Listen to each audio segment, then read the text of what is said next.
damn it. Oh, hold on. Well, oh, there we go. Hey, okay, it blipped a little bit. All right. Welcome on in, everybody. I hope you guys are having yourself a lovely day today. We are continuing our Dungeons & Dragons campaign, The Guild of Trunarth. And it's going to be a good one, I can tell you that much at least. So I'm going to give a little bit of an introduction for our lovely party, as we will start off with, from top to bottom, our larger than normal pseudodragon, Paarth. We also have one of our two Russian characters, who are also Fulfs, or Floofs, as I love to say, Vladimir. Yolol. And we also have our additional Russian character, who is also Floof, Breaker, who's playing as Valkin. Hello everyone, welcome on into the streams. Be sure to have both myself and Ace open in separate tabs. Feel free to mute one of us there so that way you can ping back and forth between the DM and the player review as you please. Exactly. If you want to watch it from this end, or even listen from my end or so, this is the Dungeon Master's perspective. And then, of course, the Breaker's perspective is the player's end. So make sure you kind of pull both up and mute one of them, because it is very nice to get that support. So much appreciated. I'm also still waking up, and I've chugged my coffee a little bit, so it's gonna kick in at one point, and then I'm probably gonna go into cardiac arrest. So. No, that is total mood. That is total mood. Total mood, indeed. Yeah. So he'll go from a sleepy fen to frantic fen. Frantic fen? Frantic fen. Frantic fen, yeah. Phantom, like Danny Phantom. And then also, just to make sure that we don't lose out on our non-furry character, we also have Norelor, who is our cleric. Hello. We had a goofy conversation before of we've got our gunslinging Russian character, and we are second Russian character with more of a magical principle, a literal mutation of pseudo-dragon and other draconic aspects and the Feish tendencies, and then we have our half-elf cleric. Or in other words, we have the normie! In other words, the mutant pseudo-dragon, the clone symbiote, yeah. Clone symbiote, thank you. The werewolf, and the elf that's the normie. Yeah. She's the one that we send into taverns to book rooms before the rest of us walk in. Yes, and also the one normie friend that you go to a fur convention with. So with 3 fursuiters. Or out to any outing there as a fursuiter. That way, it's all fine and dandy. Yeah, there's a term for that. She's our handler. Yeah, she's definitely our handler. Our Damn, 5th edition in handler. a convention context, Paarth would be really freaking popular. Probably. Yay, giant fairy dragon! No hugs though, because it's very important. So anyway, we have not been able to meet up for a while, so I'm going to do a bit of a recap, and this is nearing kind of the late end as our Act 3 for our campaign. So I hope you guys are excited. Very excited. As I also pinned message on my end before I give a recap, since I'm a dungeon master for this campaign, I'm not going to be the most active in chat like I usually try to be, because I want to make sure that I am focused so much on this campaign and not being distracted and not to break away from the storytelling. You may see me message a few times being like, hey, how's it going? Such as our little fen friend there, Tiamara. But you probably won't see me actively addressing chat. I'm not ignoring you. I'm not.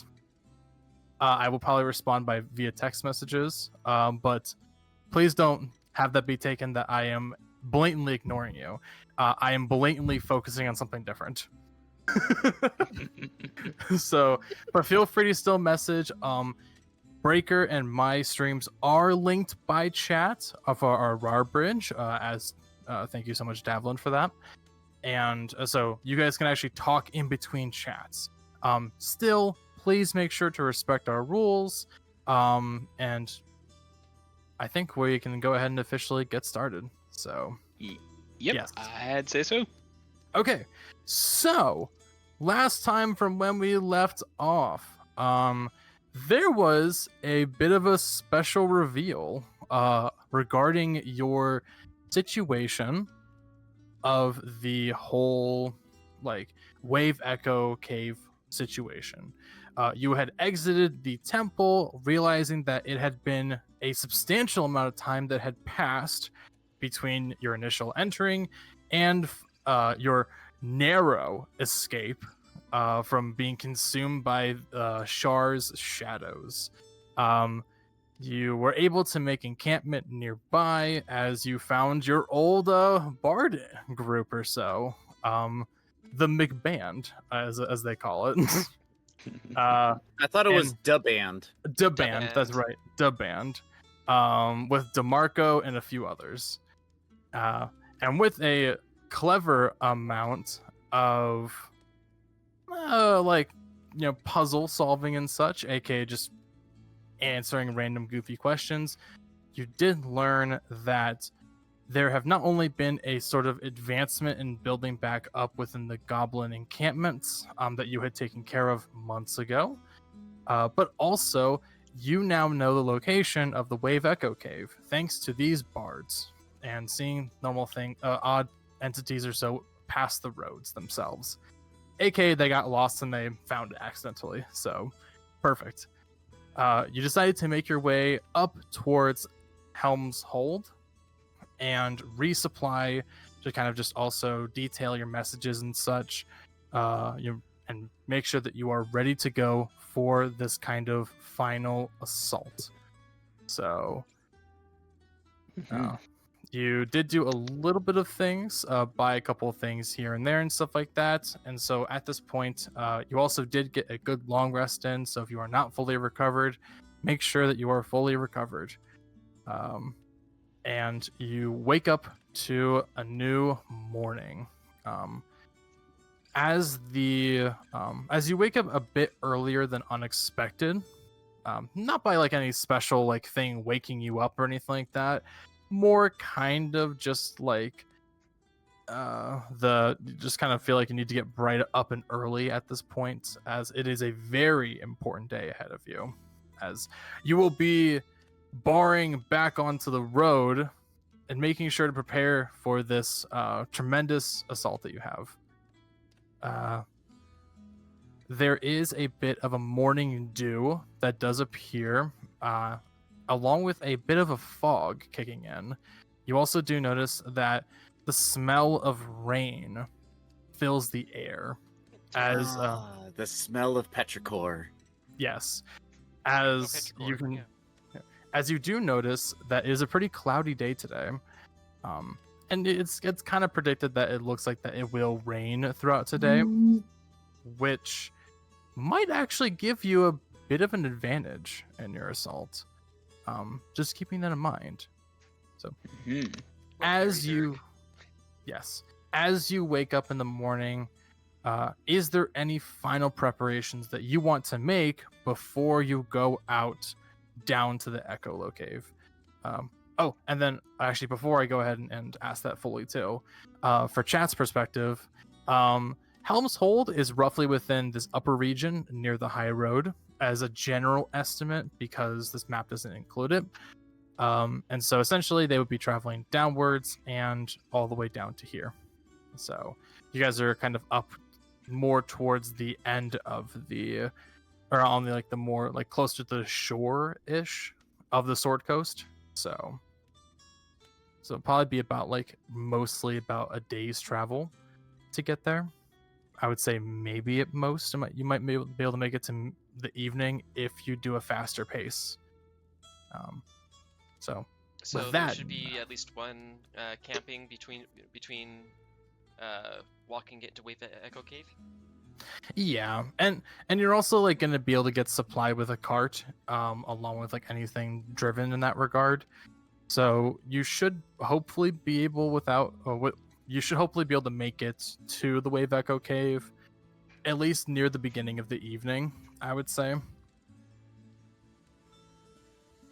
Okay. Yeah. Well, So, for starters, I guess the first thing would be is in the morning, a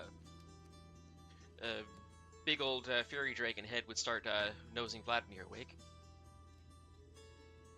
and feeling that, Vladimir would just kind of slowly stir, and he would start off with a mumble of, "There's 5 more minutes," and his eyes suddenly shoot open and just goes, "Oh, right, not 5 more minutes." Slowly gets up. Deep happy rumble from Paarth. Though Vlad would have a couple of things that he would like to get done. One of them involving talking with Norelor, and he still wants to see about getting his revolvers upgraded. Might I suggest, before even doing all that, the easy thing to do when waking up in the morning is the preparation of getting that poison. Yes. Yes. And there's also that as well. Yep. So I guess the first matter of business would be to try and get another dose of the pseudo poison. Well, I would say that, like, with how early it is and how long of a journey it would take you, you probably only have enough time to take care of one of those things, and then maybe be able to do the other as you travel. Just Poison can wait, because then. just because you're on a bit of a time crunch, at least with trying to get there to a specific time, as you're coordinating your attack with Akinon and the others. Yeah. So I think at this point, I think the worst when it comes to time consumption would be upgrading his revolver. So he would probably do that first while we're in Helm's Hold. If that's the case, while he's doing that, Paarth will eventually get himself stirred and see about talking to Valkin or Norelor about the idea of perhaps getting a messaging stone, assuming it doesn't cost very much. Okay. What about the rest of y'all? Let's see. I'd like to take one last look around the offerings there to see if there's anything like the store offerings, to see if there's anything we may have overlooked the other day for gear and the like that could be very helpful on this extended journey. Me in particular, something that could help with my limited spell options. Okay. So just kind of looking around to see if there's anything in particular that you might be looking for, or... In that case, Paarth can join Valkin since the two of them are both looking for, magical items. There. Yep. Okay. And what about you, Norelor? What do you want to do before you set on out?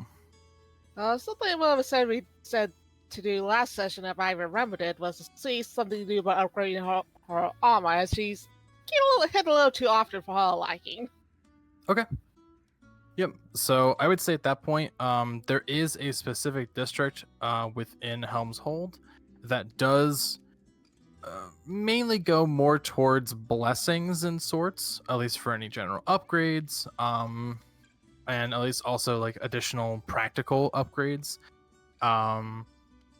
There is like a section between like a blacksmith, an enchanter, and there's also just a general like magical goods area or so within the barracks, which you all do have access to, with of course a spending required. So I think what we'll do is that we'll go from the bottom to top for the list or so. So I'll start off with Norelor, and then we'll go with Valkin and Paarth, and then we'll do Vladimir for the upgrades. Sounds good.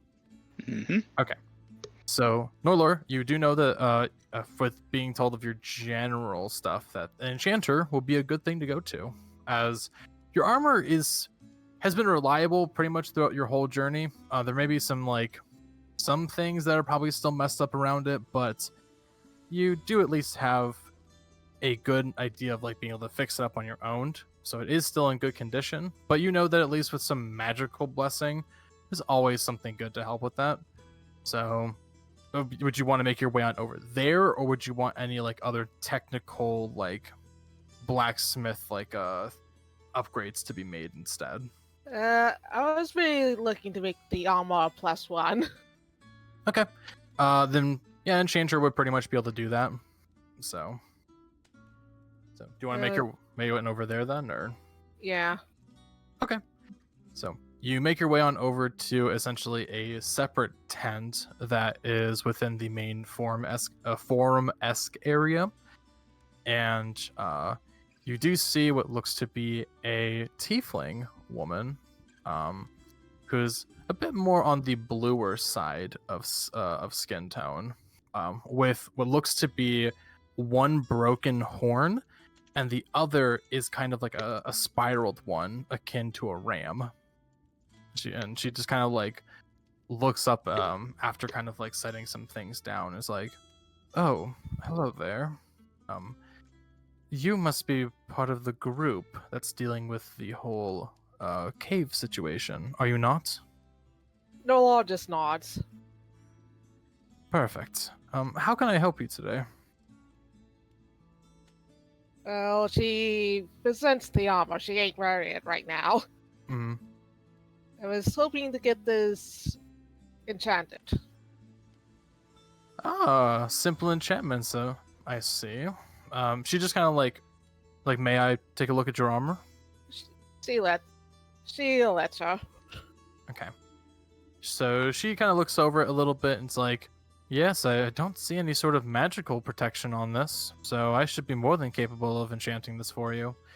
What sort of enchantment were you looking for? Kind of like a simple one, aka +1, or a bit more that's on the more sturdier of enchantments? I suppose a simple enchantment would do me fine. Okay, I can definitely go ahead and do that for you. I would say roughly that. She kind of just takes a look over the armor again. It's like, I could probably get you a good simple upgrade for about 100 gold. So Norelor nod and will nod to that agree to that. Okay.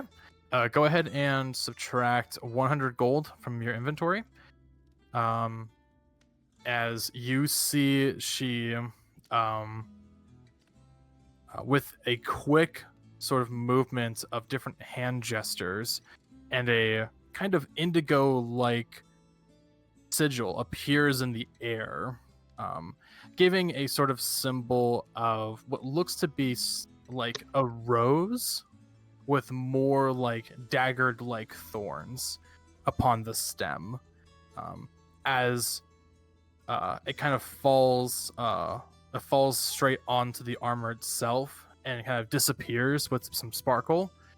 As you can see, there's a faint glow now to your armor. It doesn't have the benefit of light or anything like that. It just aesthetically has a little bit of it. Mm-hmm. As she hands it back over to you, is like, there you go. That should help you a little bit. So now you can go ahead and mark down that your armor is now a +1 armor. Yep. That's just for attacks, right? It does nothing to saving throws. No, Right. so it's just +1 to AC. That's all it is. Yeah, that's what I meant. Oh, yes, that's all it is. if you were looking for something like that, that would be a bit more on the advanced side of things. No, I was just making so I understood what the +1 meant, is all. No worries. Anything else that you were looking to acquire at my for my services?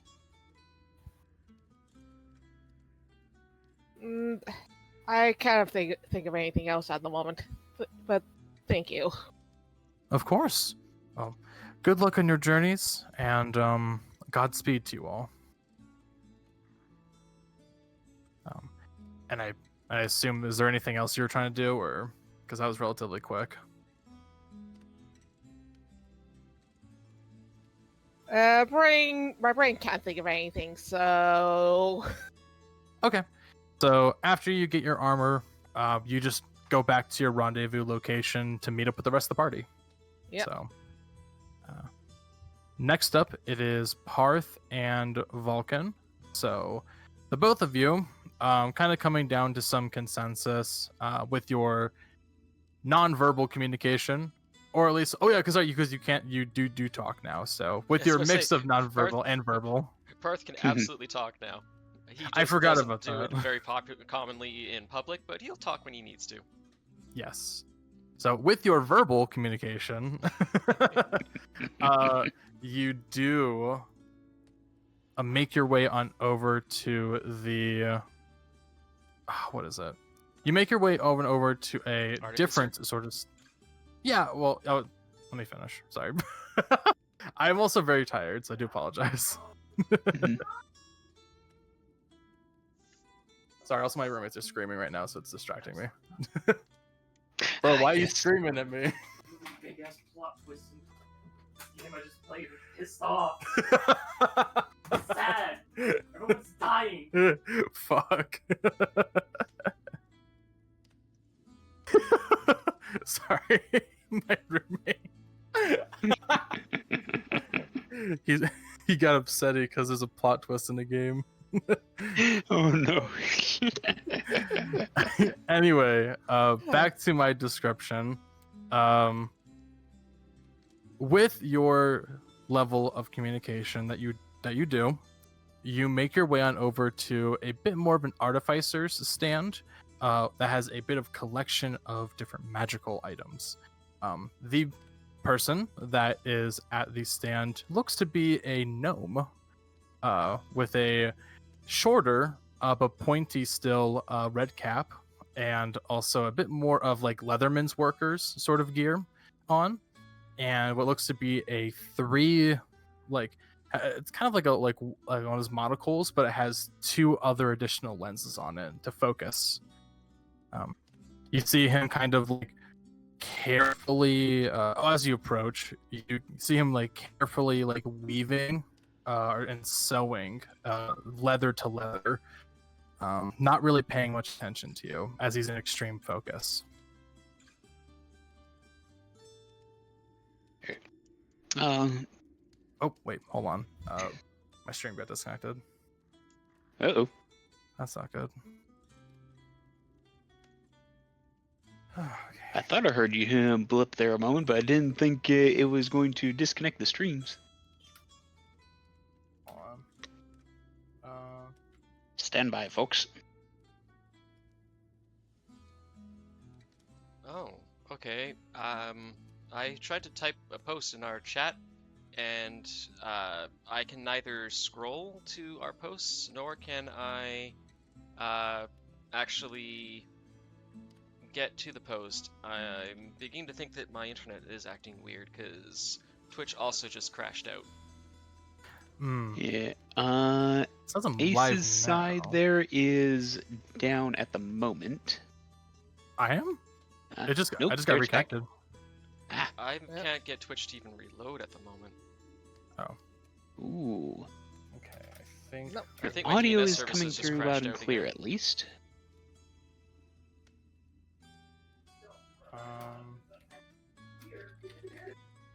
Here, anyone that is on chat on my end, am I reconnected, or are we having some further issues on each end? First, I'm there. just trying to figure out what's going on with my connection. Obviously, I'm Yeah, still for in sure. voice, but I'm not getting any DNS responses. Hmm. Hmm. Let's see, you are Interesting. back live there, Ace. Okay, cool. So now we can. Yeah, my DNS is failing me. Ooh. Does that just prevent you from being able to connect and everything to Tailspire, or like? It's failing to allow me to, access any websites that aren't already established. Oh, okay. 1 second, I'm opening my password manager and figuring out what the hell's going on. Okay. Probably need to do like a quick reset or something like that and see, or. Dealing with it right now. I'm gonna figure out what the hell my current DNS is trying to use and turn off it and turn something else on in its place. Okay. So if I'm using Cloudflare, I'll go to Google. If I'm using Google, I'll go to Cloudflare, or whatever it is. Mhm. Okay. Do you want me to go to Vladimir quickly then, and then just do y'all Might be a good last? idea since or- I literally can't scroll in Discord. I am literally voice chat. I'm blind everywhere else. Okay. Yeah. Then we'll go ahead and I'll just go over to you then, Vlad, and then we'll try and get back to the both of you. So, okay. Vlad. So, I do see your message here. Oh shit! It would help if my microphone was unmuted. Fuck. Ah. This entire time, Ace is back live. Ace is back live, and I'm just like, why is nobody here? Oh, my microphone's muted. Oops. Whoops. We love technical issues. Well, no, I intentionally muted my microphone at first because I was coughing up a little bit just to kind of clear my throat some. Didn't want to interrupt. I just forgot to turn it back on. You totally good. You good, bro. So, But yeah, I did write that in just to kind of like so that I have it written down. So when it came to my turn, effectively with using his tinker tools and the monocle together, he would basically disassemble both of his revolvers. And not only will he do the basic maintenance stuff like cleaning, lubrication, inspection, make sure parts are still good. He would also look at how he would also evaluate how the parts are assembled to be able to potentially upgrade, like say upgrade the barrel to, upgrade the barrel, the cylinder, or maybe even find out that, oh shit, I can actually put in a different type of ammunition. okay. So in that case, I would say that with your monocle, you would be able to go ahead and try to investigate to see what upgrade options are available and that are present within the system that you have. So go ahead and give me an investigation check. Let me see. Oh, I am stuck on that mode. Hang on. Yeah, I think you need to pull us all to your map there. Yeah. Ace. Let me pull y'all over. So There we go. if that would be nice if I could pull everyone over. Oh, 1 sec. That was because I was still sitting at the title screen because I didn't know that yet the game actually open yet. Oh yeah, sorry. That's why I was like, oh, I have the board open. I was gonna pull you guys when I had the chance, but I forgot I had to make y'all do rolls and such. So Yeah, I thought we were still doing preamble. There we go. I am in. I have the waiting on GM screen. cool, All right. beautiful. Okay, yeah, Yay. Okay. there we I go. can see an S. Yes, And yes. is this going to be... An investigation check. Wait. Oh, here we go. Is this going to be with advantage because of the monocle, or is it going to be a standard roll? So, that's a, well. So you're trying to look through the monocle to see what options are available for upgrades. So I would say without advantage. So Okay. yeah. That Does the is monocle just enable this, or does it give him some sort of bonus? So if he was using the monocle specifically to investigate something, then I would say it's probably with an advantage. But since he's trying to like search through the functions of it itself, without any additional assistance, then there's no like it's kind of Well- like looking through your phone to see like what other key functions you have, you know. Oh, okay. I was hearing him saying that he was using the monocle as a tool for examining his firearm.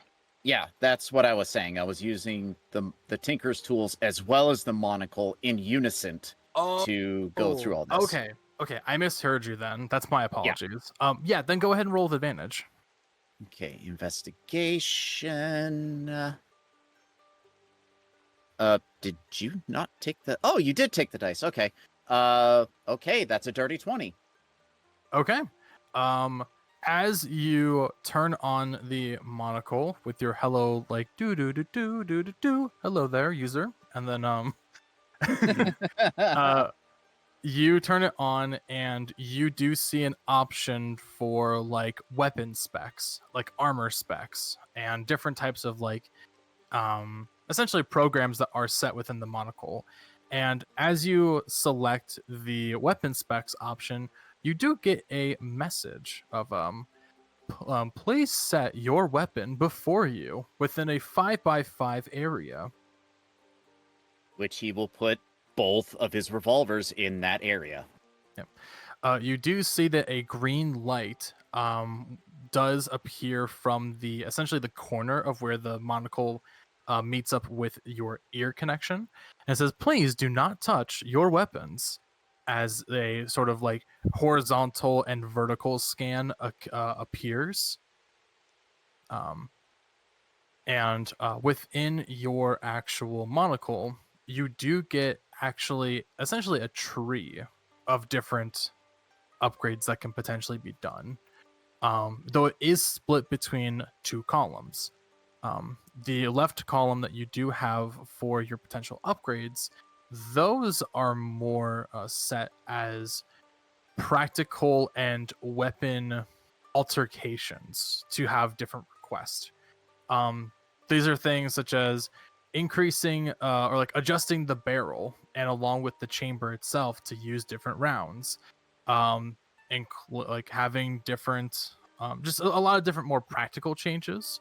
But then you also do see on the right side of it, there are a bit more magical properties that you can apply to it, such as a one option that you do see that's very interesting is known as a stun chamber, which essentially is there's a small piece of magical electricity that is charged within the actual gun, allowing you to do stunning attacks with your revolver. They're considered non-lethal attacks, but can potentially knock out. So, aka, it would allow your gun to do non-lethal damage, as if it were a taser. Some of your other options include a sort of upgrade towards your weapons pouch, allowing it to pull out separate rounds, such as heated rounds, shotgun rounds, like different properties of those regards, frostbitten rounds, poisoned rounds, essentially giving you the properties of different types of arrows on the more common and uncommon traits. Though it does require gold to be inserted into the system for you to actually get those potential upgrades. Very intriguing. Yeah. The only things that are currently available at most is any of the standard arrow types, which would be replaced by bullets. So fire bullets, frost bullets, lightning bullets. You've also got, stun bullets, which are specifically for the non-lethal, and that's pretty much it. And also poison as well. Then for your practical upgrades, you can increase the range of your guns with an increased barrel, I believe. Increasing the barrel usually gives a better range for it, correct? Yes. Yes. So you can increase the range of the actual gun itself by increasing the barrel.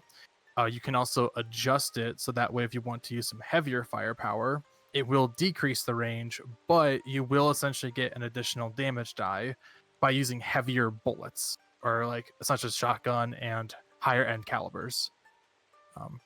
There is also a third one, which is really cool, and it is it is essentially having a slot for a sort of like a bayonet blade to be embedded on the end of it. So if you needed to, you can also just kind of stab and then shoot someone to be up close. Okay.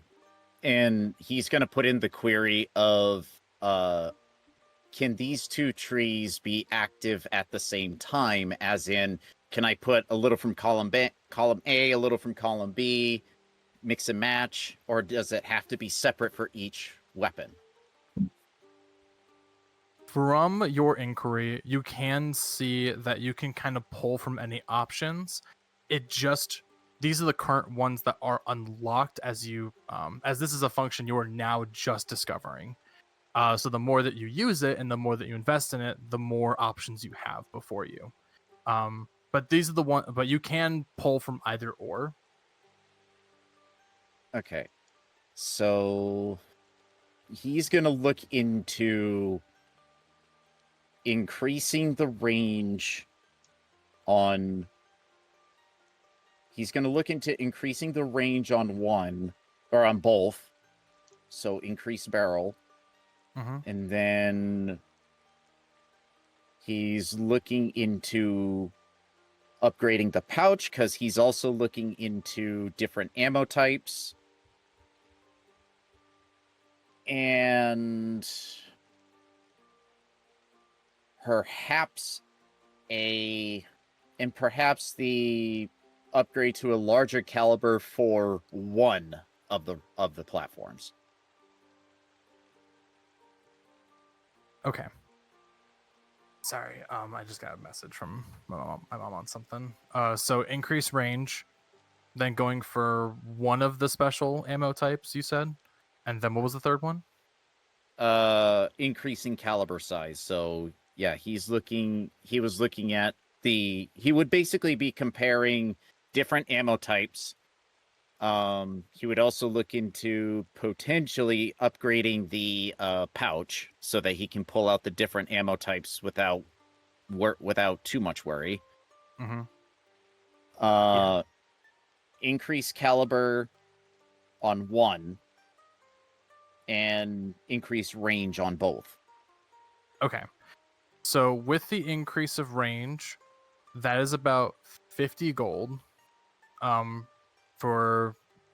It's 50 gold for one of your guns, so be 100 gold in total for that.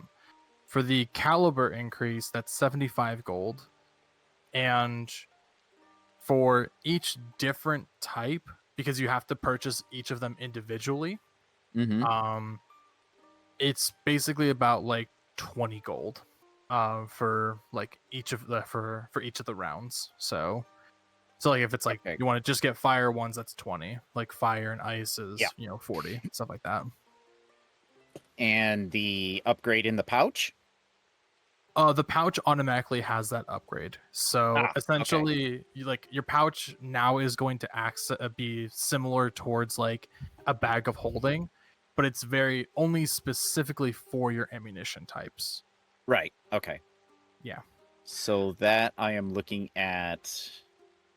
It's a little bit steep, but it is doable based off of what I am seeing here. Mm-hmm. Let's see. So I'm looking at 100, 75, 215. Yeah, so I'm looking at 215 total pieces. That's if you're trying to get each of the different bullet options too. That Or that is- includes the bullet options. Yes. Okay, yes, that would be your total then. So Oh, actually, one thing I do want to clarify is that with the actual barrel increase, it does do a slight decrease in damage, just because of the option available for that. So it does decrease the damage die. So instead of it being a D10, it's a D8, I believe, right? Because yours is already a D10. actually, it is. No, it is a D8 instead. It's a D8. Okay, wait, so yours is So already it a would be a D8. D.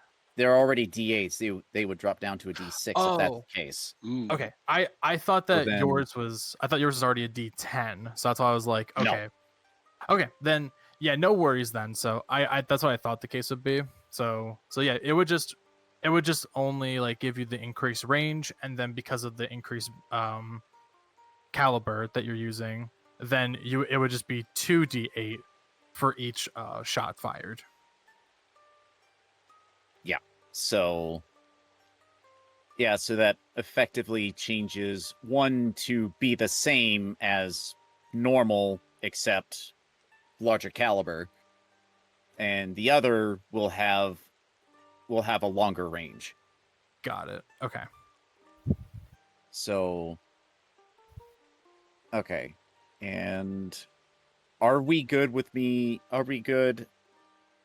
spending that much above table? What is the latest total? Like, what would it cost 215. me? 215. 215. That's gold. Yeah. Would leave Dev and I with about be 300 and 372. yeah. Or no. 362. Yeah.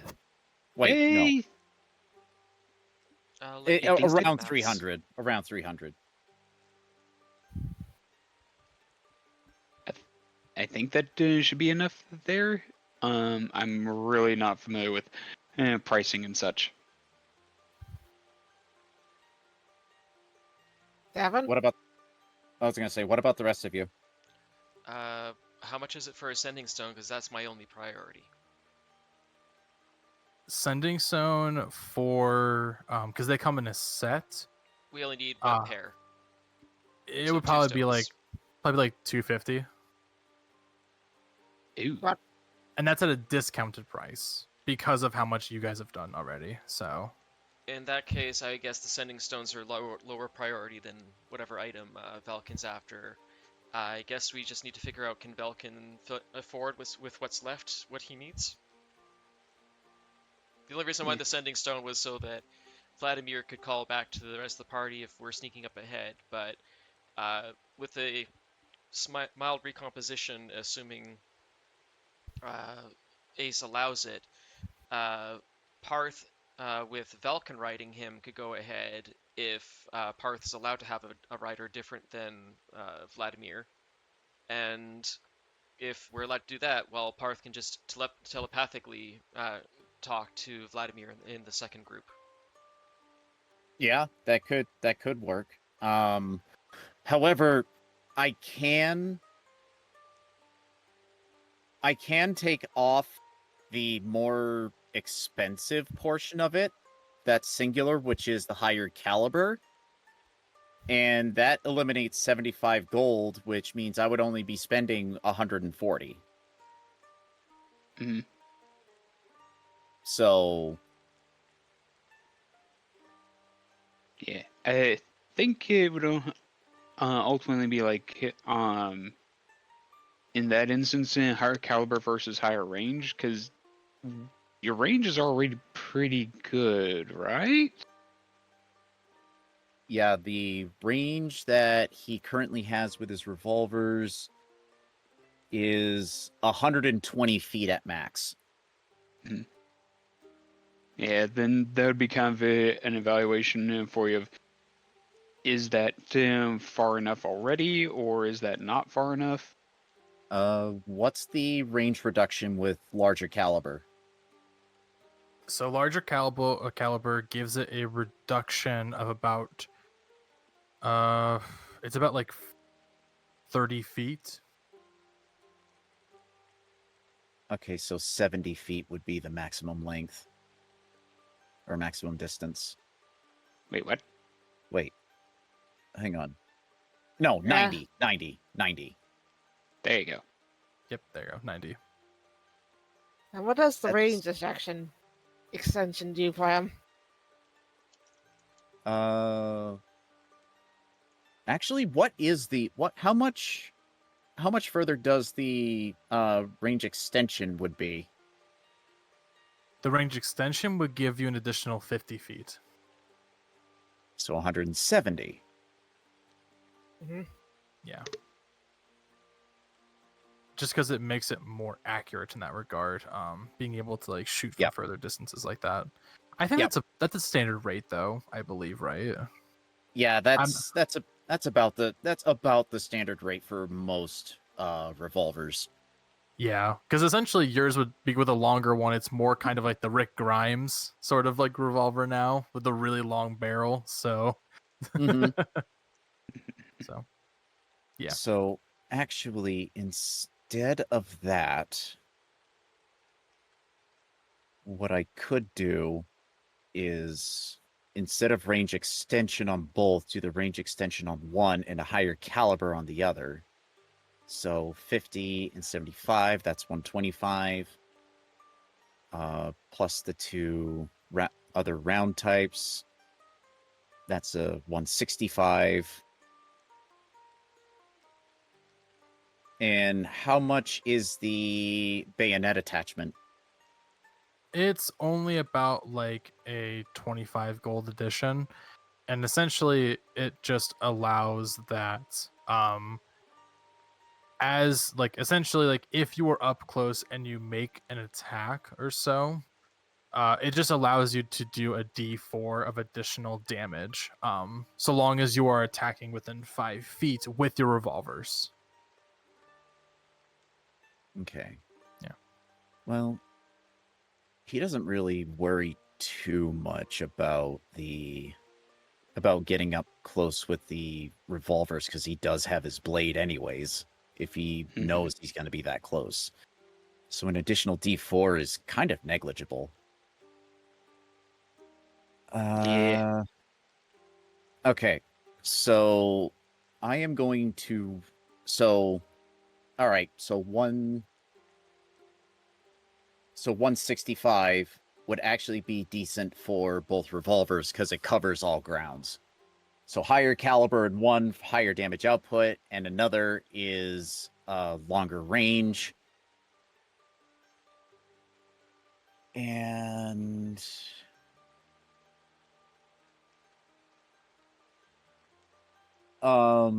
with the higher caliber, the standard ammunition I have won't change from its original caliber, right? No. Okay, I didn't think so.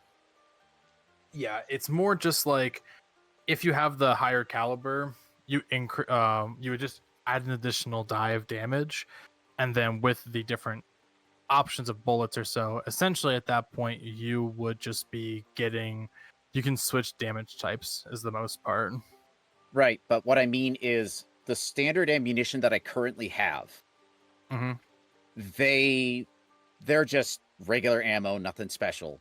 They won't be able to. Oh, wow, tongue is getting tied. They will not be able to fit in the larger caliber. I would have to get a secondary set of standard ammo that will fit the larger caliber. That's true. However, with the system itself, it will automatically fill up your pouch with the appropriate ammo needed for it. Okay, So- then all right, so then I don't have to worry about that then. Got it. Yeah, that's where I was saying like your pouch now really kind of works as like a bag of holding, or actually more kind of like an alchemist jar, but specifically for like bullet types. So just so that Okay. way you don't have to worry about counting your bullets and stuff like that. Mhm. So Okay, so then yeah, that's what I would that's what I'll probably do is the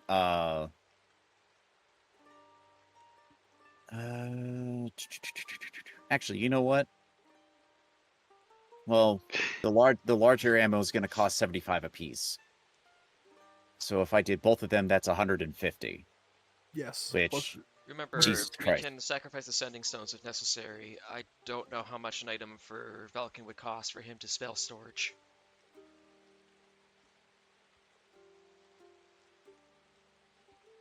Okay, so let's do this then. While I'm mulling over the numbers, go over to them. go ahead and jump back over to Vulcan and Paarth. Get their stuff taken care of because they know what they want. So now that I have everything in front of me, I can mull over the numbers. Okay. I'm sorry, there, Ace. You have committed the ultimate faux pas in D&D with a gun nut in your group. So many options! Offering the gun nut options for customizing his gun. And making I them mean- have more boom. I gotta do it, man. I gotta do it. Like, I could just give him a simple +1, but you know what? I want to be creative. I like that creativity. I know. Yeah, and hey, this is fine. This Yeah. gives me time. For sure. Okay, so we'll jump back on over to our original attempt on that. So, Paarth and Vulcan, both of you make your way on over again to the in general, you are at the artificer's stand, and the gnome, who is still focused on kind of his patchwork for a specific project. He is still there focusing. So, Might I recognize anything of what his work is about? it's a bit difficult to kind of tell as most of it's in scraps, but if you do want to do a check on it, then go ahead and give me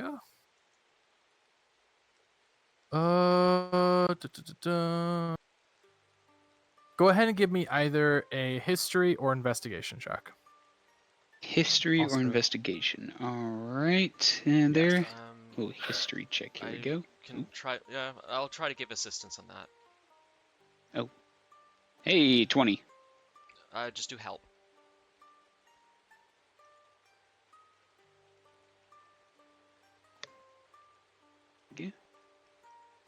All right, and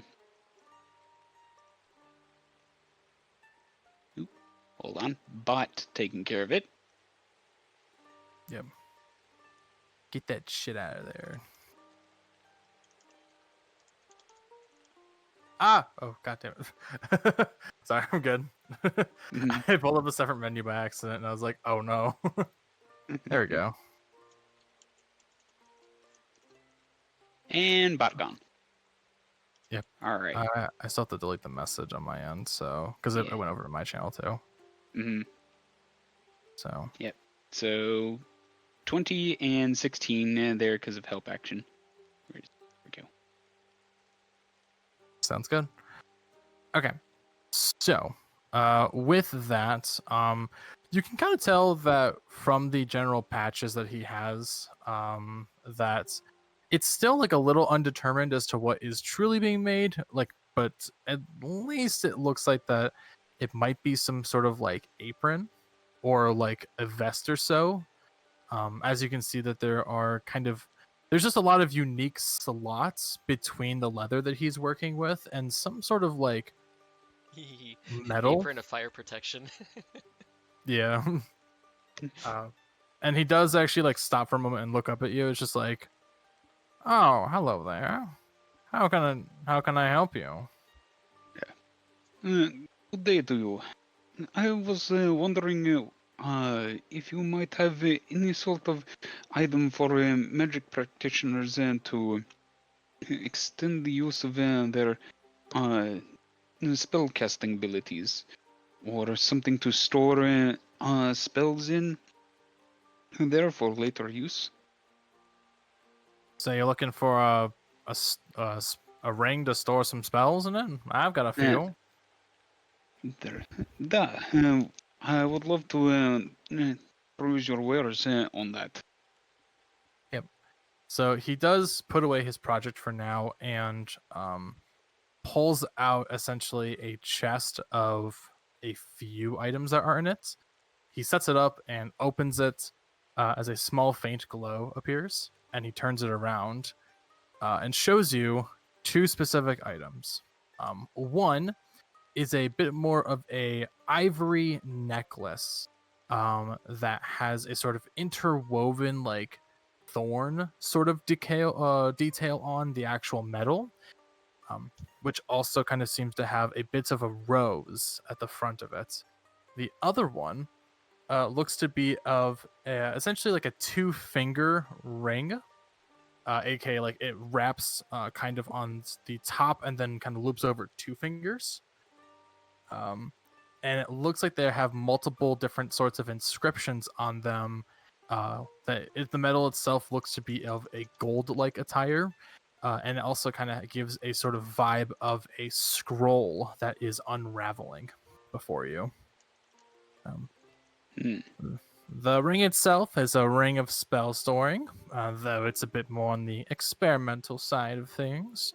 You put a spell in there and you can use it later.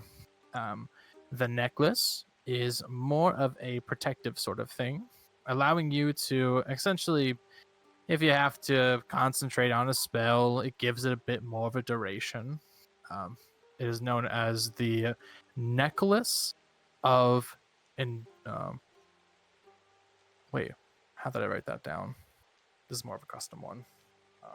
So this thing you can extend duration spells, you're saying? Out of character here? Give me one moment as I pull up the description. Sorry, I don't know. I thought I had it written down here, so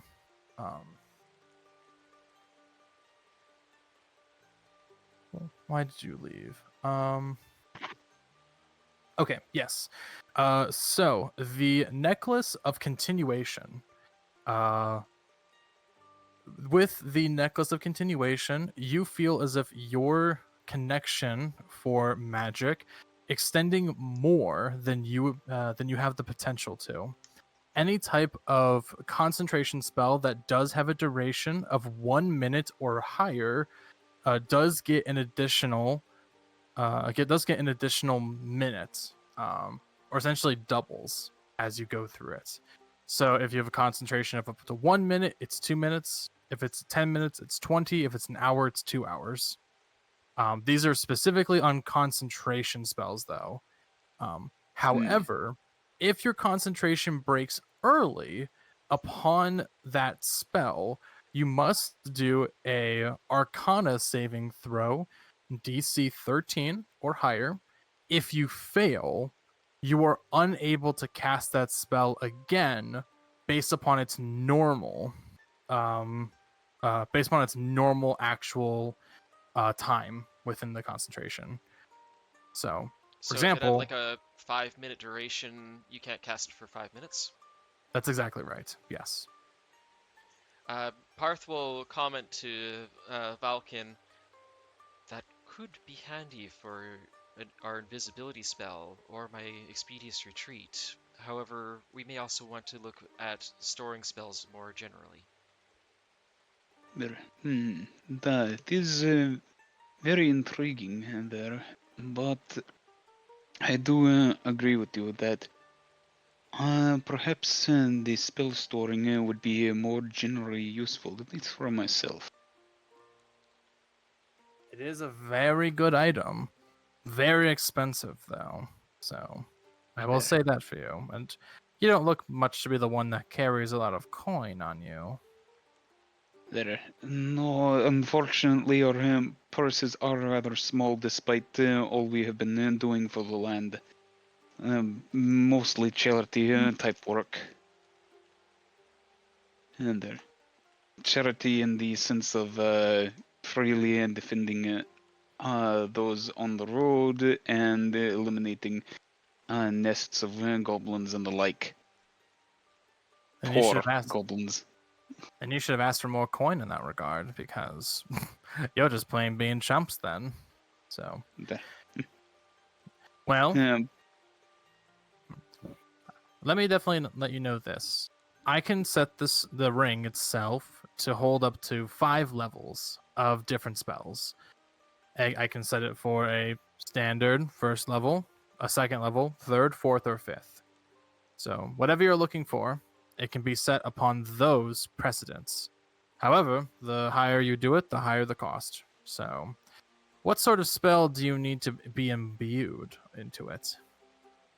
well, I would very much like to put in at least a fireball into it there, so third level.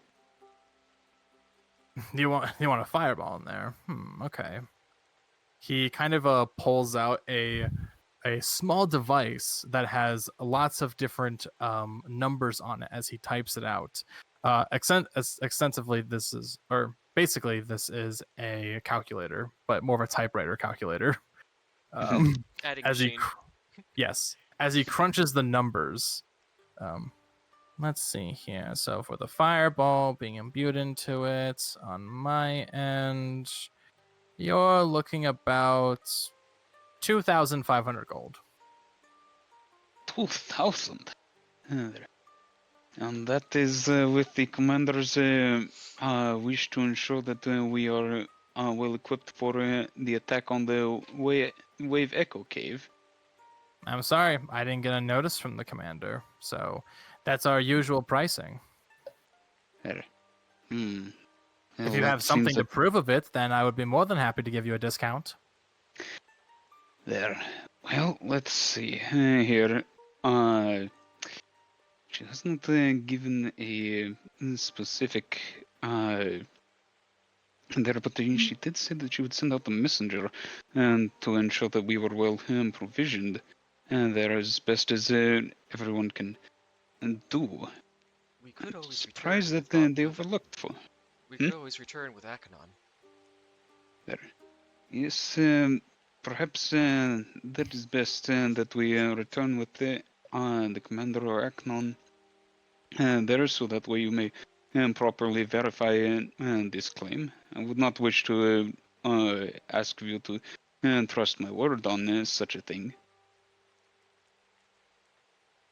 All right, That- then. Would that be the best value for you, though, Valkin?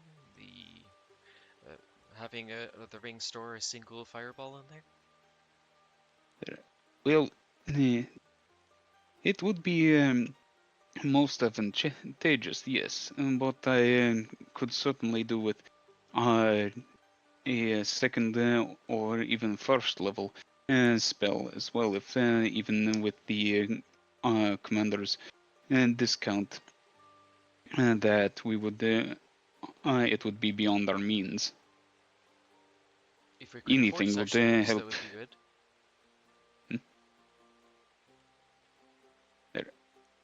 One more time. If we could afford such things, that would be good. And yes. So, we will return there then. Suit yourself. And he closes the the small little chest that he had with it and locks it in key and puts it back in his normal place. He just kind of like puts back up the leather project he was doing and gets back to it. So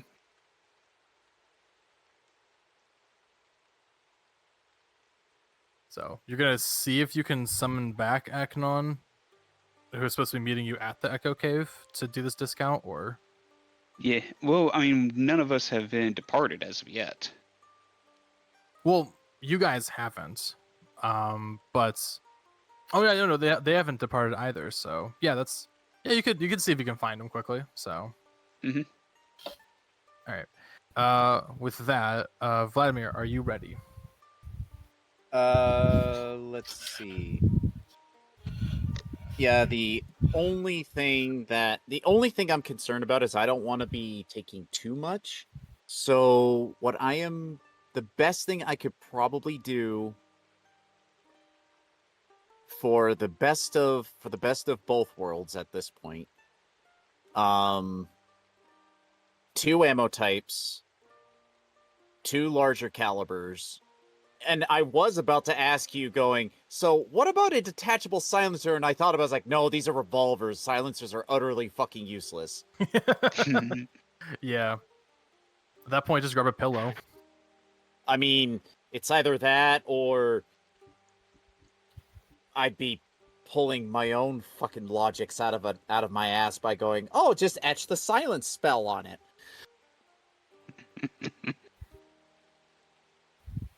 But that's gonna be fucking expensive in its own right. It would be more expensive, to say the least.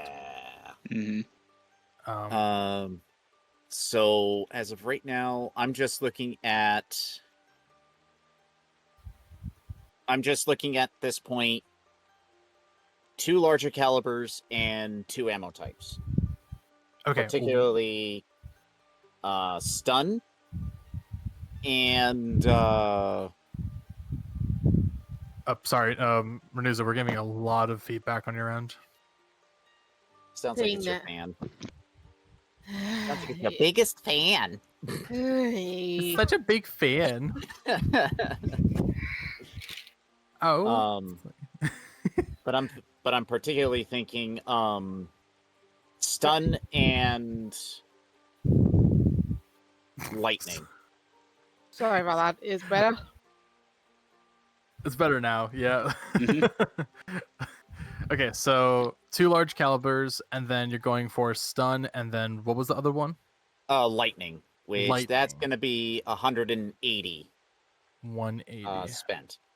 Okay, so yep, if you're good with that, go ahead and subtract from the party's total, and then essentially as you select those options, you see a little like virtual piggy bank appear next to your guns, and it just kind of looks at you, and and there's an arrow like on the etched side of it or so, and it says, please insert coin.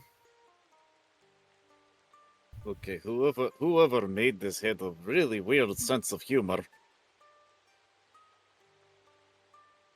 So, and then I assume that you insert the money into it, or Yes. yep, you insert the coin into the piggy bank, and it makes a little squeak noise, or like a little squeal noise as it just desynchronizes, and then essentially it does a like processing payment of like, please wait while we verify your payments, and then it gives a thumbs up of just like, congratulations, you've done your first purchase with us. Would you like to sign up for a membership card? Maybe later. No. You click no, and it's like, are you sure? And it says yes, absolutely, and then no, I'd like to rethink. This is a little much. Yes, I'm sure. Oh god, Not dark right now. patterns, really?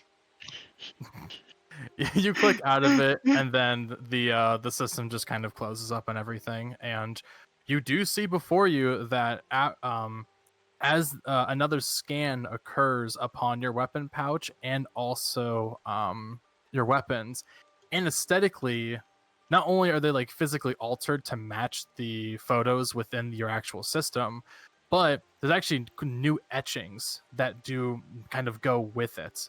So you see within the actual like barrel itself is a combination between thunder and lightning, as it kind of spirals the barrel, in addition to having a sort of crackling decal on the actual chamber. Yeah, chamber. Are you talking about the cylinder? Cylinder. Yeah, the cylinder. So I'm not a gun person, but like I Hey, live with I'm gun helping you. people. I'm helping you. I'm trying to learn more how to shoot people. I'm just joking. I'm trying to learn how to shoot guns. But Am I needed for a few minutes? Because I need to unfortunately bio break. I was just about to switch on over to you guys, just for a quick final decision. But if you need that time, Did I do anything else then? Hand it over to Valkin to make his decision. It does not sound like there'll be enough spare money for the messaging stone, so I'm fine. Just assume if there's any checks, Paarth will offer a help, but that's the most you're going to get out of Paarth is a help. Cool. No worries then. So, AFK briefly. yep. All right, and then Vulcan, we will go back to you. Oh, unless Vlad, you need anything else. Other than that, he would be basically the only other thing he would do is he would just perform standard routine maintenance, cleaning and all that stuff. Sounds good. So, yep, Vulcan, you are up. So, so at that point, you were just kind of searching around for Aknon to get that approval and everything. Mm-hmm. So you walk back to the standard tents that you were at, and you do see that Aknon is doing some stretches in addition to just kind of getting everything set up and such. Even at one point, you see that he's like alternating like how his tattoos look, changing the shapes and forms of them as if he's preparing his spells for the day. And he's just kind of focusing on that right now. And as you approach, he kind of finishes up and is like, "Oh, Vulcan, you ready for today?" Nearly so. I was wondering if you might accompany me to the Artificer's building in there, as apparently the commander's note for all vendors to give as great a discount for this operation as they are able did not reach him. Yeah, that's not a formal thing that would have been provided to any of the vendors and such. But if you need some sort of approval on that regard, I can definitely see if I can just hand you the letter that I got. So There. That would be appreciated, as he does have a spell storing ring that could be extraordinarily useful for combat.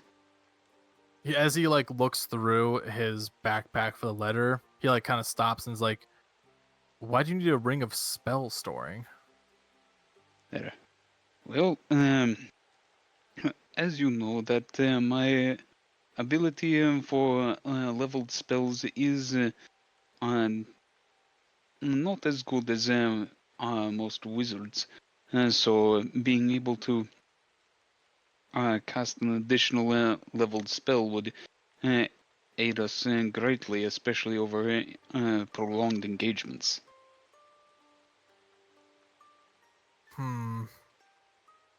I don't know if you'll be able to get a good discount with this though, as he hands you like an opened letter, with a actual seal stamp that is of the military sigil of Helm's Hold.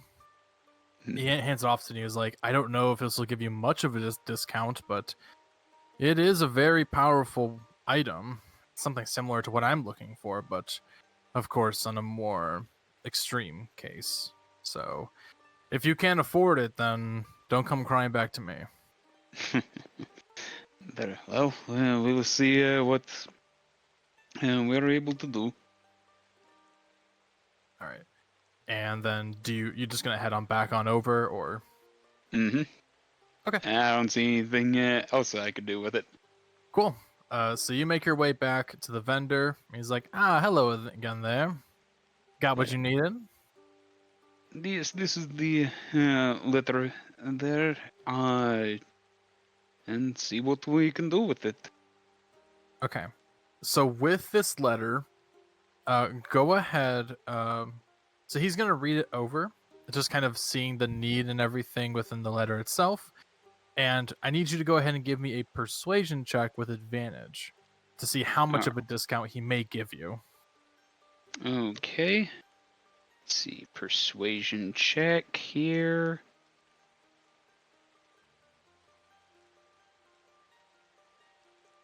$24. Okay. So he reads it over and he's like, So I guess you were telling the truth in that regard. He hands the letter back to you and is like, well, I'd still have to make a decent living off of it, and a 3rd level spell is quite powerful. So I can give it to you no lesser than... Let's see. Pulls out his little device again and just starts calculating some numbers. And I'm back. Welcome back. Valkin got a letter of approval, gave it to this vendor. He's calculating the total right now to see how much of a discount that y'all would get. Okay. I can't settle more than 500 gold at this point.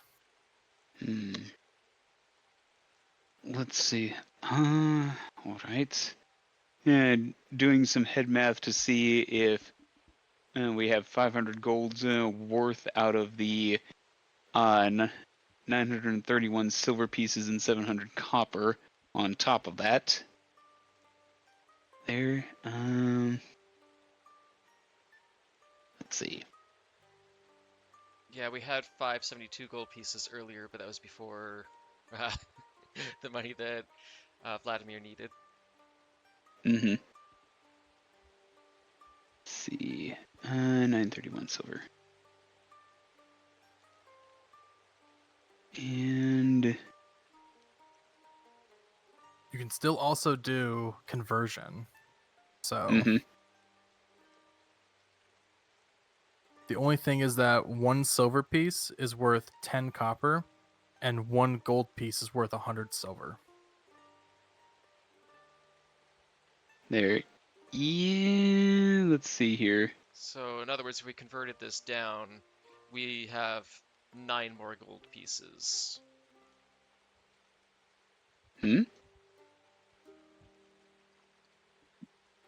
Wait, I thought 100 copper was 1 silver and 10 silver is 1 gold. Oh, you're right. 100 copper pieces is 1 gold piece. 10 silver is 1 gold piece.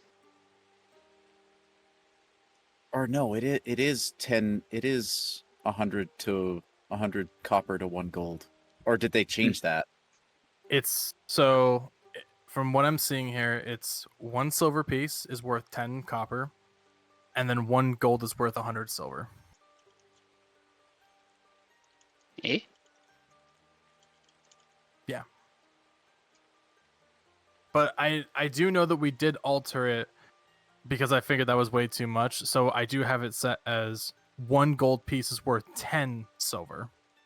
So that seems to be the standard. that's a different sort of calculator that you have. But we're using a different one. So 5th edition coin calculator. 10 silver is equal to 1 gold piece in this calculator, and 100 copper pieces is equal to 1 gold piece, just like you said. Yeah, that's what we're doing right now. So it's the 10 silver to 1. Yep, and that's what this calculator is set up for. Okay, cool. I actually looked at the exact same calculator.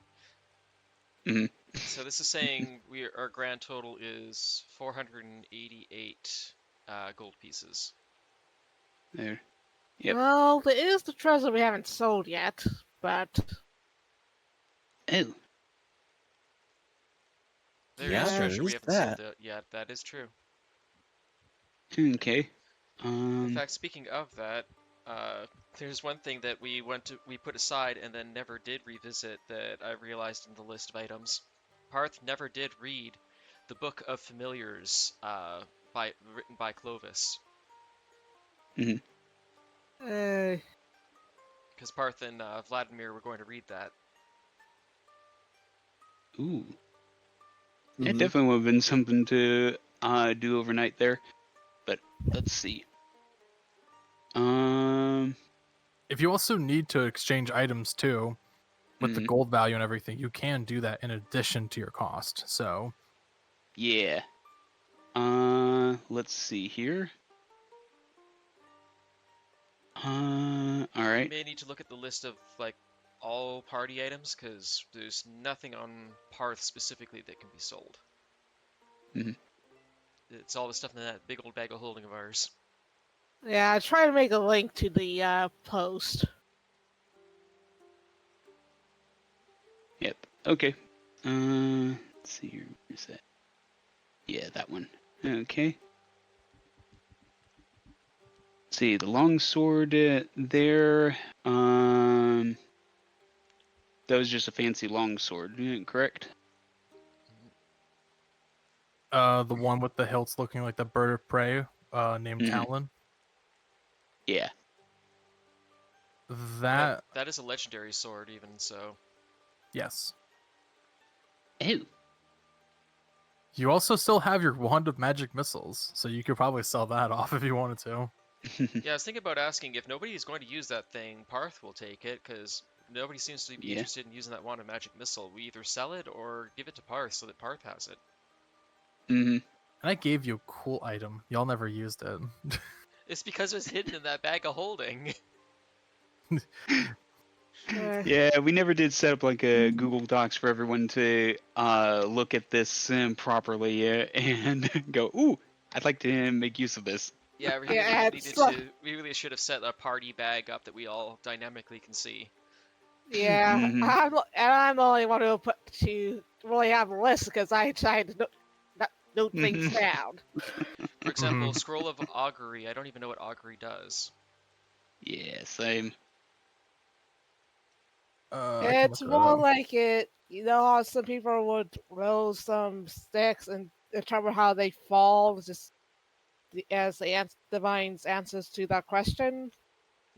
So it's a scrying, like, or clairvoyance It's kind of spell. yeah, Yeah. So Sell it. basically, by casting the spell, by doing a specific thing, you receive an omen from an otherworldly entity about the result of a specific course of action that you plan to take within the next 30 minutes. The Yeah. DM chooses from the following possible omens, which I won't tell you because they're for good, bad results and such.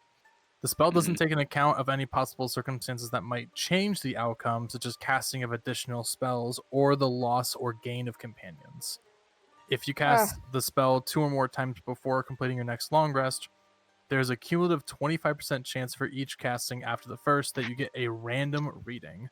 The DM makes this roll in secret. okay. Okay, found it. It's after the vampire fight, the 4 silver goblets with moonstones. Yes. Oh, yes. How much do those cost? 60 gold each, it says. So it'd be like 240 that you could get added to your. Yeah. So definitely going to sell those here along with it. And then we can give the longsword there to probably to Vladimir. Okay. There.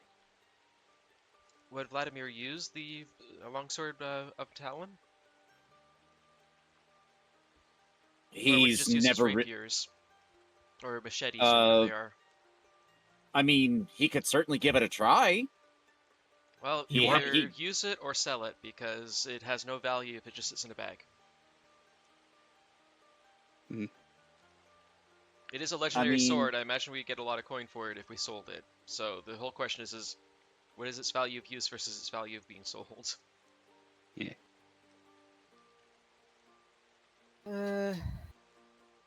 You are Well- proficient in weapons, so. So, Might I add that we well, had this sword since near the beginning of the game that you could have been using. yeah, well, we all forgot it existed. Yeah, did you say something about armor with it that I can deal with a certain type of armor? From when Agnon talked about it? Or am I misremembering? No, that's correct. Akanon said that it is a blade to counteract against a specific ancient armor. And that was used to fell a knight who essentially turned out to be like some sort of Black Knight-esque character. So the person that held or had it originally fell this great threat, and it stayed in place. If if the same threat would arise again at some point. Hmm. Yeah. And Yeah, yeah, that'll. go ahead. Sorry. I said, yeah, that property loans makes me want to hold on to it just in case we do come across have to fight someone with that same armor again Mm-hmm. ourselves. So, then yeah, Vladimir can hold on to it. All right. So I'll sell the 4 goblets there for 60 gold each, for a total of. Let's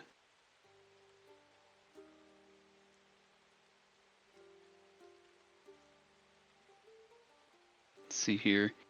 What was that? Okay, so 240 gold on that. And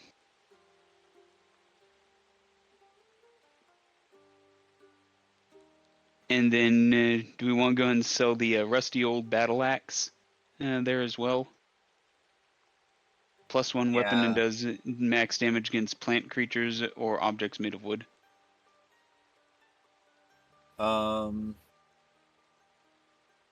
That's Could- a Could yeah, we also probably all get you. the wand of magic missile appraised and find out what value it would sell at? Yeah, I think because he's asking 500 with the discount here, I think we can give you the wand of magic missiles there, Dav. And then also sell the battle axe because we also have that hammer that does crazy damage to objects, Yes, like the objects in general. Yeah, the the basher, Warhammer. the warhammer. Mm-hmm. So that means that the rusty old battle axe and their max damage against objects made of wood. Well, that kind of overlaps with the hammer that does basically doubling damage against objects in general.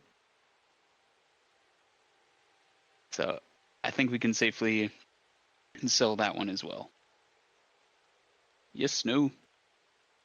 Yeah, I think we can sell it. All right.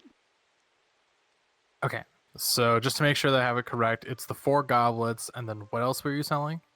Hugh, the rusty old battle axe, a +1 weapon that does max damage against plant creatures and objects made of wood. Okay, so you hand over the goblets and the axe, and he just kind of like looms over the actual axe to make sure it's still okay. He's like, this is in a very bad condition, but I do see it does have some usage. I can probably give I'll accept it as like a 10 gold value. Even with the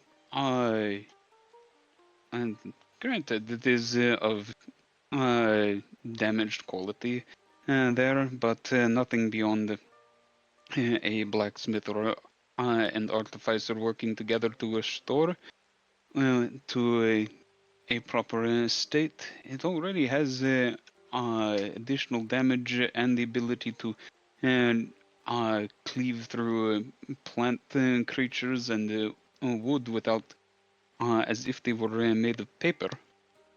Give a persuasion check. There, all right. A bit more difficult as this is a very rusted weapon. Mm-hmm. Very worn.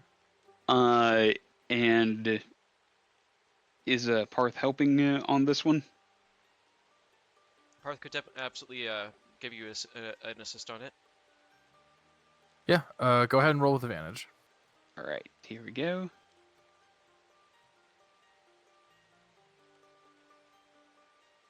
$27. Oh. Well, while I don't plan on going near the jungles anytime soon, sure. Well, I could actually use it for more different things. Okay. How about I take it off your hands for about 30 gold. And there. And there. I think we can do something like that. Aside, you can always sell it to someone adventuring into the nearby woods or across or further south into the jungles. Yeah, I'll give it to some newbie who has no idea what he's doing. So, yep. So with all of this, you would still be a little bit short unless you're willing to pay the cost in gold or other things too. There. In the meantime, Ace, can I do a knowledge arcana on the wand of magic missile to figure out how many charges it has left? I rolled a 19. You wouldn't even need to do it, as there is essentially there are 7 different like dart-like gems that are embedded within it, and so since you've never really used it and it's been constantly recharging, you have all 7 charges that are available. Wait, this thing can passively recharge? It passively recharges every dawn. Oh, wow, I've never heard of a wand that recharges before. Yeah, I can read the description off for you. Hot damn, I could have been So- using this for ages. Yeah, I gave that to you like at the beginning of the campaign, and nobody used it. Again, the wand went right past Paarth's head and into the bag. Yeah, Well, the black hole, black hole bag of holding. I'll read the description again. So this wand has 7 charges. While holding it, you can use an action to expend 1 or more of its charges to cast the magic missile spell for it. For charge 1, you cast it as a first level spell, and then you increase the spell level for each additional charge. The wand regains 1d6 plus 1 expended charges daily at dawn. If you expend the wand's last charge, roll a d20. On a nat 1, the wand crumbles into ashes and is destroyed. So, since none of you have been using this thing, it's been constantly charging. So it's ready to go. Can you put that text into chat so I can directly copy that into my notes? Sure, I will. Yeah, the thing is, I didn't keep track. I don't think we remember we had the wand at all. Well, yeah, for most equipment, I never saw any of it, really. Yeah. Like I said, I think we have got. I think the only way we remember I remember some of the stuff is. Yeah, we definitely should Yeah. Oh, you cut off there a little bit. have done a shared file or something. What Yep. did I cut off? What did I cut off at? Right there. Definitely should have. Definitely should have made a shared file for the bag of holding, so that more Yeah. than one person knew what was in there. It's okay. Well, next time I'll encourage people to make an Excel document so that way it can just be constantly added to it. But hey, you know Yes. what though? Because of that, we just proved to ourselves that with our current equipment, we've lasted this long. Mhm. Yeah, and you haven't used like a decent amount of your scrolls too. So like you There. Yep. All right. I mean, hell, that's a feat in itself that we've lasted as long as we had. for Mhm. sure. Yeah, like we have a scroll of Misty Step, a scroll of Lightning Bolts, a scroll of Pass Without Trace, and that one I'm keeping an eye on because we're going to definitely want to cast that when we're sneaking in. Yep. Mhm. Yeah. Also, the augury might even be helpful for y'all too. I Yeah, I said was Rick- thinking about adding that to my scroll or my repertoire there. Yeah, because someone mentioned it to you sometime earlier that was a ritual scroll we had. Hmm. Yeah, you can cast it as a ritual. That means you don't even need to use the thing. So Yep. So go ahead, and if you're selling the axe along with the silver goblets, make sure to update it on file, and then Mhm. unless you're getting rid of anything else, then you should be able just to pay the difference between that. So Yep. All right, and then plus 30 for the axe there. That's 270 out of the 500. So 230 off of our total gold. Mm-hmm. All right, and pay that here. All right. Oh. Here is the additional 230 gold. And just double checking, Paarth now has the modern magic missile, right? Yeah. Paarth, if Mhm. you want to write that down in your inventory, make sure you got that there. The wand of magic missile or something else? Wand of magic missile. It is fully written down in my notes. Perfect. Okay, I took it out of the bag of holding list. Yep, it is Mhm. in my character sheet and it is in my notebook. Okay. Anything else you want to buy from me? And there. What remaining funds do we have at this point? There. Oh Well, wow, let's. 158 gold pieces. We could technically buy the sending stones if we still think it's worthwhile. Otherwise, I don't know what other minor magical items would even be helpful. There. Well, beyond this here, we were curious about the sending stones or something of a similar nature. Ascending stone, see? Let me double check. I've got one pair left. And usually they cost about 2,000 gold because they're a very good item to keep on any party. But with your discount, pulls out the calculations. I'll give it for you about 200. There. Yeah, not enough 200. funds. And there. That does seem to be and just a little bit out of our pocketbook. And there. Yeah. Unless you are willing to, for this endeavor, write up a letter of lending, and therefore return upon the completion of the task by.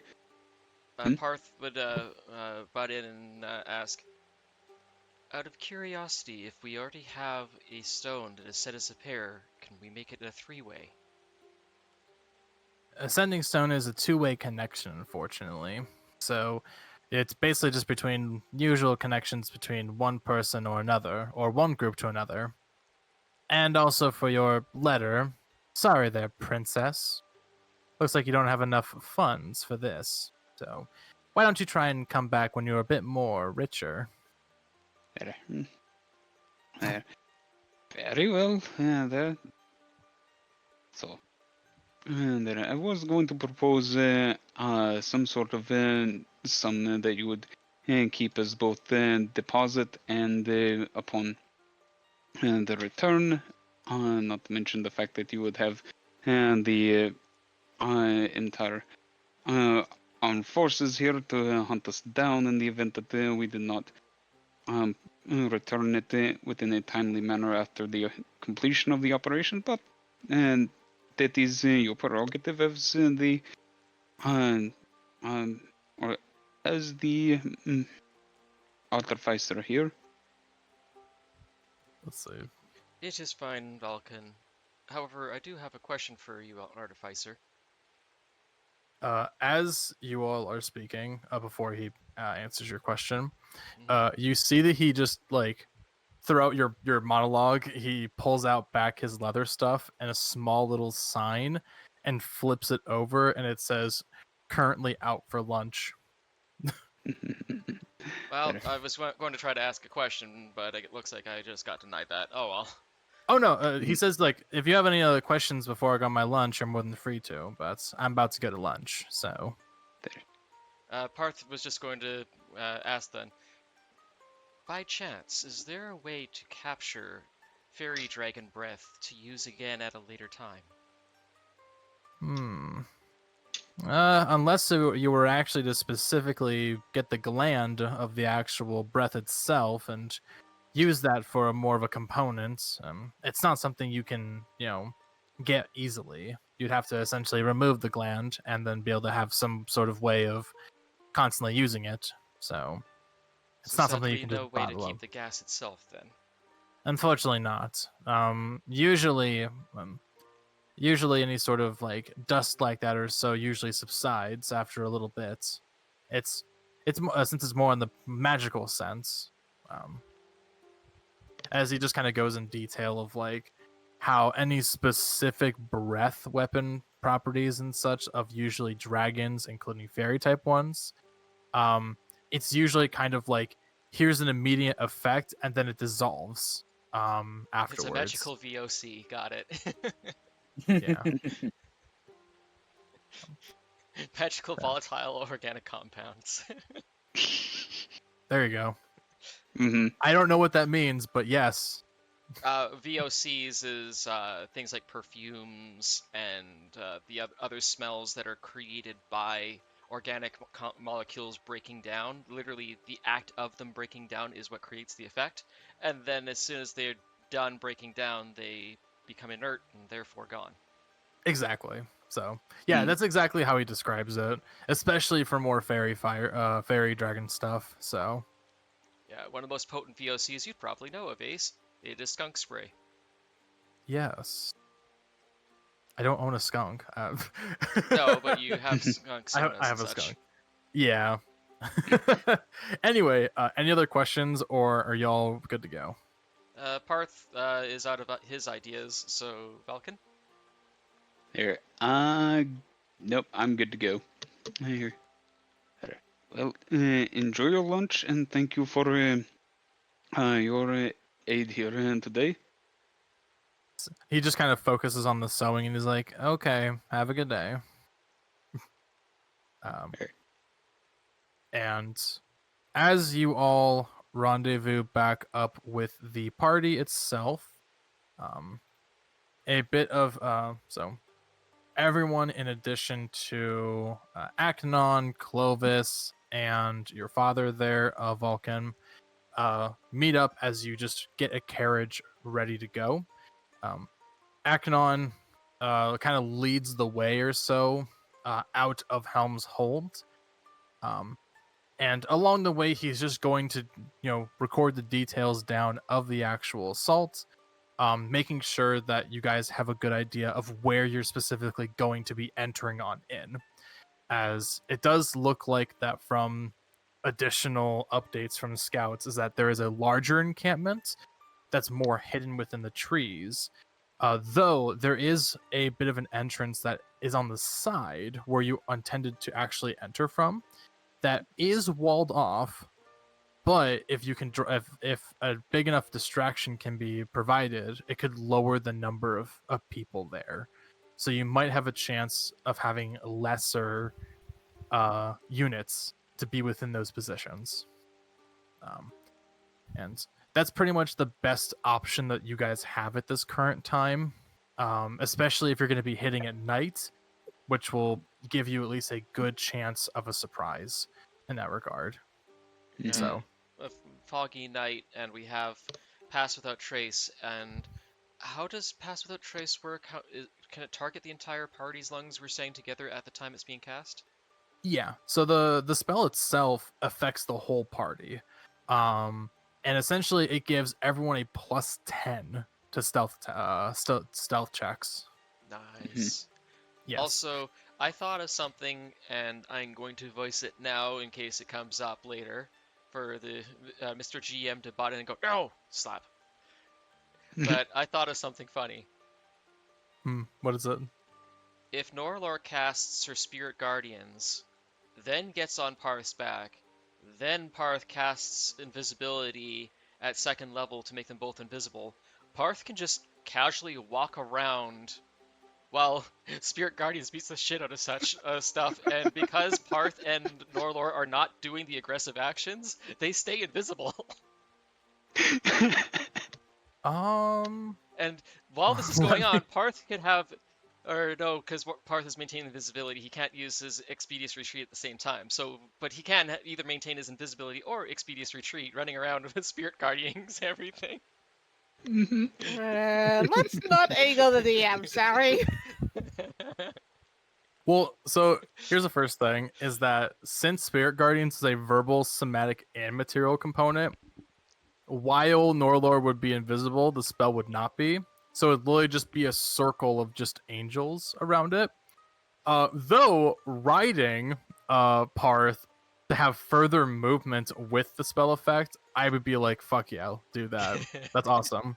You wouldn't make the spell invisible, but you would make its user invisible. But since it's on self, it's kind of like, who's controlling that spell? Don't go near them. Yeah, all they see is this ring of angels spinning around and an invisible point in space that's just rapidly moving around the floor.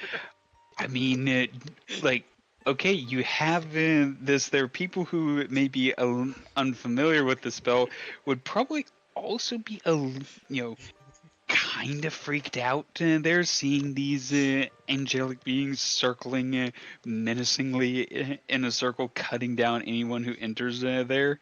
Yeah, The circles for are certain. Not approaching knowing on the people. origin. Oh God, it's the rapture! Oh God, it's the rapture! Yeah. Exactly. That's what my forte would say is that like you can make the person invisible, but if it's a self spell that has an AoE around you, it's probably not going to do so much of a good job of sneaking around. So. Probably not good for sneaking, but it would make it so that now we have these angels beat the shit out of everybody, and all the enemies know is that somewhere more or less in the middle of these angels is the caster, but they can't find them. For sure. Not to mention, you have disadvantage on attacks against invisible creatures, so that means that it makes it incredibly difficult for the enemy to, hit them to cause a potential concentration failure. Wanna know what's even meaner? Yeah. Mhm. Norelor can also take the defense stance every turn while Paarth is moving. You mean the dodge action? Dodge action, yeah. Yep. Yeah, but at that point, you probably would want to do Sanctuary and then do the dodge action, because at that point, it's literally just disadvantage on attack rolls, advantage on dexterity saving throws. But before you get to that, the people that are attacking you have to make a wisdom saving throw to even be able to get the attack through thanks to Sanctuary. Can she have Yes. Sanctuary at the same time as Spirit Guardians? Yeah, you can. Oh, nice. Because Sanctuary is not a concentration spell. So you can cast Spirit Guardians first, then Sanctuary, but then you just can't cast a spell or attack after that. Mm-hmm. Yeah, so There. if she does Sanctuary, I do Invisibility, and we just maintain Sanctuary and Invisibility. There. I say do this. Oh, and then you know damn well that the difficulty is going to be insane if you do that. So anyway, so with that in mind, as you kind of discuss the plan and continued through the road, I need someone to give me a survival check, and then I need a separate person to do a perception check to make sure that you guys are taking the best road possible and getting there on a timely basis, while also looking out for any potential threats. I'll do Perception, because that's my good one. Mm-hmm. Yeah, there's one thing that I want to do if you guys succeed on it. Before I figured it'd be good to take a break, and then we can get on over to Tailspire to go through the your encounter at the Wave Echo Cave. I got a max roll, so I'll take my 24. Nice. Was that like a nat or? Yeah, that was a nat 20. The first was a nat, and then because I have advantage on perceptions, so it was a nat 20, and then I rolled a 6, so I'll take the nat 20. Cool. Okay, my survival is a +4. What is everyone else's survival? +1. Survival, I have a +4. 2. But you got the nat 20 on perception. You said I'd be a different person. Yes. Yeah. So then, Norelor, then you can go ahead and do the survival check then. Hopefully I don't screw it up. Don't screw it up. 4. No, 4. 4? Oh no. So what's the total for that? I'm just rolling it. Oh, sorry, my bad. I thought you got a 4. Fudge! I hope somebody performed the help di- action with Norelor. Declare I was- help. Yeah, I was about to say, can we do help actions there on these? It would just be specifically for the those people. So, Mhm. so 8 in total. Okay. So, I will say with this, there's really no trouble as you go through your travel there, Paarth. There is one encounter you do have, but I'll get to that in just a moment. Norelor, you kind of just stick to the maps at this point, as while you've kind of been traveling around the Sword Coast here or there, you're like, I don't know the best way around to go through like shortcuts, and it's like there's just a bumpy roads, and it starts to rain a little bit, so it's like you don't want to get the cart stuck. So you kind of take your time and everything, but there's not really anything that's super crazy that like truly happens. The one encounter that you do have is as you make your way to the cross section, turning onto the Trowbor Trail and just getting past the turn before Phandalin, you do see that there is a cart that is actually stationed a little off the road, and they are kind of set up with a little campfire underneath a tarp, which has a little bit of a hole for the smoke to go through. And you see that a small family, like a father, mother, 2 kids, and a grandmother, are there. While like the parents and the kids are like around her, so you see the old woman start to approach and start to like flag you down a little bit, trying to not get the attention of the family. It's like, excuse me, sirs, can you would you mind lending an ear to this old woman? Is it still raining? It's not like heavily raining. It's like Drizzle? it's kind of like a trickle a little bit. Okay. I should also ask composition. Is it Paarth with Vladimir riding him, and we got the cart with a horse or a mule or something? Yes, that's what I was assuming. Just want There, that yeah. established, so we know what we're moving on. Mm-hmm. Yeah, and So, horse, cart, everybody riding the cart minus Paarth and Vlad together. there, yeah, and I would like to be infusing the ring with a fireball, and noting putting in the spell scrolls into the ritual spell scrolls into my book of ancient secrets. So There the along ring the path. the ring has already been imbued with a fireball. So the artificer did that for you. That's why it costed so much. Oh well. Yeah. So you already have that in the ring itself, but you can take the time to add those rituals into your book. So Yeah, I imagine Okay. we've been traveling for over an hour easily, right? yeah, definitely a few hours. So Okay.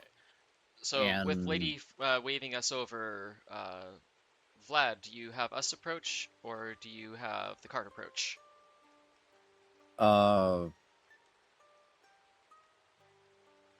Vlad would probably have us approach. Okay, Paarth, in a non-threatening manner, pad his way towards the old lady waving us down. However, as I'm approaching, Paarth is going to do a perception check just for immediate surroundings. okay, I'll just go based off of your nat 20 because Oh, that's for like the entirety of it. Okay. So there's Paarth is looking for ambushes or dangers. Yeah. Surprisingly, the trial board trail has actually been very quiet. Not so much as like too quiet and suspicious, but like I think because of the inclement weather that's been occurring or so, there's really no reason or like there's really like no difficulties that really show on it. And there's not a lot of people on the trail itself. So it's there even in this encounter, this is really only people that you spot on the road itself.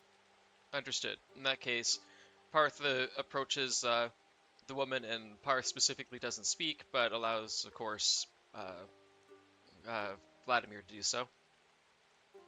I'm really glad that you. Oh, sorry. Go ahead. No, you started before me. Go ahead.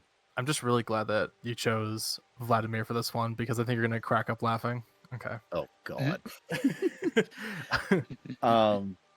So Vlad at this point, he remains on Paarth after approach, and he goes, "What can I do for you?"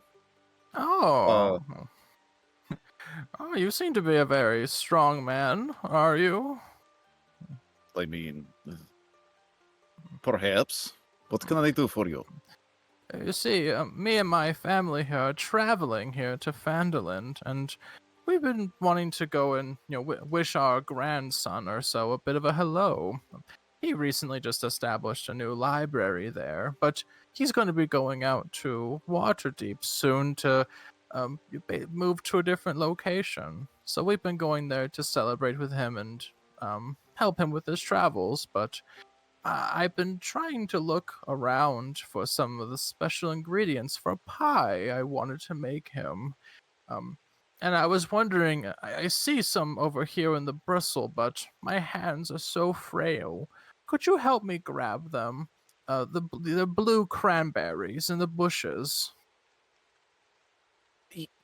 Vladimir pauses for a moment before dismounting when he heard the old lady say that his grandson recently established a library and is going to be going back to Waterdeep. He pauses for a moment, thinking about it, and then dismounts. He goes, "Sure, I could give you a hand with it. Why don't you go ahead and show me where it is?" Oh, thank you, good sir. Here, they're over here in the bushes. They're cranberries, but they're blue, you see. Now, above table, what's his face's character again? Marshall, I think. Did Elias? Marshell. Yeah, Marshell. Yeah. Okay. So as the old lady shows Vlad over, he sends a mental ping to Paarth, basically going, just stay close and keep an eye out just in case. And There's a small acknowledgement from Paarth as the fairy dragon that everybody probably thinks is a Drakengard drake it is passively watching the surroundings and keeping an eye on Vladimir and the old lady as they move. Mm-hmm. And as Vladimir and the old lady are walking, Vladimir speaks up, going, "Your grandson, you say he started the library, huh?" Oh yes, he's been traveling around collecting a bunch, and I guess something happened where it burnt down for a while. But he recently got his collection reestablished, and we wanted to celebrate with him. And he's traveling to Waterdeep to grab more of his books, so that way he can resupply his library. And I was going to make him his favorite pie made of blue cranberries, but the thorns are too much for me. I see. Now, your grandson, his name wouldn't happen to be Marshall, would it? Oh, Marshall, I miss him so much. I heard that he was with a strong vulpine like yourself, but I don't think that's you specifically. You're too brawny for the description he gave. Well, I'm not. In the back of his head, he just goes, "I'm not sure if I should be flattered or insulted." But he does speak up, going, "Actually, I have traveled with him in past. But I wasn't only vulpine. I do have a fellow vulpine compatriot that is back at Cart, but no, I've traveled with him a bit. Oh, Ah. well then. Here we are.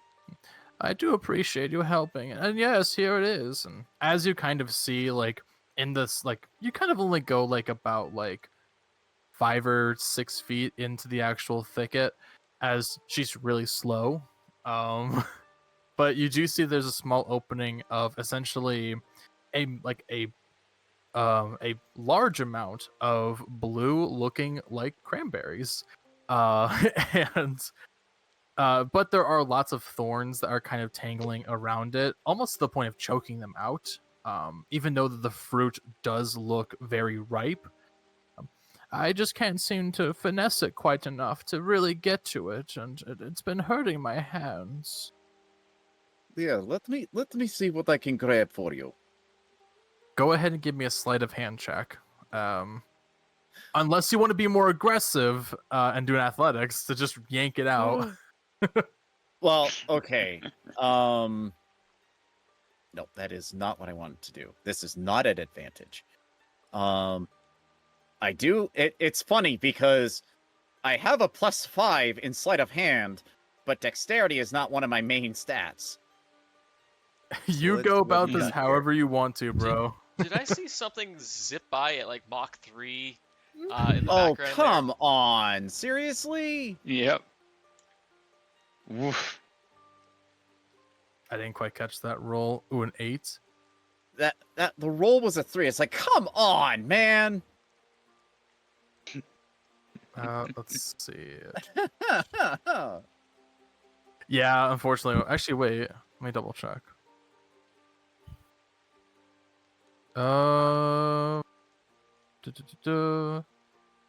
Wait, you have protective wear, like gloves and everything on, right? Yeah. Oh, go give a roll D4 to get an additional bonus. D4.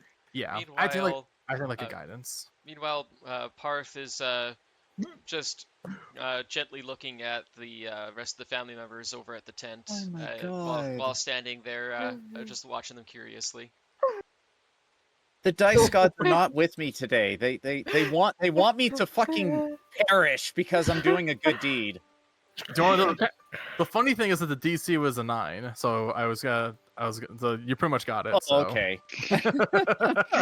Otherwise, I was going to say, I can just imagine there that Vladimir would start reaching in there and then get pricked by particularly a nasty thorn and just look over his shoulder and go, Valkin, get your magical tail over here and use that goofy magic hand of yours on this. I was about to say that this mage hand that Paarth could have cast you.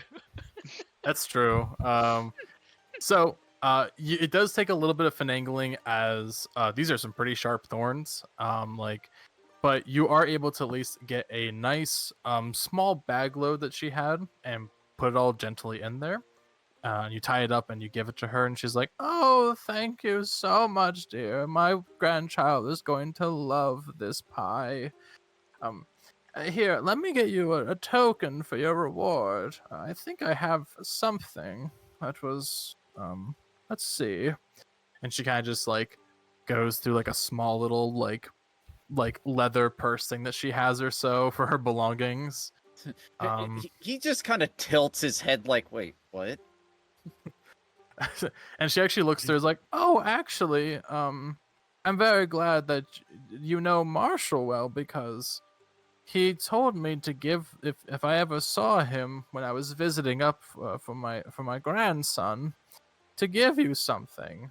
Could you give this to a man known as Vladimir?" And she pulls out from her purse a very odd-looking device. But you recognize it almost as if it's a flash of a memory, like you've used it before. It is a little kind of like a gauntlet attachment that has different sorts of mechanical devices, almost as if it's like a bit of a screen that also has different wire connections that you can clamp right onto your gauntlets. It almost as if the detailing on it looks as if it is a further connection to your lenses, but there's not like an exact port that goes into it. He said that there was a monocle that worked with this, but I don't know how a monocle could work with such tomfoolery. But I figured if you could find this Vladimir fellow, that you could give it to him. Sure. I'll be sure to pass this along. Oh, thank you so much, dearie. I'm going to go back and make this pie for my grandson, made of cranberries that are blue. Thank you, and may your travels be safe. Well, I hope your travels are safe too, and I wish you the best for you and your family. And you safely escort her back and get back to the cart. Yep. And after he gets back onto Paarth, he's staring at this device like, wait, Marshell said to get this to me? Like he's kind of muttering to himself, like, that's curious. Yep. And that's it. So I was totally expecting and partially waiting for, because I know you, Ace, that you're going to do the part-time dragons thing of having one of the kids run up to Vladimir and go, "Can I pet?" And you go, "Well, of course." And then the kid reaches over and pets Vladimir. Nah. I didn't think about that, but that would have been really funny though. So Look, it's a puppy! There's Can a I very pet cute him? part-time dragons comic where there's a dog man riding on a dragon. Kid runs over and goes, "Can I pet?" And the dragon looks all proud, and the rider says, "Of course, he's friendly." And the kid goes, "Okay," and reaches over and starts petting the dog man, and he goes, "This is okay." And the dragon looks incredibly jealous. yeah, I've read that before. That's pretty goofy. So, okay. So with that collected, you make your way and continue on the trail itself, leading more into the evening. The rain does pick up a bit more, and in addition to the humidity of the day, plus the cooling of the rain itself, there is a fog that does start to appear along the floor.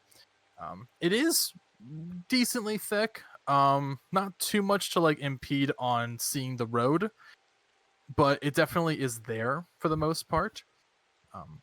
And as you travel more into the late evening itself, there is a section within the thicket where Achenon, Clovis, and of course Valkin, your father, do depart and make their way on foot.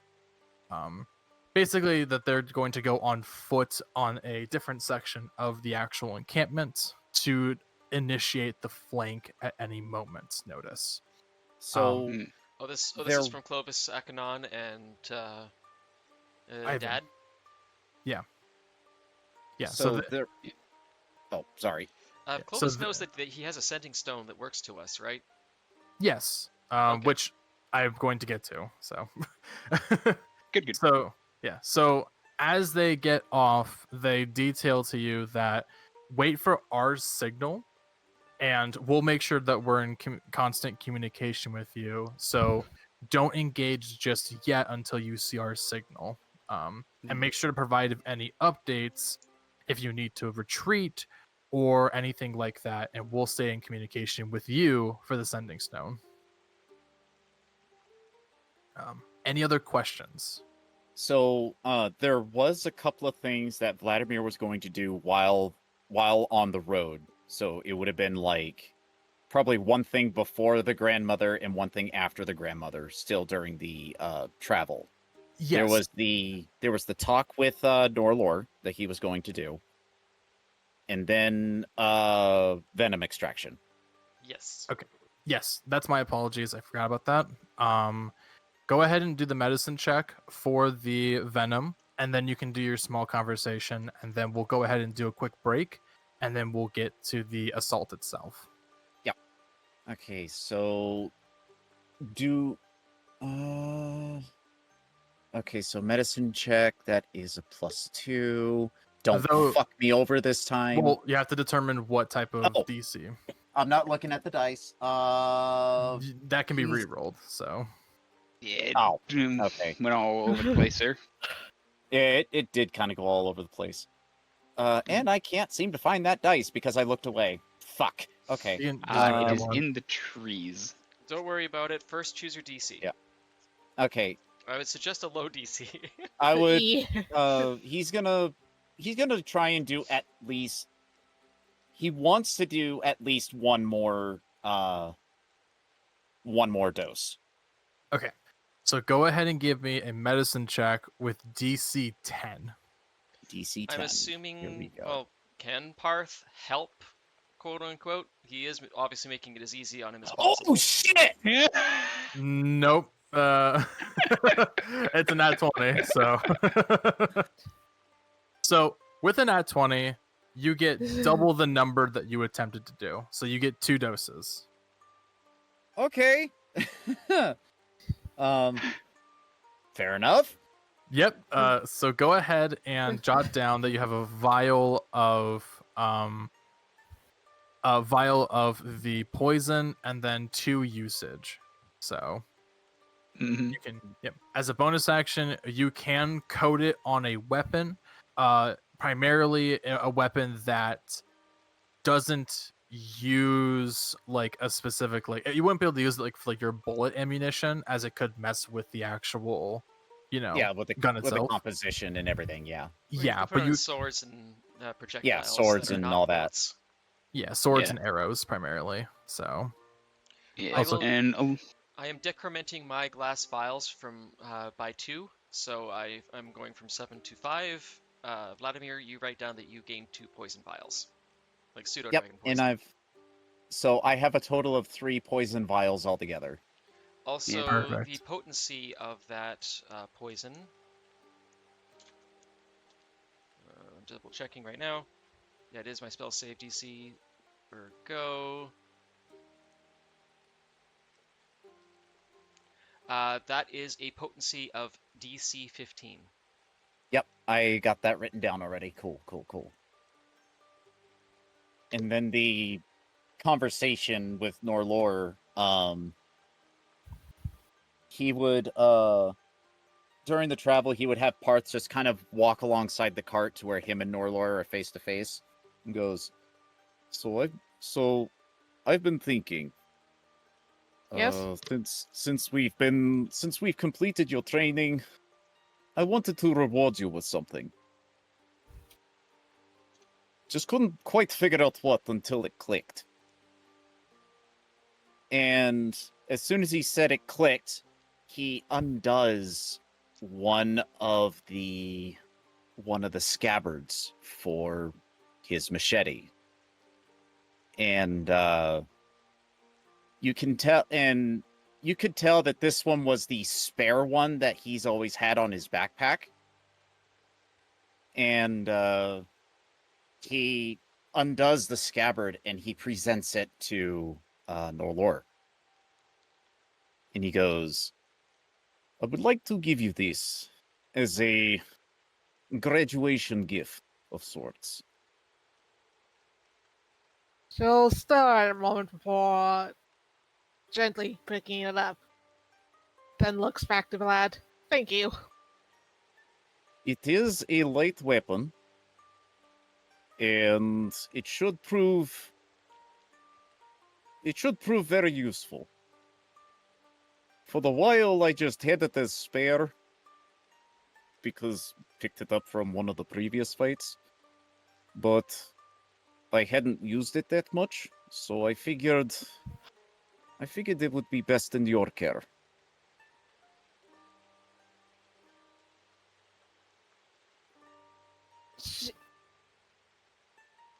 Alright. It'll just- it'll probably take a minute to get used to, but once you get used to it, it'll become your best friend. Alright. Yep. So then just make sure to, if you're going to be doing that, you just got to provide the details of the weapon or so. Yep. So. Yep. Perfect. So that will take me a minute. Well, we will be going on break here pretty soon, so be Yeah, done the only during thing that on my time. agenda will be during downtime when we're preparing to rest. Is I will want Vladimir and Paarth to read through that Book of Familiars Mm-hmm. because I still want to know what's in And- there about Paarth. Mhm. Yeah, There and I'd wasn't- like to. Sorry. Said, recall there wasn't a lot of details. It was just more than we had at the start of the game, you know? Hmm. Yeah, a lot of it because I wasn't unsure if you guys read through it or not, but the which this can be during the travels too as well. The Book of Familiars contains essentially a listed document of all different types of collected familiars that Clovis has taken care of and actually worked with, not with this like fake guild of Trunarth, but actually with Harpers, and also with other different agents within like Waterdeep and Neverwinter and a few other locations, but mainly Harper agents. So some of them have just been like trained like birds for reconnaissance, even like others like wolves and stuff like that for more like frontal assault and like additional helps in those regards. There's even like one documentation of an owl bear for like a berserker sort of character. And then there's your documentation, which is specifically for Akanon, and it details kind of like how you've been picked up and like your training records and such. All things that are just generally a part of your background that you would already know. But it also does include the additional info about like the specific purposes of like getting you prepared to go back and becoming a guardian and such. So that way you can be of like more usage towards the Harpers against this sort of like foe that you're already going against. So that is the general gist of it, though. So I'm guessing in there's also about Clovis finding out that uh, the act of singing allows Paarth to circumvent the verbal components of spells, thus allowing his pseudodragon to cast spells, which probably fascinated him. yeah, that is a footnote actually within the ability of spellcasting, detailing that it is a unique function that most Fae or Bard type characters or Bard type adventurers usually use. So to see it in a kind of mixing combination is very fascinating. So Okay. So, nothing earth-shattering to find in that book, I guess. yeah, nothing really, but it does definitely pique the interest of like this is how Clovis has seen you and like kind of like seeing that there is a bit of a nurturing aspect to it. So Mhm. also Yeah, I think so Clovis was aware that this was not a normal pseudo-dragon, but the documentation is still very much like somebody who raises animals. for sure. Also, I think Breaker, you're getting some stuttering on your end. Is it more of like a disconnect between words, or is it just because I stutter? I don't know. Stuttering between words, are you talking like from what I'm saying, or? Well, I think Burrito, the Noodle Dragon, which I love that name. That's an awesome name. Anyone else getting stuttering? So I see. No, I'm not getting any stuttering. Everything's Okay. smooth here, but of course I'm in Discord voice, and if I try to listen to the Twitch stream, I'll get overlapping voices separated by almost a full minute. Yeah. I am seeing that the my stream quality for some reason has tanked a good bit for. I really don't know. I'm guessing that we sound clear to you, right, Ace? Yeah. Yeah, y'all are sounding clear to me, and I'm not getting Okay, any so- messages about there being any additional issues, but it may just be like the frame rate decreasing and such. So Mhm. maybe. Yeah, the stream is buffering on my end for you there, Breaker. Okay. Well, It's back What up the again. heck, internet? mine's been kind of up and down a little bit, but just because I also I'm gonna be working with my roommate to getting special things taken care of, so that way whenever I stream, I'm Mhm. on the more priority end for stuff. So That's the thing. I'm the only one utilizing the internet at the moment. that's odd. If it's we- anything like me, I had all my DNS services just go bloop out of existence for a minute. It's like, I kind of need those Cloudflare. Can I have those back, please? It's probably just OBS being OBS. So, but we can Yeah, definitely take drop a. frames are definitely increasing here. Well, we can definitely take a look at that during our break. Mhm. Was there anything else like that y'all wanted to do or so, or any other conversations? I did want to fully identify that sword and all of its properties there, so that way Vladimir can use it properly. The Talon sword. Yeah. Mhm. Paarth Okay. will absolutely assist in the Knowledge Arcana if there is a Arcana check. Oh, are you using like an identify spell, or are you Yeah, trying I'm to use using the Arcana? identify ritual spell. Okay, so then you wouldn't need to do an Arcana check at all. So, Mm. so go ahead and get your writing utensils down, because this has got some good properties. Okay, and Renewza, I did send over in our group chat the stats for the machete. I can see that thing.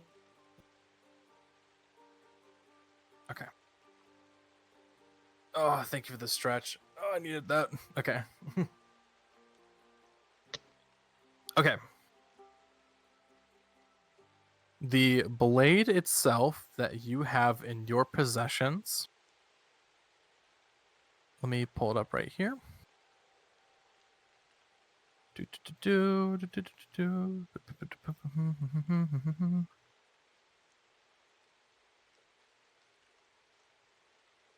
Okay. So the blade itself, the name is called Talon's Claw. It is a +3 magical longsword. The things that it has is I need you to go ahead and write down the special ability known as anti-magic resistance. Well, sorry, not anti-magic resistance. It's just called anti-magic. So this blade has the similar property of an anti-magic field, which was pretty much this blade was forged with the properties of essentially the use of essentially an archmage with the works of a with a blacksmith. So much so that the metal itself is forged to break past any sort of continuing magic that would occur with it. So, if there is something like a wall of fire or like an area of effect spell that is continuing, the user can use its action to dispel the magic by planting the blade into the surface. If a user of the blade cuts into something that is magical, such as a set of armor, gear, or a spell effect that is enchanting onto it, then the magic property is removed for 1d4 turns. If it's specifically a spell that's enchanting something, the user immediately has to make a concentration check in addition to the one that they would have made if they were concentrating on the spell. If they fail, the spell ends. So, as an example to kind of practice this, let's say, for example, that Paarth, you were concentrating on a spell. A person that wields the blade can either attack the spell, ending the effect by planting the blade into the area of it, just pretty much negating it. You would still be concentrating on it, but until the blade is removed and away from the spell itself, then the spell would you would just be concentrating on nothing pretty much. So would that mean the sword would be capable of like pinning a spell like Nathir's Mischief that it could normally move? If you can, you would still be able to move it. It kind of acts similarly to like the Beholder's anti-magic ray, where if it's within the range, then the spell doesn't end, it just stays there. So it's more of a spell suppression effect. So if they planted the blade on my Nathir's Mischief, they would turn off the effect, but if the Nathir's Mischief moved far enough away from the sword, it would turn back on again. Exactly. Also, if you have a spell, let's say concentrating on yourself, like heroism or something like that, and you get attacked, you would essentially have to do 2 concentration checks in addition to one from the blade's effect and then one from taking damage. So You know who that would have been really useful against? Aknon when he was charging that devastation spell on us. yeah. So the Wish we had ability the sword for. Yeah. So that's all that the blade does. It's just a normal longsword +3, and it has that effect. So Wait, it's also a plus 3 blade? yes, because it's a legendary blade. Fair enough. And the ability's effect is anti-magic suppression. Or magic suppression, sorry. I need to take a break. Mhm. I need to get my mind in check. If you need me Yeah. to, I can type it out for you, so that way it makes more sense. So I still have some of the lingering sleepy sleep still affecting me too.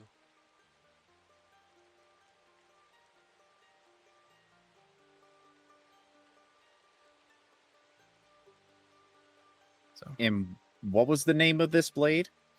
it is called Talon's Claw.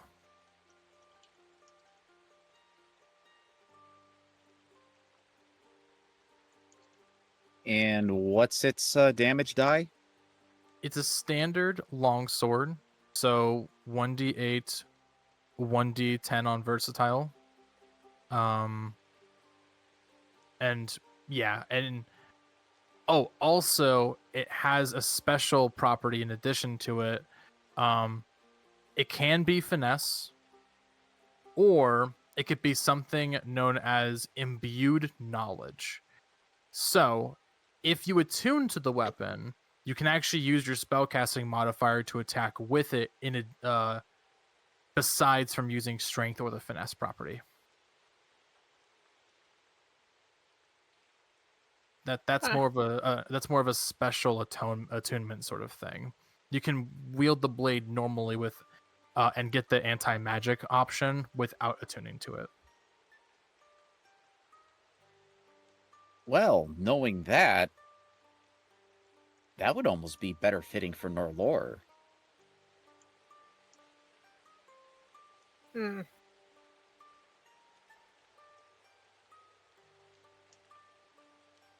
So Which really blows my gift out of the water. you get what you get. So okay. Was there any last bit things? Or was that pretty much it?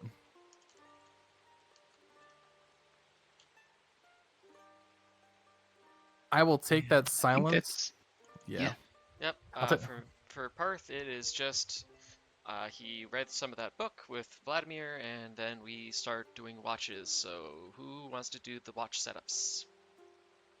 Well, you wouldn't have the opportunity to do a rest though, because you're like just outside the encampment. as you I like, thought end the that this trip. was our first rest on the way to the Wave Echo Cave. This is just throughout your travel. Essentially, you're gonna get the benefit of resting, as you already traveled. So, because you're not really doing anything else or anything extreme. So, Mhm. Gotcha. I thought that it was going to take us literally over a day to get there, so. it would take it. You would start near the early in the morning, and then now you're getting there in the evening. Got it. Yeah. Sorry, that wasn't so clear.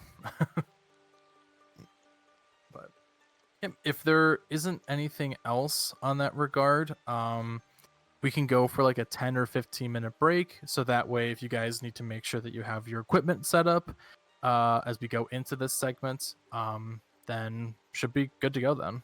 So, Yep. And then I am going to restart my internets and everything here and be back. So don't anyone go away there. I will be returning and restarting the stream. Yep. We'll be back, ladies and gents. Yep. Mhm.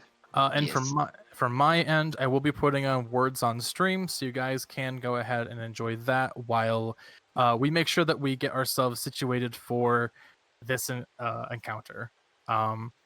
Also, make sure that you do a water check, to hydrate, medicine check if you need to take any medicine, and if you haven't eaten any food, get some food in your system. So Mhm. we'll be back Oh. between 10 to 15 minutes. All right. Alrighty. See you guys in a bit. See y'all in a bit. Right. So, Okay. boy. Yeah, I will be back. Also, one sec, I still have to.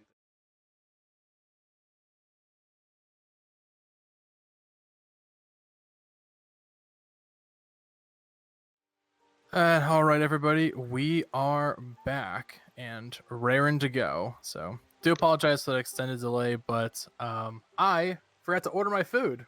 So, Mhm. Whoops. Defend. yep, I'm also dealing with other stuff too. So, a lot of fun adulting. So, but I'm good Yes. though. Yeah. And we are back as we are, as I will set the scene for, as we hit the crossroads of fate with our adventures. I will put on a different tune for you all.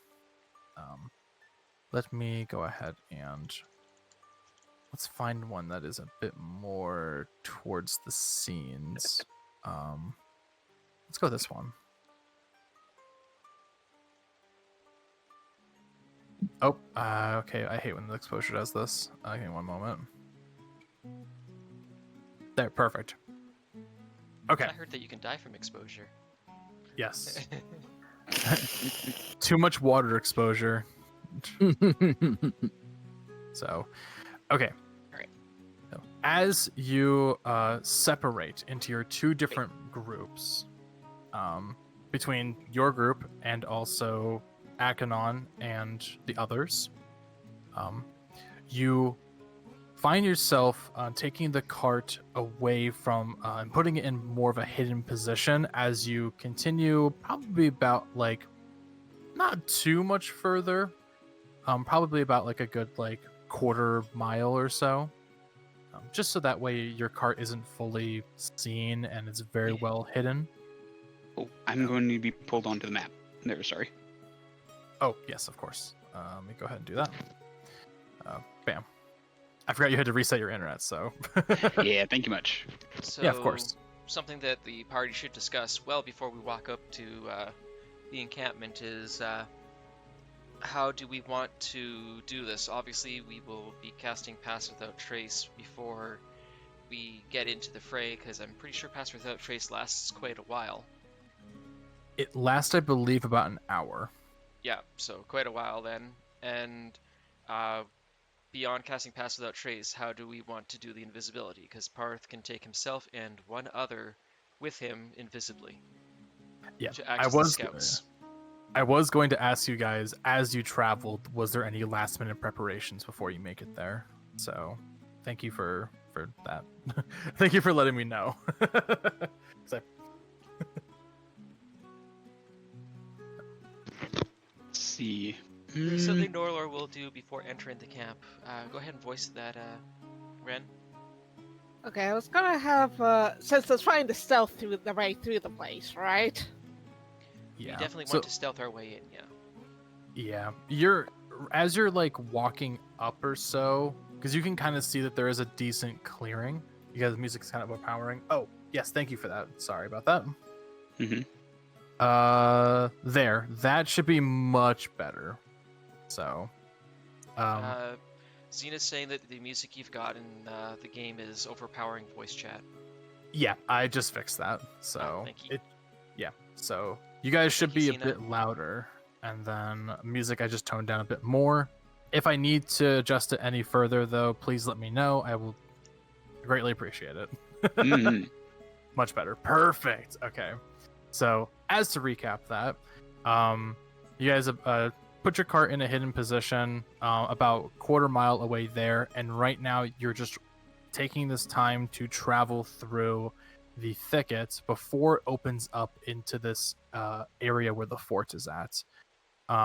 You do have an opportunity to prepare, whether it is casting any spells, making sure you change around your equipment. And I know, Nenewza, you said you were going to do something beforehand. Yeah, I was actually gonna cast a spell he hasn't used yet. Borrowed knowledge. Oh. It will allow him to have a proficiency in one skill for an hour. I was thinking making it stealth. Nice. Mm-hmm. Oh yeah. And because of the internet debacle there, I completely forgot to say along the route there I wanted to do Find Familiar Yes, Yeah. let's there get to bring your, back Hoots. Hoots. Yep. Okay. Actually, did he? I don't think he actually went away in their No. last game. I don't think he got. So actually, I don't need to cast that or anything. No, I think you he only just needs to dismissed be on him. I the don't field. think he died this time. Yeah, Yeah. I don't think he did either. So Let me go ahead and grab Hoots for you. So yeah. I thought I had him saved. And then I wanted to ask if anyone would be willing to hold a hex on themselves there. Oh, so that you can Because- transfer it? Yes. You and will then I can have rest. to hit us with an offensive spell to put the hex on initially, don't you? Nope, it's just cast. It is there now. Let me just double check the ruling on that, because I know on a subsequent turn you can change the target, but I don't know if the target has to be killed before then, though. Oh, yes, they have to be killed first. Wait a minute. I'm just checking. Let me see. Okay. So you place a curse on a creature you can see within range of 90 feet as a bonus action, concentrating up to an hour. Until the spell ends, you deal an additional d6 necrotic damage to the target whenever you hit them. Also, choose one ability when you cast the spell. The target has disadvantage on the ability checks made with the chosen ability. If the target drops to 0 HP before the spell ends, you can use a bonus action on a subsequent turn of yours to curse a new target. There. Okay. Yeah. So they have to die, pretty much, in order for you to change the target. Fudge. Oh, Yeah. forget that then. Because I remember a long time ago when I had the hex spell, I was trying to do a similar trick. And I was like, oh, there's no way to store this or prep it early. Well, technically, actually, there is a way you can do it, Dawn, that is incredibly simple, and I don't know if the GM will allow it, but it is within the bounds of the rules. Put it on a bug. Put on a bug. Literally carry a beetle or an ant in your hand. If you can catch a bug and then essentially hex it, then sure. But I would need you to do a survival check to catch one. Alright. Okay, what in the world is going on with my internet today? Also, I've given you permission for Owl. Thank you. You can either have Paarth or Hoots help you get the bug, because Hoots can hunt or Paarth can dig. All right. That is bizarre. Basically, if I have your stream running there at all, it seems to just... And that's on a download. I am... What the heck, internet? Check your task manager, because if you need to take away my stream, then do it. Yeah, the thing is that I have everything available. Like, there is nothing in task manager or anything like that. Network use is at 1%. There, OBS is doing about 6 on the highest for megabytes there. Internet is about 10 on the upload side of things. Your stream is a download there, so it shouldn't be affecting my upload at all. I don't know what the heck is going on. That sounds to me like your rendering engine might be struggling. Probably. I mean, Check your the OBS thing is that stats. OBS Is it- says that the kilobits per second is the issue, not the rendering. So it is network packets being dropped, not rendering packets being Yeah. dropped? Yeah, dropped frames, and there is what's spiking through the roof, not rendering frames. There's a possibility you have something consuming your up bandwidth. You said 10 megabits per second though, because that's really low. Yeah, I think it's supposed to be 20 there. I don't know. To give you an idea, when I was streaming at 720p, my 15 megabits per second up was barely enough to cut it and be in a voice chat like Discord. They're bizarre. I do wonder if there's something unoptimal in my router's settings there. Maybe at a later point you and I can take a look around there, Dev. Can try, but that 10 megabits per second is a very low ceiling. Yeah, I'm wondering if there's isn't something in the router settings that's limiting that for some reason. Possibly Because denying jumbo frames, for example. yeah, something like that. So Yeah. something maybe we can look at a little later on. After stream. Yeah. Yeah, absolutely. Post stream. Yeah. There, whether that's post stream today or post stream another day. Okay, Yeah. we'll look at it afterwards, see one way or another. For sure. If you also need to disconnect it or so, like the stream itself, then you can just raid on over to me, and then that way it can help with at least you using Tailspire. So Oh, that's not even an issue. that's not even an Like, issue. That's no. weird. That's why I'm saying it is so incredibly bizarre. That is really because odd. nothing is borking or anything as a problem, even whenever I have your stream going, except for the upload on OBS. It's like, what the absolute heck? Alright, well, let's continue. Yeah. Beeps are waiting, but there's definitely some sort of network issue. We'll have to address it later.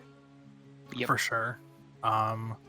So Norelor, just double check. You're getting proficiency in stealth for how long is that? It's lasts for an hour. An hour? Okay. So then, yep, Hoots is up. You're doing that. Paarth, I assume that you're gonna want to use the Pass Without Trace scroll.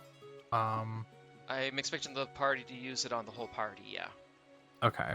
Was there anything else that like you or Vlad were wanting to prepare, like specific equipment and such like that? The only thing is a verbal agreement from the party about does Vlad and Paarth go together, in which case the others won't be able to hear or see us, or does somebody else ride Paarth so that Paarth can telepathically communicate back to Vladimir as a silent means of communication. So because the idea was we're going to have Paarth and one extra completely invisible take lead, because obviously having somebody ahead who can see potential threats like, oh look, there's a bunch of people patrolling over here, is very helpful. Because if we can see them and they can't see us, we can tell those that aren't invisible where the threats are. Well, if you're going to be doing pass without trace and then also invisibility, that may just be an overkill. Because it'll be plus 10, but then you already have the advantage with that. If you want to secure it like that, I mean, you can Well, definitely we're going to be do so. casting Pass Without Trace regardless on the party because it's for the entire party. Yes. But so also the doing invisibility some on top people... of it is just so that we can't be visually detected. Okay. Because if I understand right, Pass Without Trace makes it so that you gain an advantage in your stealth, or a plus 10 to your stealth, but it doesn't flat out make you invisible, does it? No. It doesn't, but I mean, if you do well with the stealth checks with a plus 10, I mean, that's still pretty good. So So you can Yeah. scout doing that technique then?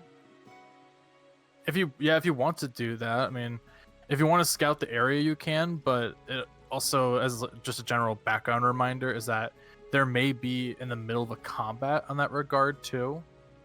So like So as they in might the be distraction. distracted. Okay, Yeah, that'll well, be- in that case, Paarth should still take the lead with the rider, because Paarth has advantage on all stealth checks. Okay. Because he's a chameleon Durg. Yes. So, the main thing is who's taking the Talon Blade? Is it Vlad or is it Norelor?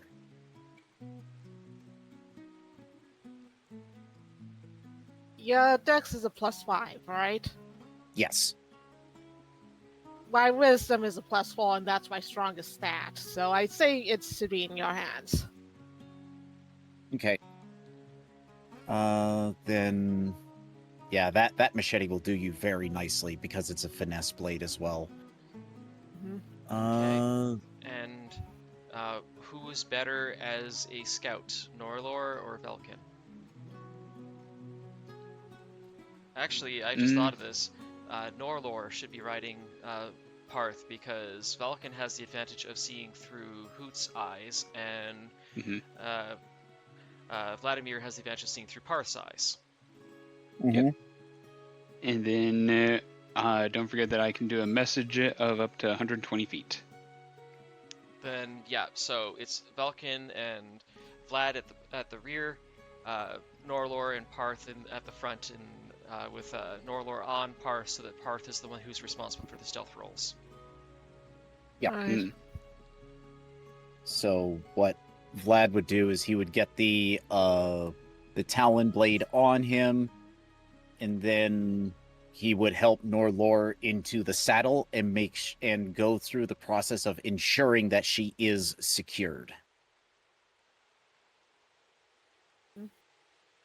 Yep. And even though Pass Without Trace already does such, make sure there's nothing jingling or sparkly Yep. on Paarth. Yep. All right.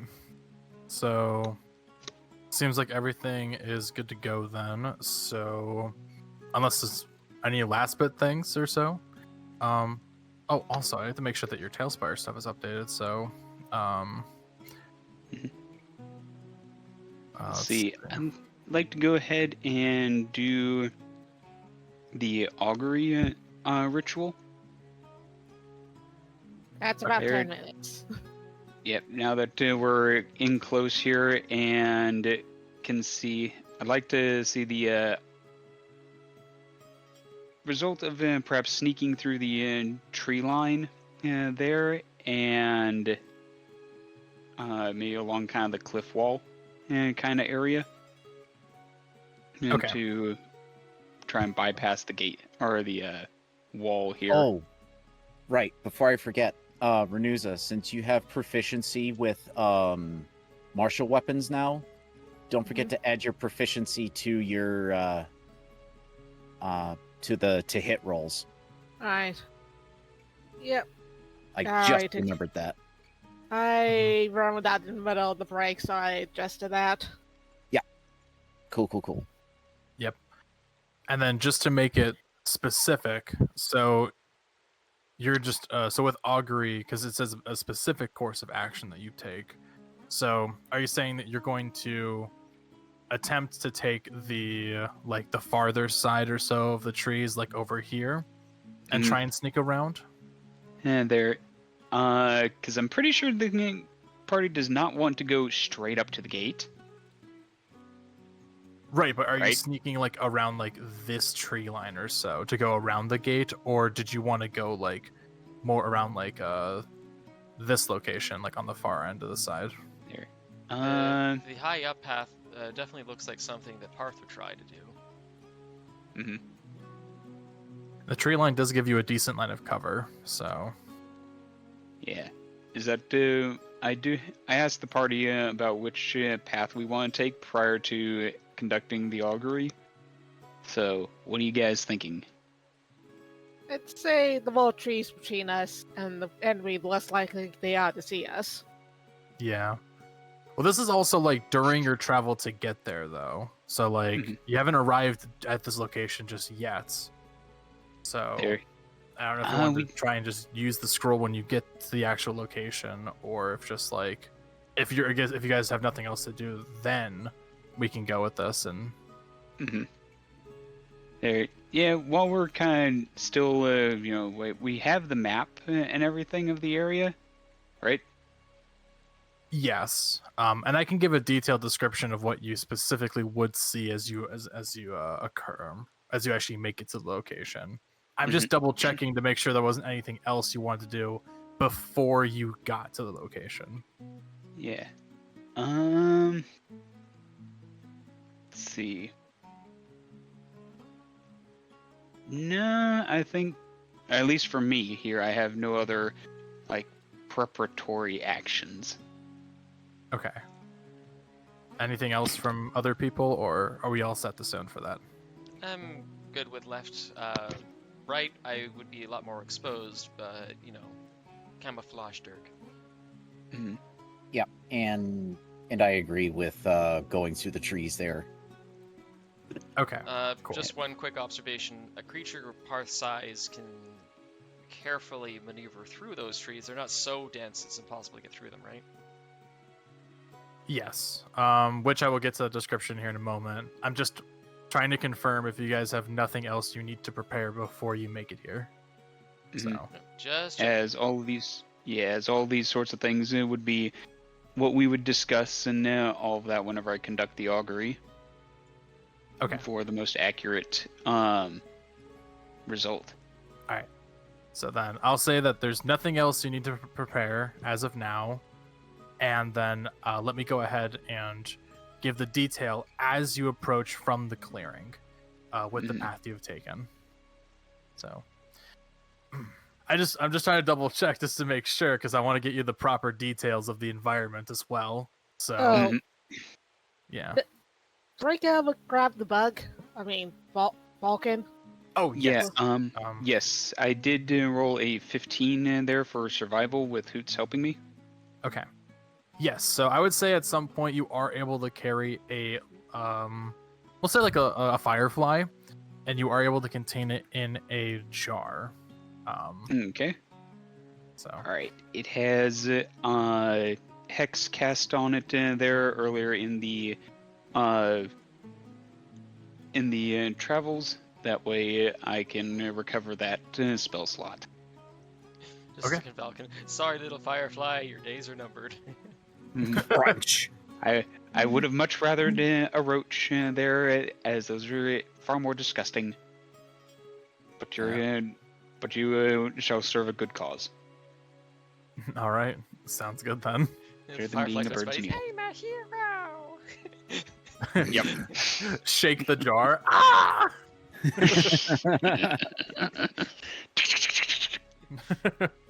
Okay, so now that everything is set in stone, as you finish following the off-road trail, you come across a large cave and a hillside, roughly. It's been like a very long distance or so from your general carriage. Say roughly 5 miles or so from your carriage. A shallow stream. You can kind of hear there is a shallow stream flowing outside of the cave mouth, which is screened between dense briar thickets. There is a narrowly dry path that leads in the further direction, though you can tell that there is large wooden fences that are built, roughly about 15 to 10 feet tall. And even though that you are at a further distance, you can act, along addition to the rain that is occurring, it's a bit more of a medium size amount of rain, getting closer to the ends of heavy rain pouring. You can spot out 2 guards that are on the tops of the gates themselves, just looking around. Even though that is a bit darker and there is some sort of like, with the nature kind of covering and having some bit of general cover, you can tell that there is a vulpine like stature towards them. So kind of confirming your the information that the bards have given you. So with that in mind, you also do see that there's the thicker foliage nearby the actual like cave itself. So if you want to use the augury to specify that you're going to try and sneak your way around that location, you can definitely do so, and I can do my roll to see if you would be getting a good result or not. Yeah, Okay. to make sure that we're casting that out of line of sight. Yes. Yeah. It doesn't seem like that no one really spots you because of not only there being the rain, but also the fog that covers the floor, which is pretty. I'll do like say this much or so. It's enough to obscure. So you do have the natural, Convenience. you have the convenience of nature, setting the tone for this, as it is pretty thick. So yeah, with augury, let's see. So you set up this thing. Just okay. So as and I assume that you're using the ritual version for that, correct? Correct. Okay. So you'll take about 10 minutes or so to set up the augury. As you see the scroll itself, like it's writing, kind of twisting and turning, or so almost as if like calculations are occurring to see what is supposed to happen from your specific result, the path you want to take. After 10 minutes, you do see the page goes blank, and it burns away, as it looks like that some words were actually burned into the ground itself.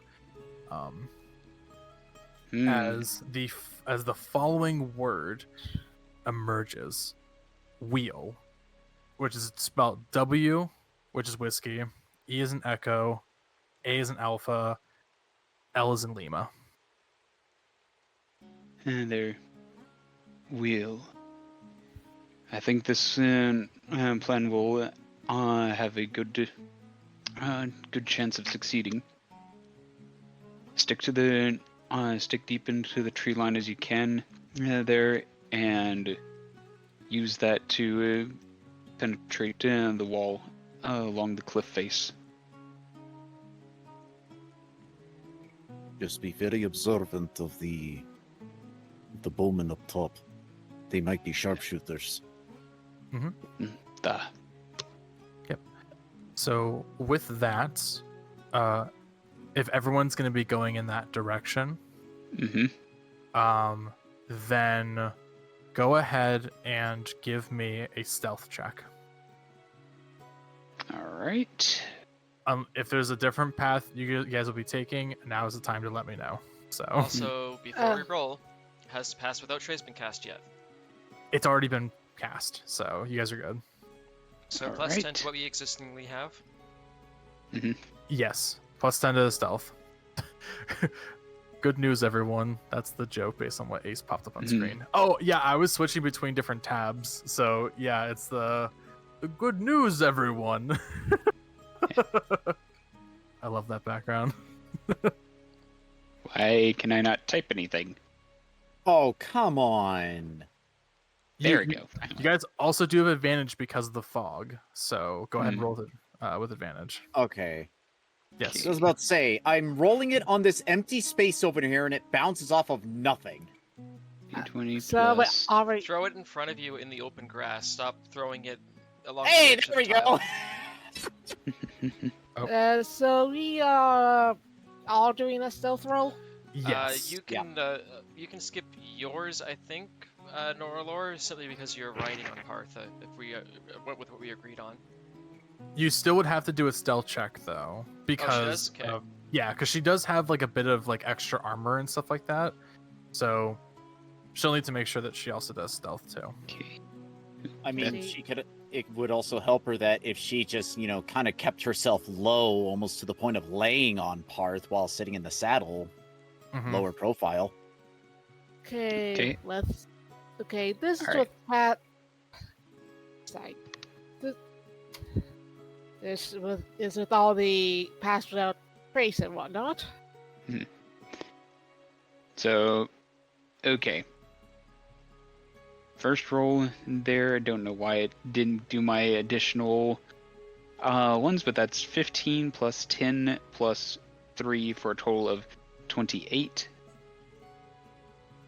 Okay. So 28. Renewza, Mhm. what did you get? A 19. Yeah.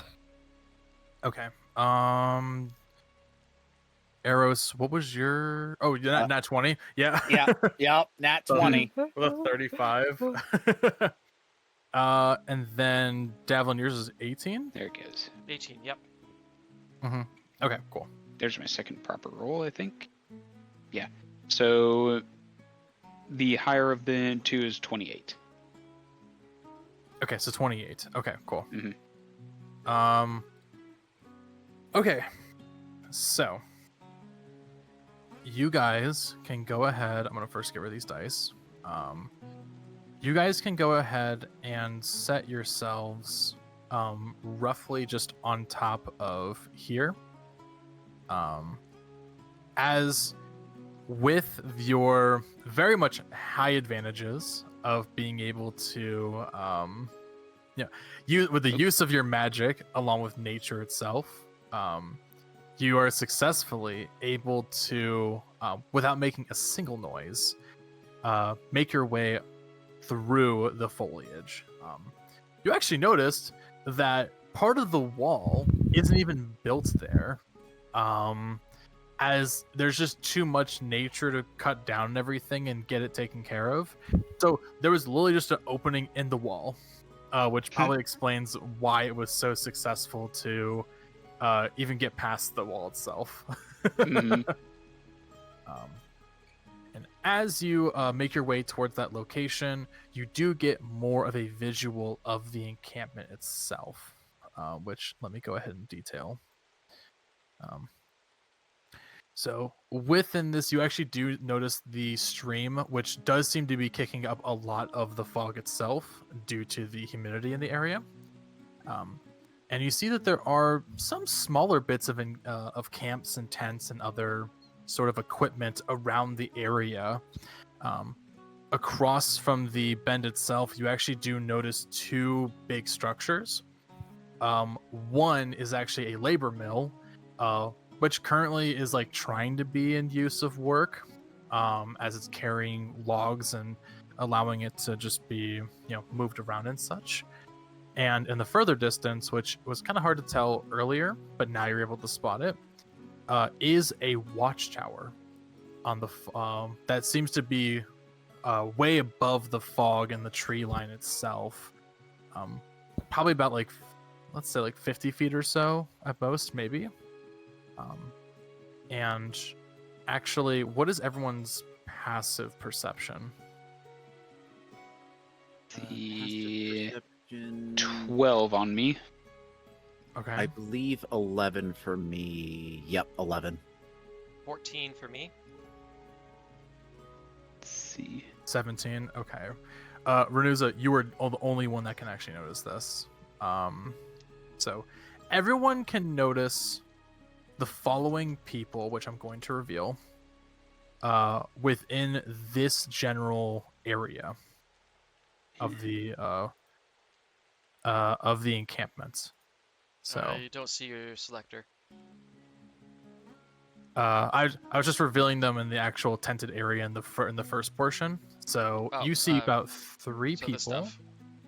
Yes, right in that area. Mhm. you see about 3 vulpines that have what look to be just general bows watching on the wall itself.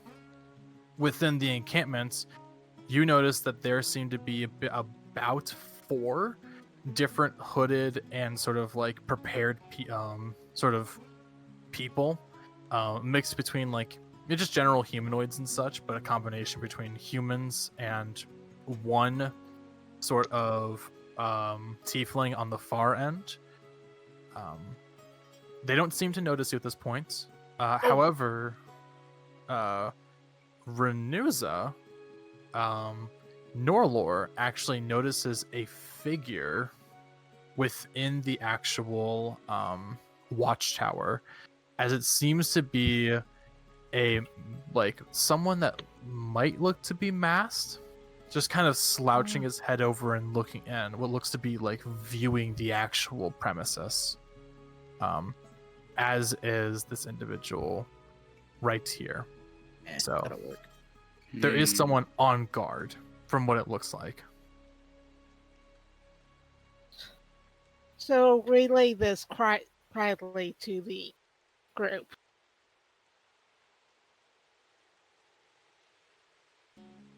Just so they know there's someone up there, possibly masked, so... Well, they're masked, and there we know of one such group of individuals that really likes them. Out of character, just going to ask, just because I missed this memo, did we get the go-ahead from Clovis and the others? Because we were told to not enter until we were told to. We're not exactly in there yet, are we? Yeah. Real close to being in there, but okay. Mm-hmm. We were going to give them the signal of when to execute the diversion. Oh, the other way around. Oh, okay. Yeah. Sure. If you want to go about it that way, you can. Which way did you have it, Ace? So how it was detailed is that they will give you the notice of when you can go in, as they're the ones causing the distraction. So yeah, we won't. So in other words, we didn't wait. We need to wait. That honestly doesn't make too much sense there, because the people doing the sneaking are supposed to tell the people to do the distracting when to do the distracting, not the other way around. Yeah, that's why you have a ascending stone to talk to them, to let them know. So let them know that you may be in position or so. Yeah, and we are in position, so this is fine. Yeah. Exactly. So yeah, so guess someone will silently tell them we're in position and ready to go. All right. Is everyone ready here? If we can get them distracted well enough, we might just be able to sneak right past them and into the cave. Vladimir just worry about anything else. Vladimir just stays quiet and gives a thumbs up. So does Norelor. She really doesn't want to do much by making sounds. Alright. Yeah. Let's see. If we didn't already designate who has the sending stone, then I'll just go ahead and take it out and send the signal. All right. Time to set the tone.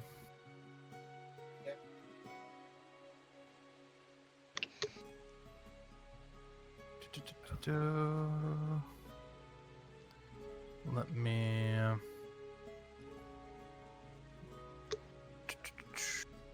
Which is the one that I had written down? This one?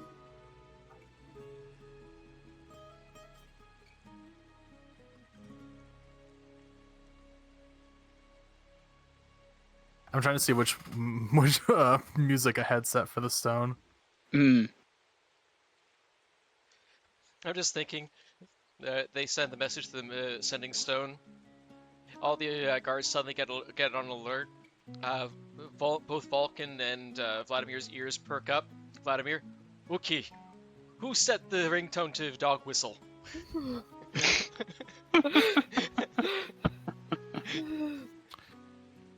Is it this one? Let's see.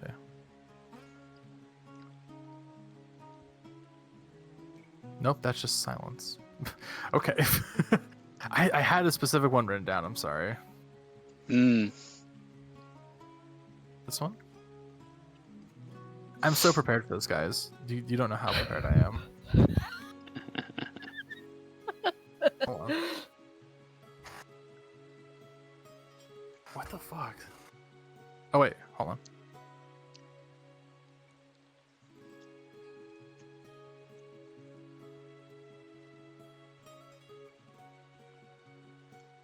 Ah, okay. There we go. I had to apply it to the board, so this is the right one. But I have to decrease the exposure now. Ah. There we go. Okay. All right. So, as you set yourselves in position and are ready for your assault, Breaker's character. Everyone ready? Everyone ready? 3 thumbs up. So, as you set yourselves in position, at least getting a general good idea of your location, you go upon your sending stone and try to communicate to Clovis. A faint response is heard of, it's like, this is Clovis. Are you all ready for the show? Duh. Start it off. Within a moment's notice, all Clovis says is, well, you better look up for the fireworks.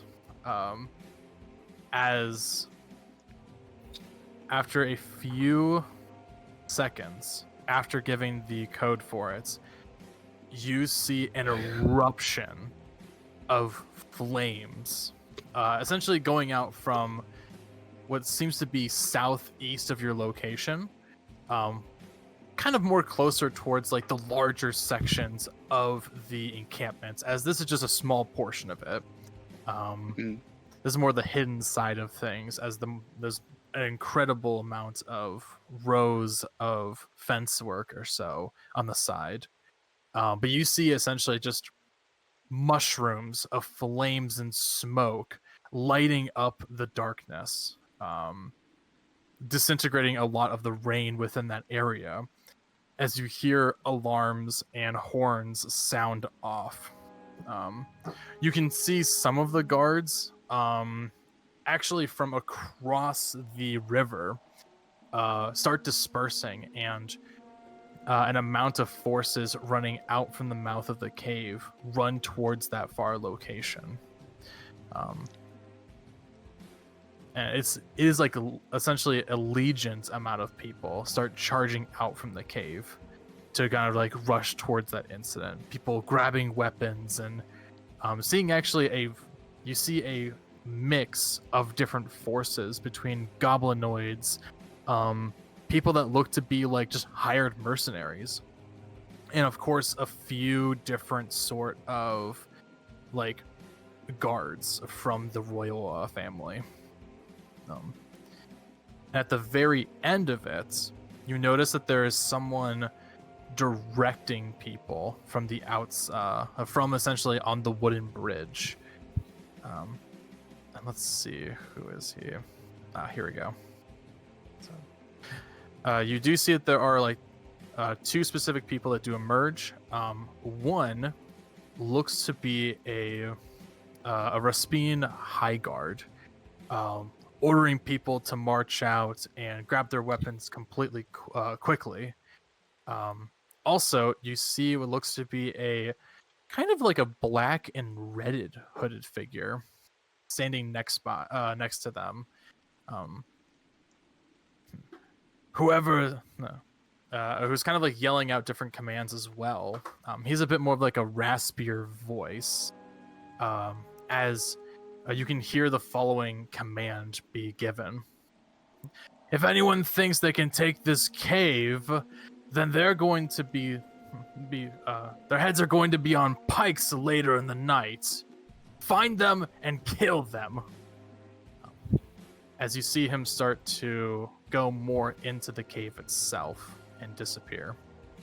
while the higher Espine guard kind of stands nearby at the mouth of the cave. So, with that, everyone in the encampment does seem to be on a bit more of those who remain in the area seem to be a bit more on guard, but no one has really noticed your location yet. So, how do you proceed?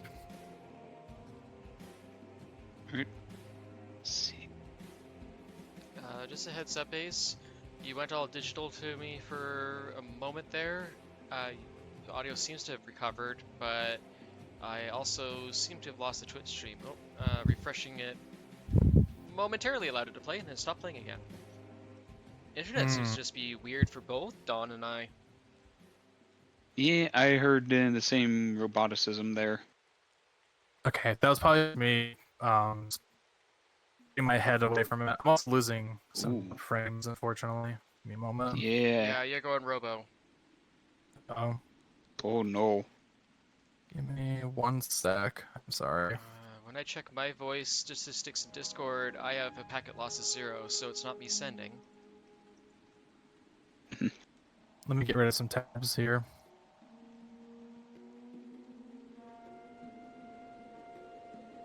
Yeah, my connection is holding solid there. God, I am losing so many frames right now. What is going on?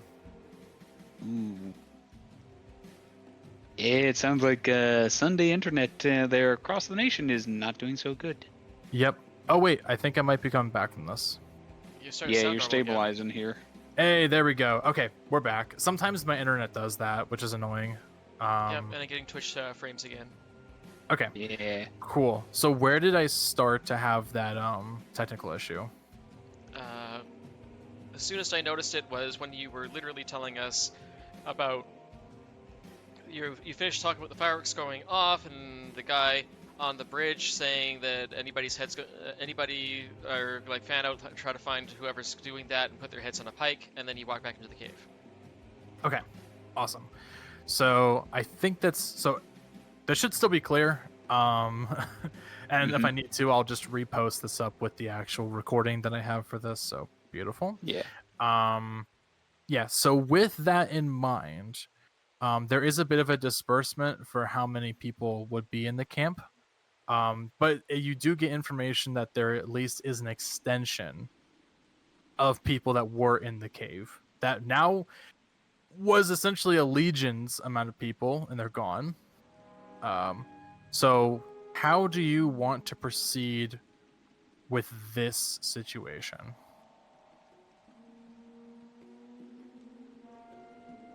Well, Norelor is suggesting we use minor illusion to make the fog look more dense around the guard. To make it hard for him to see through it. Mm-hmm. Okay. That is because assuming anyone in the team has minor illusion. Paarth still does as a cantrip. I think that's more within a 5x5 foot square, though. It is a Unless 5x5 square, which is, enough to cover a average medium-sized creature. My range is 30 feet, though, so...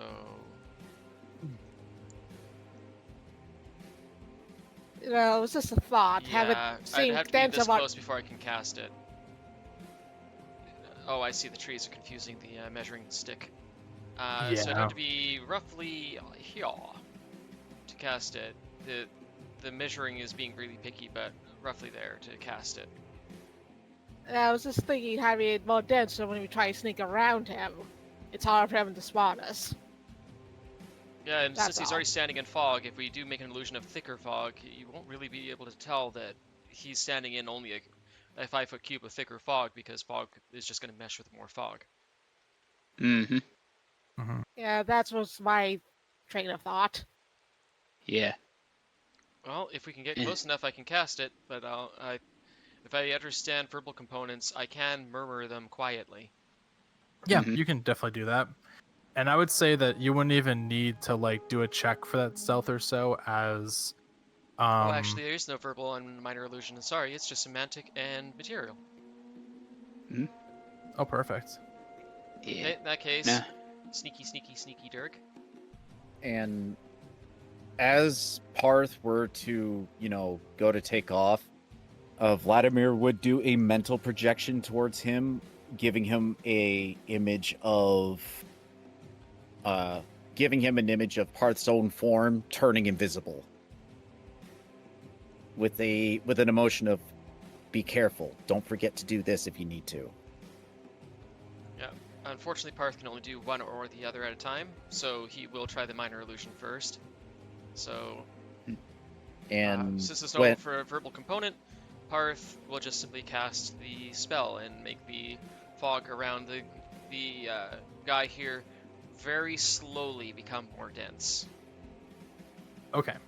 And let's see. as Paarth is doing that, Vlad will stealthily catch up with Valkin, give him a slight tap on the arm, and kind of does the lowering the hand gesture, as in keep low and stay quiet. Mm-hmm. Low and slow. And Okay. real quick question. These guys here, did they also run off? No, they're still there guarding. There Okay. were other people in the tents and everything, probably about Mhm. like a dozen. At least there was also within the area that you didn't initially see, but they've run off. So this is all that's remaining right now. Oh, okay. Yeah. So I'm just gonna mark that this dude is under that effect, which I'll probably have to do whites just Mhm. in case. Smile wave, boys, just smile wave. Okay. So Paarth, with your action, the fog around the Raspine High Guard does get thicker. However, he does get the opportunity to do a investigation check to determine if it's an illusion or it's because of natural cause. So, Yes, let if he feels prompted to do so, yeah. yes. Which he will take that opportunity now to do so. Would he have disadvantage as it is just like there's already the same actual effect going on? It's not like a searcher. Oh, it's a search and everything to determine if this is natural or not natural. Yeah, but would he have done that check when the fog rolled in the first time? The whole point of an illusion is there has to be something off about it enough that you would actually spend the moment to check it. He is a high guard, so it would be something that he would double check. All right. So, what is your DC check? Spell? Yes. My spell Oh, your DC spell- is 15. 15. Okay. You do feel the connection of your illusion stay true as he fails the check. So he's unable to identify that it is an illusion. So he is now fully obscured by the fog. Which means that he is blinded, therefore not able to see past this location. Okay. All right. Paarth will telepathically pulling Vladimir, saying, "It seems to be working. Let's move slowly." Okay. And Paarth, very low to the ground, will crawl forward another 15 feet. And Vladimir will do a non-verbal signal to Valkin of "Let's go." Mm-hmm. Okay. So you all just sneak up closer. Go ahead and give me another stealth check, and I will be right back because my food just got delivered, and I'm so excited to eat. Is this Alright. still with the +10? Yes, you still have the +10 active. Do we still have the advantage? Yes, you still have advantage. So advantage +10. All right. And I will be right back. So do not say the results. I just want to I'll get back and I'll ask y'all. So Go do nom. food out back. You. Ooh. I can freaking eat. What is it with the dice and trying to fuck me over today? I can't tell you. Oh no.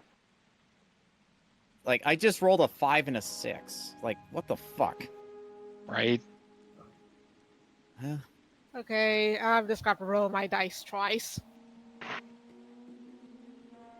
Ooh. Said that it suits. Oh well. I don't need to roll a second time. Oh, hey, there you go. There you go.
Yes.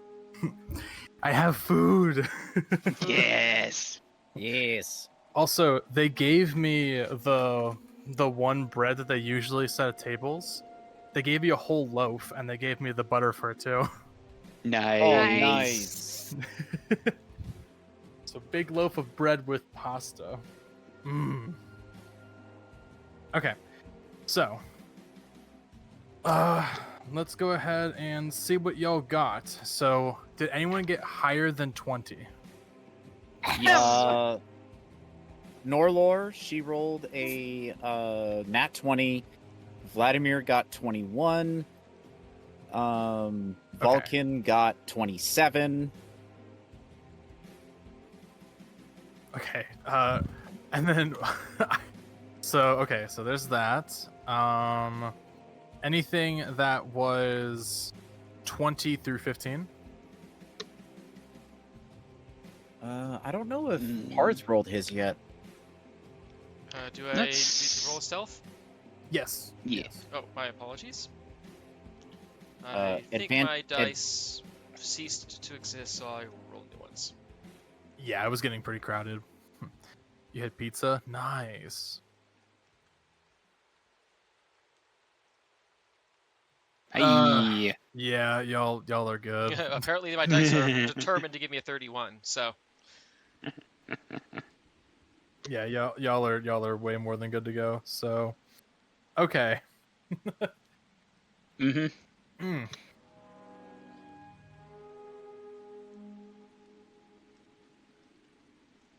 Sorry, and- pulling up my description. Okay, Oh, sorry. I didn't mean to cut you off.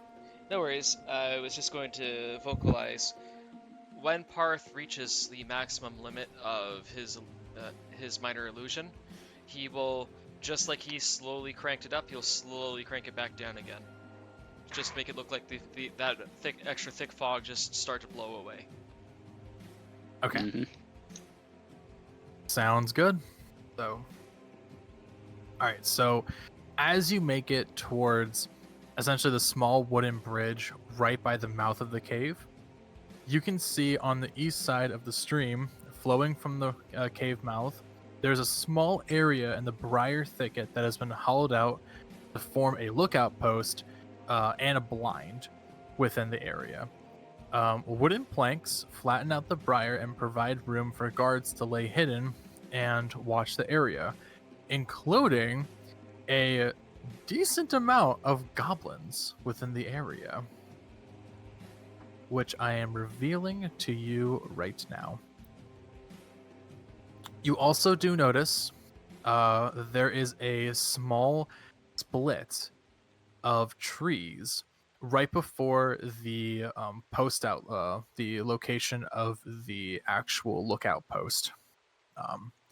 Upon getting closer, you do also spot one additional archer that is posted up onto the lookout location. Is So- this in the cave that we're heading inside of? No, so the briar thicket is on the outside in this location. Oh, I'm looking in the totally wrong direction. Got it. This is where you spot the goblins. And then on the actual watchtower, you do notice that there is another vulpine archer up there.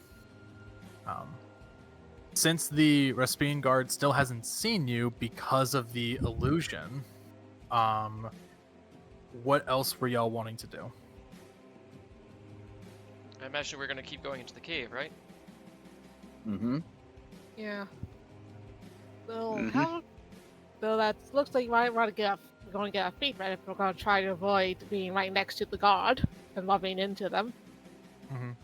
Yeah, I do see that there's no ledge for us to walk on this side. It's literally the bridge, the water, and where the guard himself is standing, right?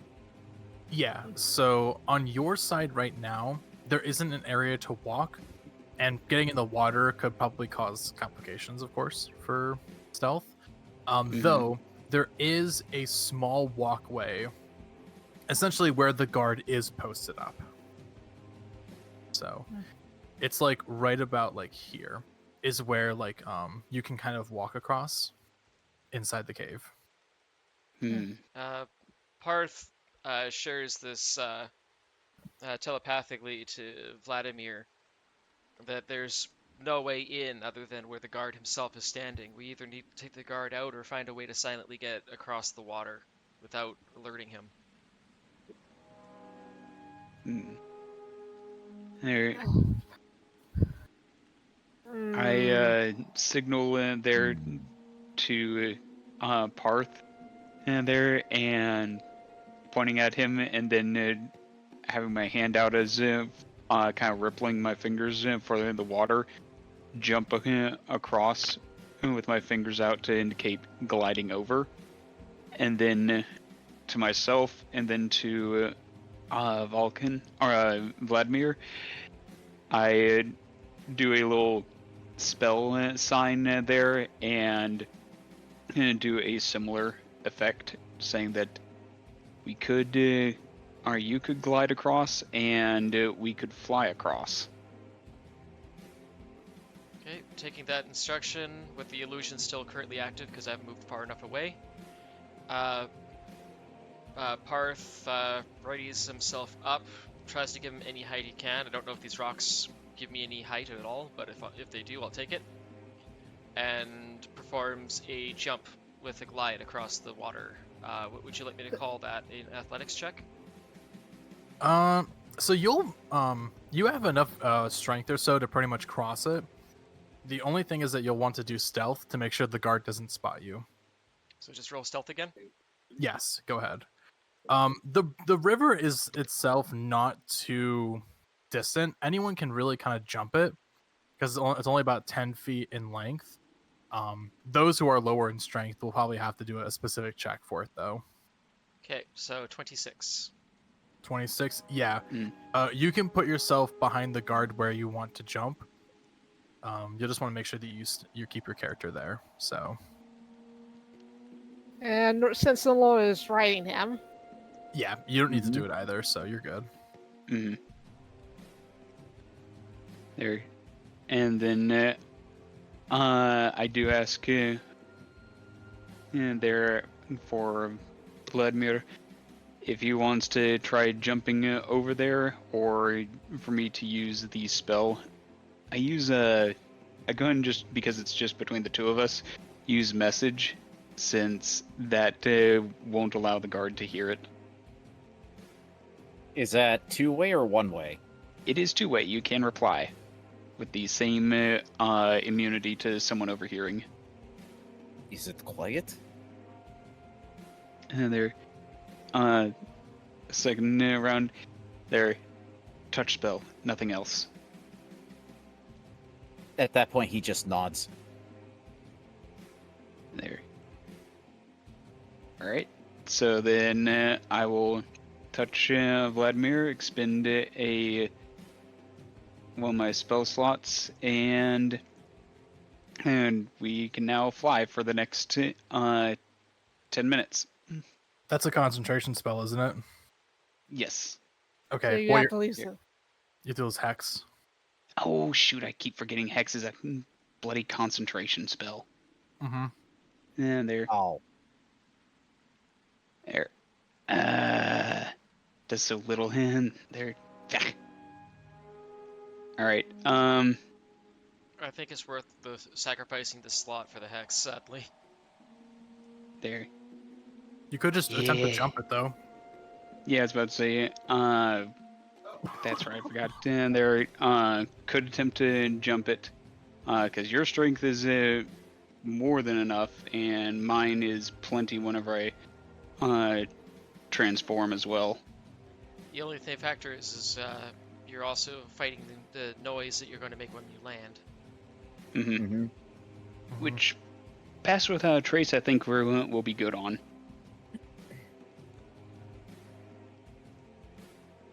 Well, There. then,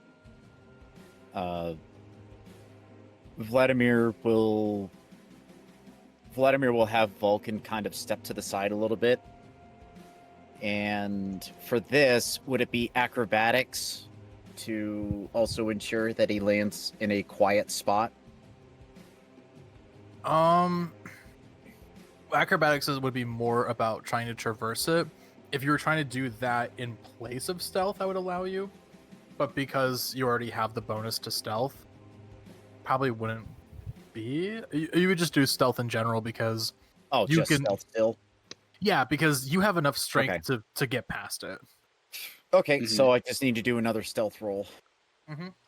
And are we still with advantage? Yes.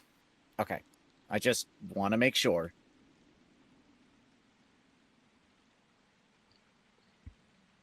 You have advantage, Foggy Doggy. And that is 25 total. And All right, that's... yeah, you're good to go. And then breaker, because your strength is set to 15, right? So you're 16. 16. Yeah, so you don't even need to make an athletics check. You can just jump it and then do a stealth check. Yeah. Alright. Alright, so then... Stealth.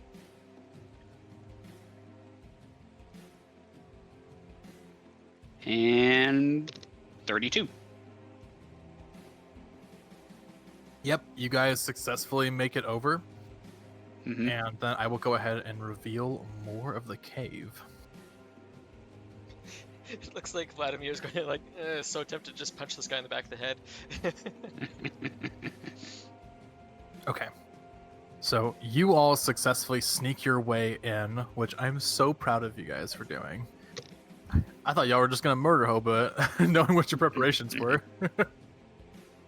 Okay, so. Hey, you know what? Prepare for the worst, hope for the best. Mm-hmm. Mm-hmm. Yep. Yep. Pretty much every DM ever would quote that. Very much so. Yup. Or So- expect the worst, hope for the best. Exactly.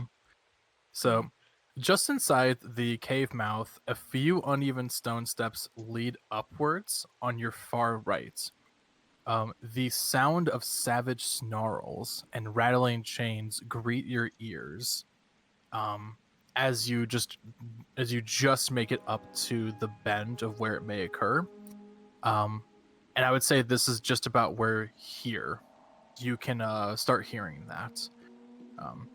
If you want, you can go up the stairs that are on the right, or you can continue going upwards, which does look like that there is a bit more of a spiral staircase leading at the far end. Paarth glances back at the two vulpines and looks up the stairs and then back at them to see if they agree to letting Paarth go upwards, which is the Trikey-friendly direction. Mm-hmm. I nod. And they're thinking that's probably just fine. Mm-hmm. And Vlad also nods, but he also does the he also does the watch signal where he points to his eyes, and then he kind of points around the corner.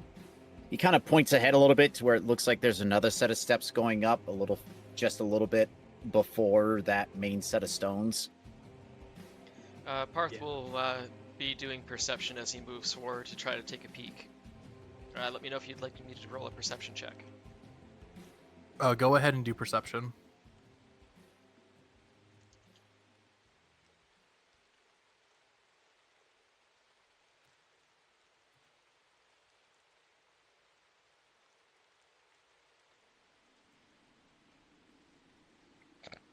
Both times it goes into the drink.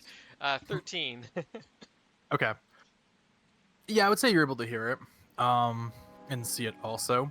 As you peek around the bend, you do spot, and I'll reveal it on a top-down view of it to make it easier, and a bit less of the fog.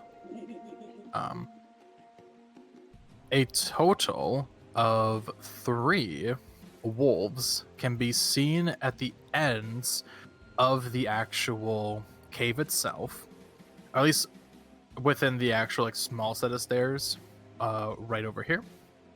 Oh, there are wolves inside there? Yes, and they do seem to be confined in there, so it doesn't look like that they can go too far with the chains leading to an iron rod driven in the base of the stalagmites. So they, but of course, you would want to make sure that you don't get detected. Paarth will alert back to Vladimir. There are wolves up here. If they sense us, they'll start to bark. And Vlad will look over to Valkin, and he'll pass that along, but whisper it in his ear. Unfortunately, And- Paarth can't stealth his smell, so I'm not sure how this is going to work. Mm-hmm. And while Vulcan is probably looking back at Vlad, he's gonna keep the digit of his finger up to his muzzle for the shh. I don't think these are doggos we want to free, Xena. No, I got a feeling they're gonna try to eat us alive if we do that. There. Let's see. I nod there, and let's see.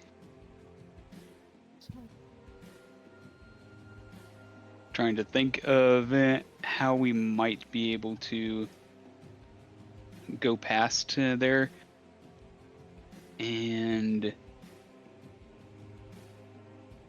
If you don't have any ideas, the best I've got is just attempt to sneak by, and if we get detected, those wolves are going to have the best day ever. yeah.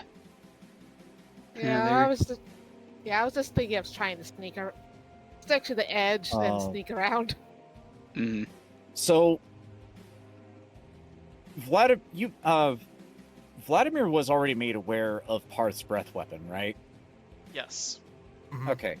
So Vlad gets an interesting idea, and he does a mental image towards Paarth where it shows Paarth kind of like barely sticking his head in and just slowly exhaling out that breath to let it slowly fill the room so it'll catch the wolves off guard. Mechanically speaking, it counts as a cone weapon. It's as weird as it is. I know that it's described as like a gas that rolls out. It basically is a single shot cone, and then it's over. Well, it is up to the DM's discretion. What does the specifics say about the breath weapon? Let me go look it up again.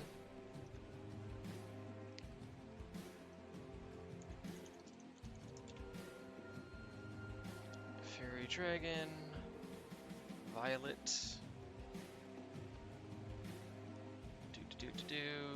Euphoria Breath Charge. The dragon exhales a puff of Euphoria gas at one creature within 5 feet of it.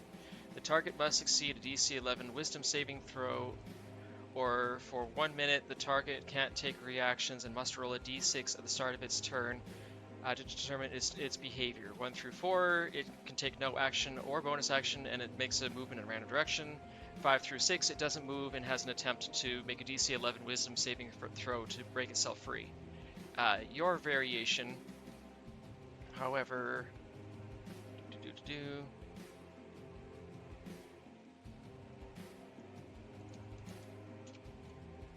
I've got a lot of notes. Give me 1 second.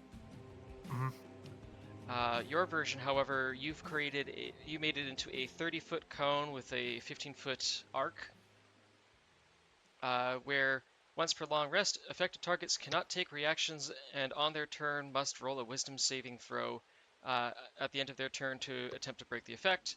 1 through 4, they wander in a random direction. 5 through 6, they make that DC at wisdom 11 instead of my full DC. Okay.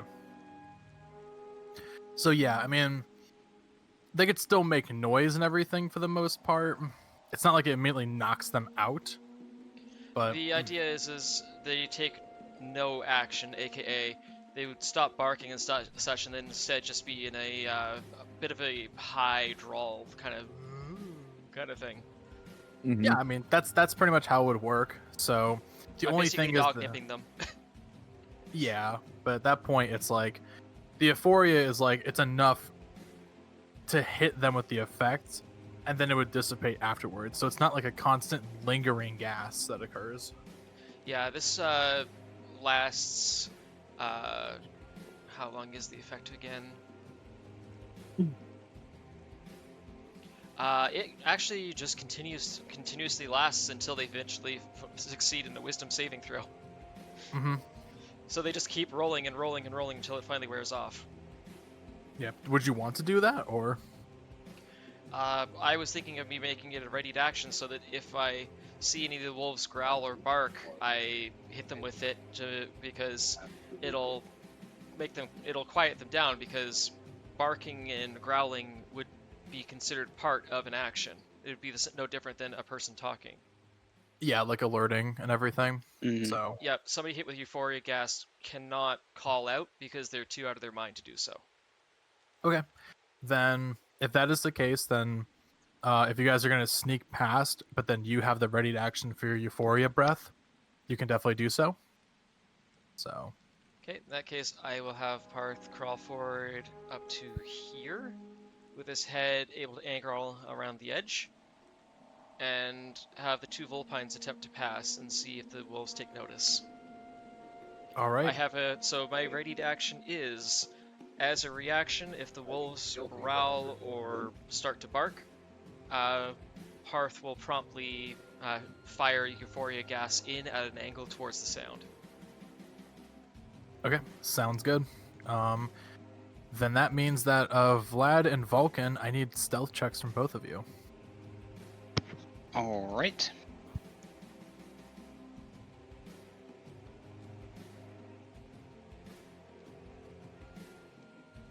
And stealth.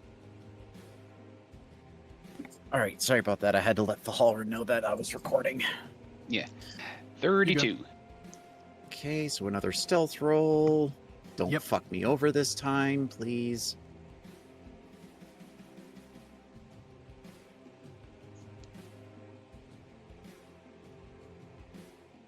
Maybe. Nat 20, here we go. Hey. Nice. Okay.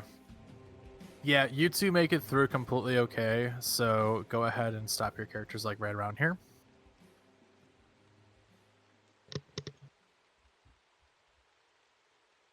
You two, Vulcan. Mm-hmm. And yeah, you can kind of see like their Paarth that the dogs start like sniffing around and stuff like that, but they don't really see anything. As they kind of start to just growl against each other. So if you also want to try and pass through as well and move, you can do a stealth check as well. So Paarth will try to quietly walk by, and same thing, still keeping that reaction of blasting before your breath if the growls are directed towards him or the barking starts. Yes. I'll also need Nenewza to do the check too, just because of their perception is going to be scent based. So, both of you also go ahead and give me a stealth check. So, like Futurama, shh, nobody make a smell. Nobody make a smell. They're just detecting it based off of that. So, Well, I don't think I can beat that roll, but no. So 34 for Paarth. all right, and then Nenewza. And it went off the board. 29, we'll take it. Yeah. It is it 29 again. pass.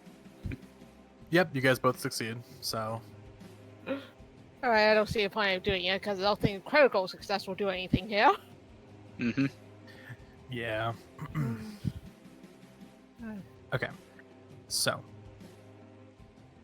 as you continue upwards across the seams itself, you make yourself way on over to a steep passageway, which is actually right across from you guys, right around here. What's in there? Is a steep passage. So the main passage from the cave mouth climbs steeply upwards. Oh, like, why are you doing this? Come on, description. The stream plugging and splashing down its west side. In the shadows lies a side passage that leads west across the other side of the stream. If you wanted to, you could actually... Actually, who has dark vision? Paarth. I think everyone here. Okay, so which means that you guys get this additional thing. So, in the shadows of the ceiling to the north, you can just make out the dim rim of a rickety bridge of wood and rope crossing the passage ahead of you. Another passage intersects this one 20 feet above the floor. So,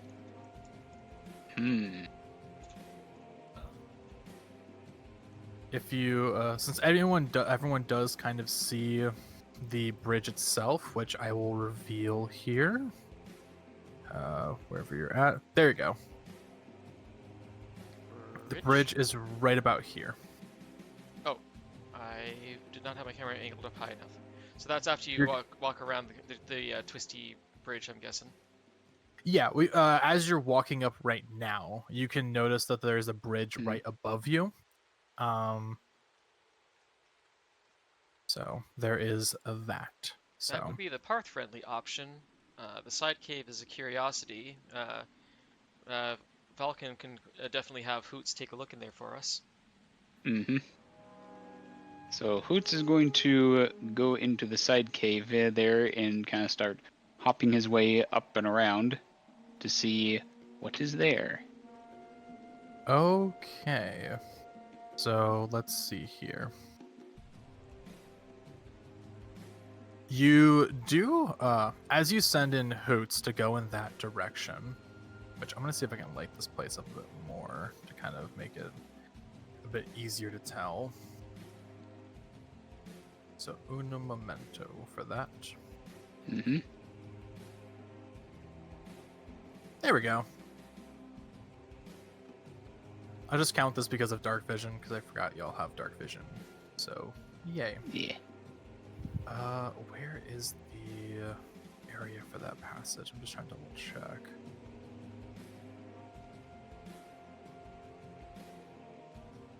So the dark passage leads up to about here, which is area number 6. Okay. So, from the location, Hoots is able to fly upwards through this general cave section, which actually does have a bit of an opening.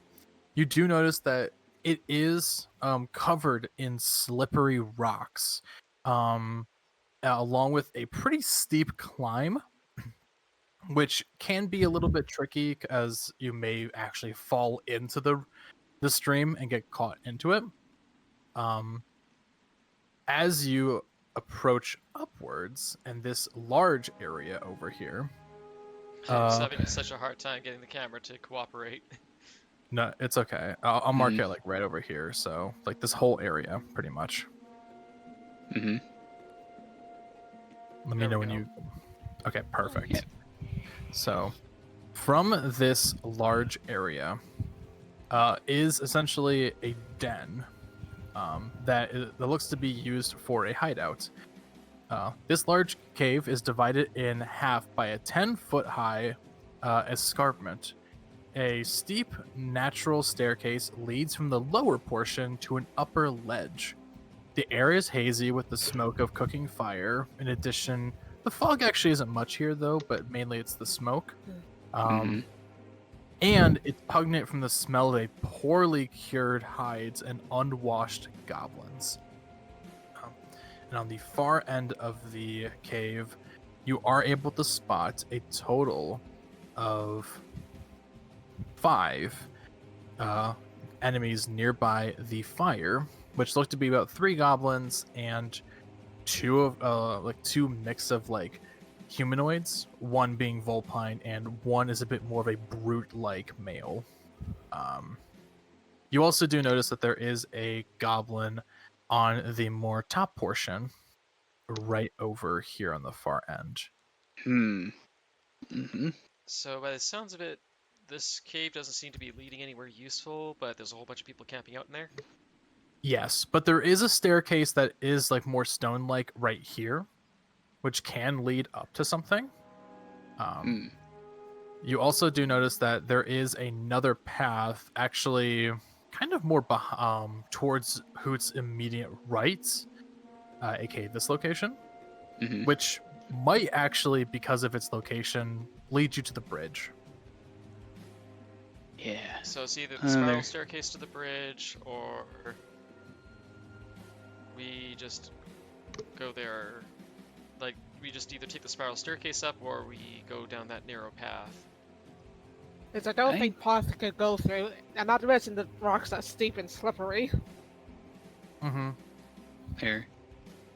Well, the path seems to be rather narrow. I don't think that Paarth would be able to fit through.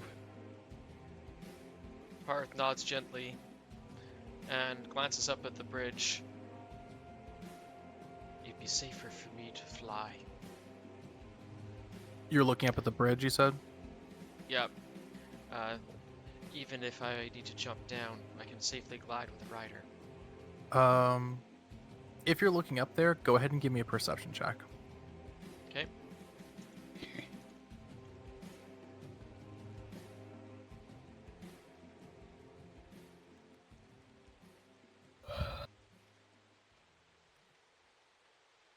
22. Okay. Let's see here. Okay.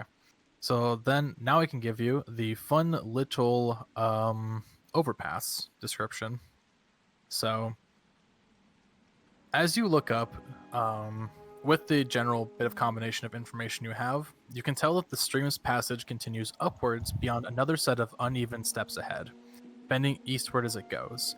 A sound of a waterfall erupts from the larger cavern somewhat ahead of you. You also notice a rickety bridge spanning the passage, connecting 2 tunnels that are around 20 feet above the stream.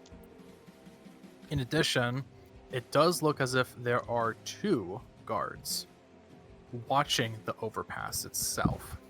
One is more of a goblin, and another is seeming to be more of a hooded figure. So we can detect that these guys are watching that bridge up there? You can see it clearly, but they don't seem to notice you at all, though, because of your exceptional stealth. So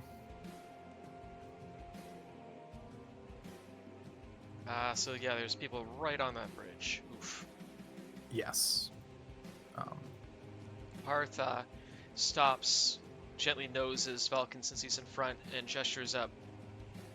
Look carefully. I see 2 humanoids. There. I nod and kind of signal. The cave to the left, but kind of point to Paarth in there and give a no sign there, and followed by 2 small. And otherwise, just we can sneak very quietly underneath them. We could attempt to go underneath, but I have a feeling we need to go across. There.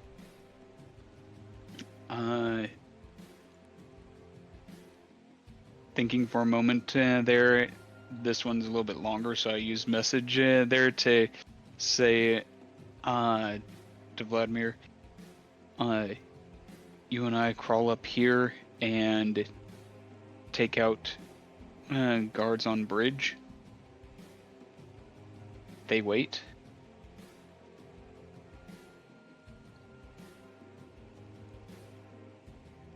Vladimir pauses a second and thinks about it.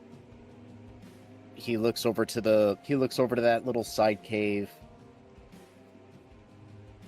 And he goes, "It's a bit risky.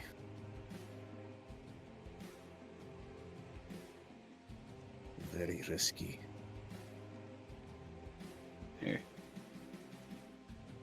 Riskier, through message, riskier than trying to walk beneath them.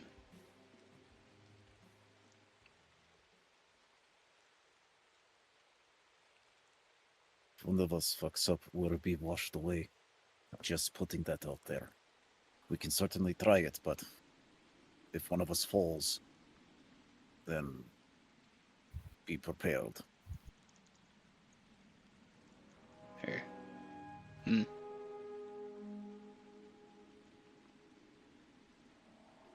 All right. I suppose we could give it a try. I'm not a fan of this idea, but we can try it. I am open to other ideas.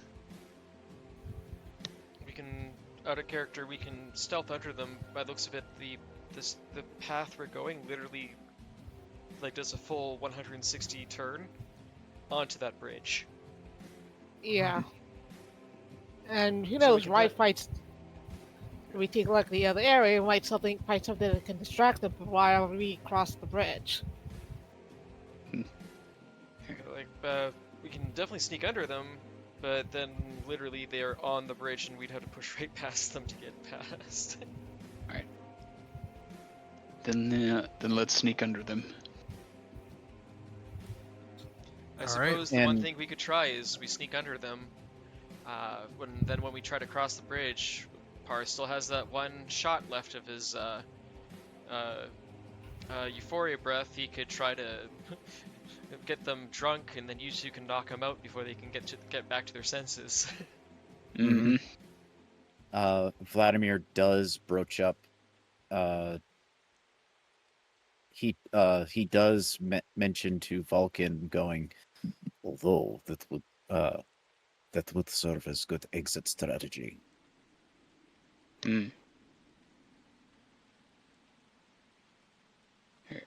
All right. Then we will proceed to stealth our way underneath and around the corner. All right. Here. Give me a stealth check. You gonna let the Dirk take lead? There. Oh. Paarth. Minor illusion for haziness of the ground. About just above our heads. At the closest approach. Out of character, it's a 5-foot cube. It's gonna be too small. Mm. We Yeah. got away Yeah, with it last time because I put it like right on the guy's head. Okay. Yeah. Minor illusion is Okay. very small. Let's hope I got something better than that. Yeah, that's why I say make it. Oh dear. Oh, never mind. Yeah. Okay, well, those both sucked. I have Ooh. 20 still. Thank you, pass without trace. Mm-hmm. Well, you also have been consistently stealthing, so it has been getting more and more difficult to keep that cover. So Okay, so that'll be 25 for me. okay. So I'm at the new position. Well, hold on. Let me get the results quickly. 27 For your bird or for yourself? for me. Okay, so 27. Okay, so you got it. Vlad got it. What was Paarth and Norelor's check? Paarth got. Where did my post go? Paarth got a 20 as his higher roll. And then what about you, Norelor? The high I did with advantage 32. Yeah. So you roll with advantage. I did. It was 32 was her The- with advantage. Oh, okay. I Yeah. didn't hear the 32. My bad. So, okay. So then, if that is the case, y'all got really close to failing. DC was 20. And Norelor, go ahead and put yourself with Paarth. Yeah. Yeah. Y'all can go like right up to here. Oh, boop, boop, Yeah. boop. There we go. All right. All right. All right. So, and now we're in the larger portion of the cave. So, y'all are doing so well. Holy shit. That pass without trace is amazing right now. Mm-hmm. Yes, it is. Okay, well then let me go ahead and read off this description. Well, you didn't want us to murder Hobo. We're trying really hard not to murder Hobo. The I know, I'm so desire to murder Hobo is increasing, but we have not murder Hoboed. Mhm. yeah, I know y'all are doing a really good job at not murder hoping. It's actually like really impressive. I'm not being sarcastic when I say that. It genuinely is like impressive. Like I'm so proud of y'all. It's just like, oh, my side story about the bloodbath poisoning the waters isn't going to have to be written. I know, it's crazy. So okay. I just need to there was like one or two things I didn't get to add, so give me one moment. Internet, what the heck? What the hell, internet? Like, seriously, it is dropped like a rock in there for a moment.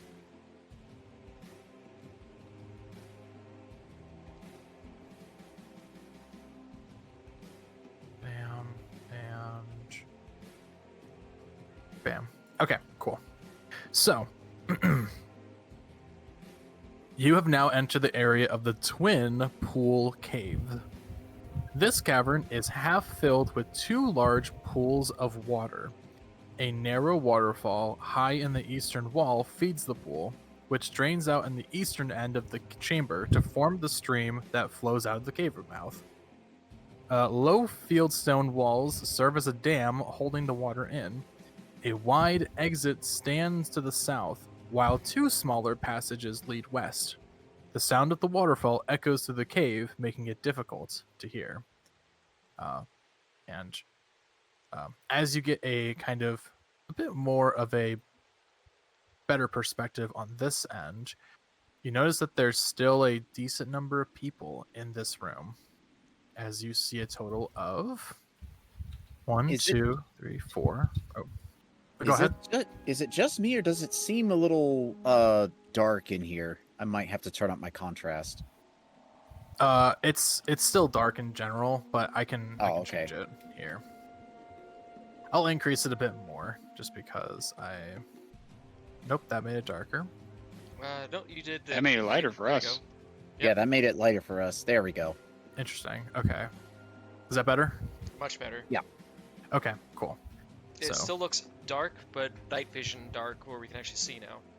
Perfect. Okay, I'm glad to hear that. Mm-hmm. Okay, so yeah, with that information, you do spot that there is a combination between it looks to be a hooded like figure and a goblin nearby this little training rack section on the bottom floor, and a combination between 3 goblins and 1 other hooded figure on the top area, which does seem to be a bit more guarded. So I see at least 2 dudes here. I see a man, like a practice dummy here. There's also a guy up here. Oh, okay, he's literally invisible for me at the moment. That That could be my cut box. Here, I can try and increase the cut box too. Oh, that's too much. There you go, perfect. Okay, so I see a dude there. I see a dude there. I see a dude there. Dude here? Where? I don't even see a cursor now. He is right on top of here. I think it's a line Okay. of sight thing, because Yeah, line of sight. Yeah, it's okay. line of sight for y'all. So All right, but so dude's up on the higher walkway that was invisible because my ceiling was too low, and the dude's in front of us, and they're cooking one Exactly. big fish there. yes, Mhm. very large fish. So.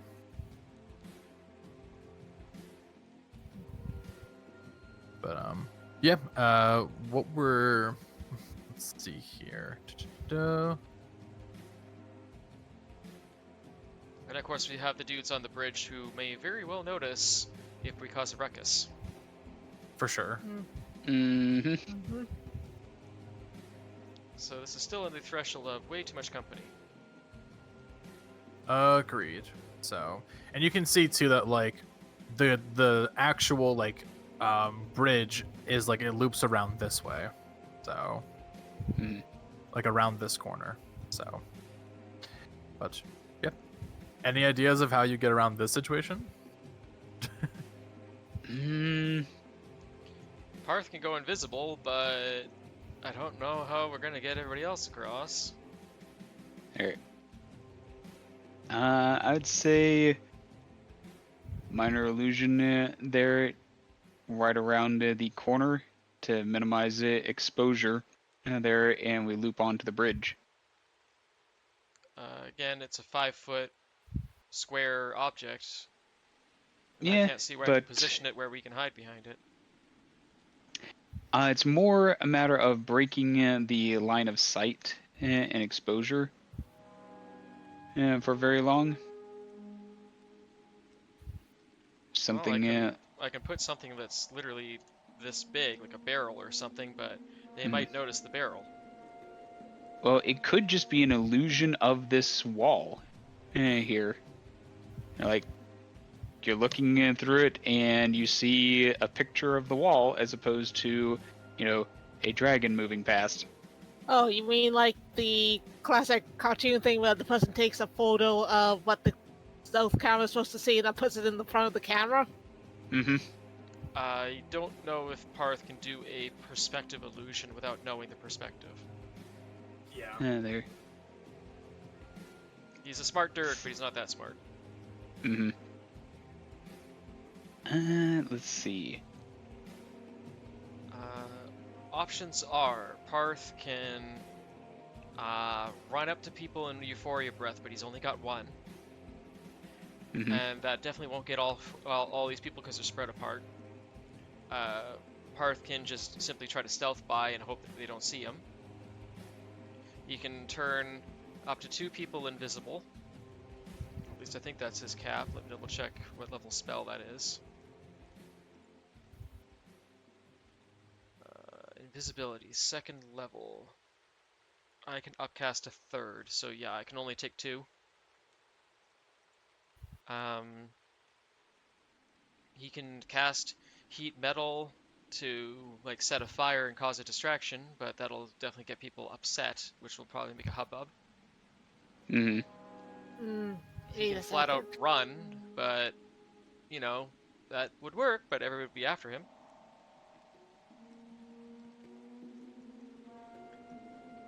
He can do Nathier's Mischief, but that'll just piss them off. Or he could use Mage Hand or Summon Fae to create a distraction elsewhere, but if it's too good of a distraction, it might get them upset.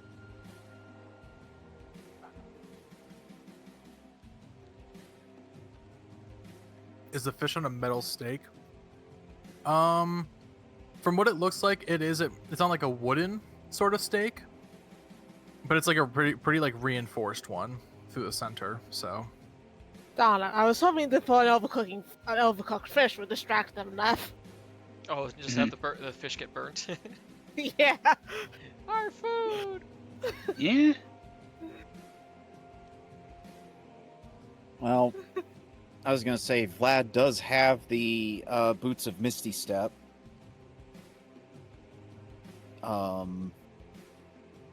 But that only covers really for him. And I don't even know we would Misty Step too, because even if you Misty Step onto the bridge, there's a goblin standing right there. I don't even see where the second dude on the bridge is. Line of sight deal. Ah, of course.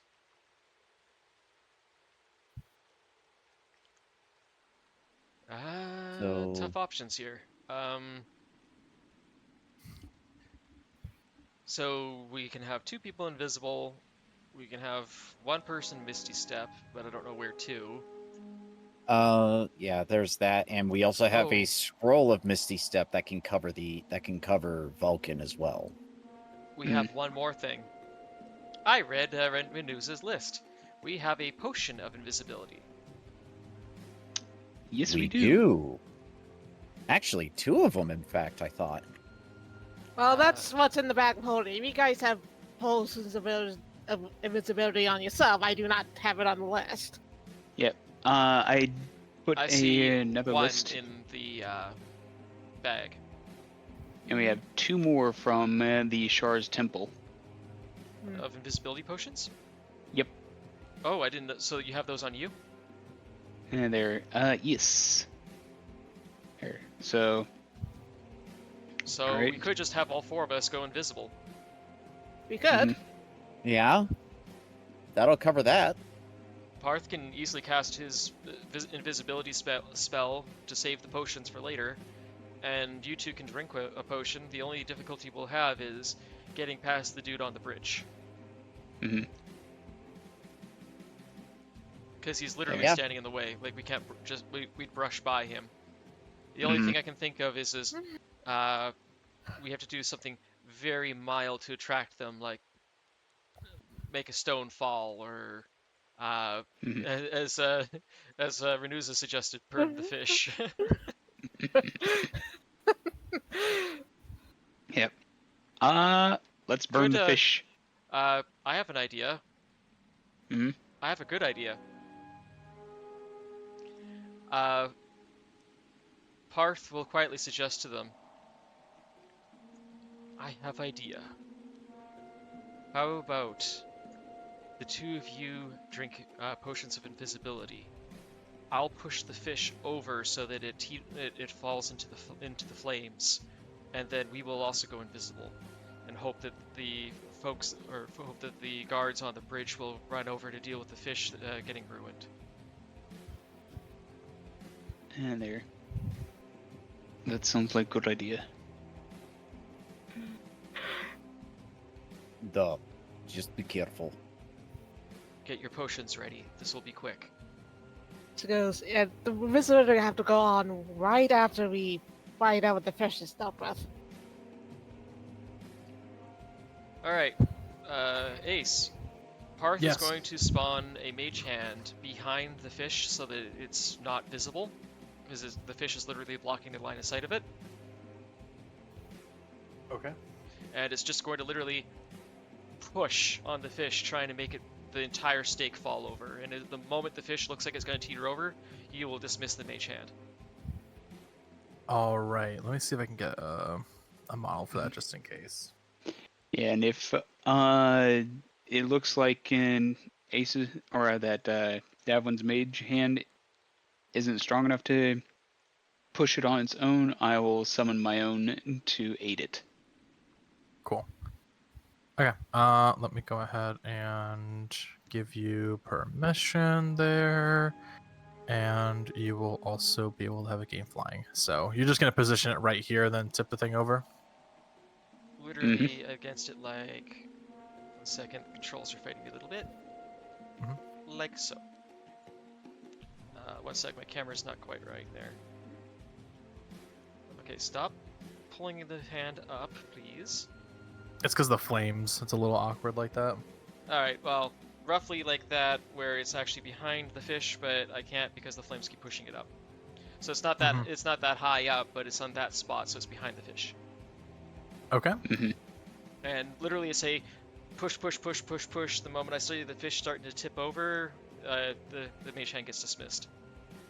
Okay.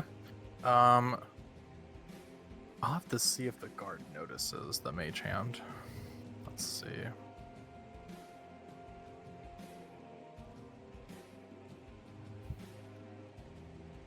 Ironically, it might actually fit in, considering it's a scaly, draconic hand against a scaly fish. Okay. Okay.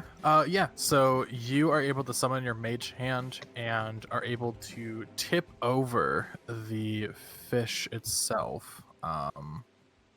So if there's a way I can actually have it lay down or so, that'd be fantastic. But we'll say we'll say that it is tipped over.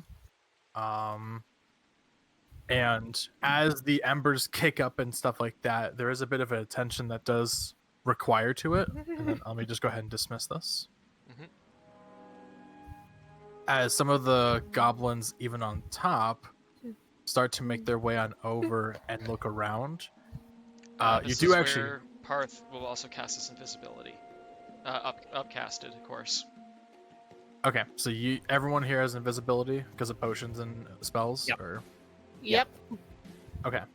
So, as you quickly pop your potions and the spell is casted for your invisibility, you essentially see everything ravel as chaos ensues that this fish has fallen over. You just hear one in the background going, "I told you a wooden stake wasn't gonna work." It's pretty much like that. The fish, of course, is a huge ass fish, so they're all making a big deal over it. You see that one of the goblins, along with the guard down here, they try to put it back up and everything and swat it away, but because of the heat cooking it, they're like, fucking shit. Yeah, it's incredibly hot to touch. Yeah. And while some of them are able to line up this way and kind of look around and see, there are others on the ground. As the two humanoids pretty much just kind of get together, and it's like I told you shouldn't have trusted this with a goblin's job.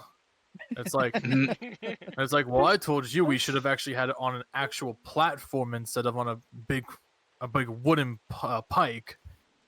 And they kind of just start arguing amongst each other at this point. And what's happening to the two gods on the bridge? I mean, these goblins are pretty. That dude appeared down here, so he's right next to the fish, helping get back up and prepped up. And the goblins on top of the bridge are pretty much all arguing with each other. We're talking about the bridge above us. I'll have to check and see if they actually noticed too. Let's see. Yeah, with all this commotion there, I'd imagine that, Considering the dinner's been goblins ruined. Yep. The goblins here on the bridge would be very interested in coming in and giving their own 2 cents. Yeah, I see where they're at. I would say they start to emerge into the room, and the one guard's like, "What's going on in here?" And they all start getting in their own different arguments of just who's ruining the food and everything, and so it's one big One big just unhappy argument family. Yeah. So, with the gods gone, we can try to stealth our way past the bridge. Yep. Okay. Meanwhile, while we're sneaking by, and when we get away far enough, they might just start attacking each other because of all the accusations. Right. If we're really lucky. Yeah. Be careful. You might fall off the bridge if you do the diagonal stuff. It's forced me to diagonal. No Oh, worries. The bridge itself just is diagonal. Right. Yeah, that's why I did a drag across the bridge. Mm-hmm. Yeah. I'm trying to reveal as much as I can so that way you guys can just do an overview sort of thing. So Yep. Every fiber of my being is trying to resist from doing the Muttley. Yeah. Yeah. So you guys do successfully sneak your way on over past the bridge, and you actually do meet up with Hoots, who is actually literally right. Let's see, right here. Mm-hmm. So, the description of the open cavern and everything is still the same as these other mix of goblins and humanoids are, just kind of keeping watch and very much just trying to enjoy a nice fire and some food.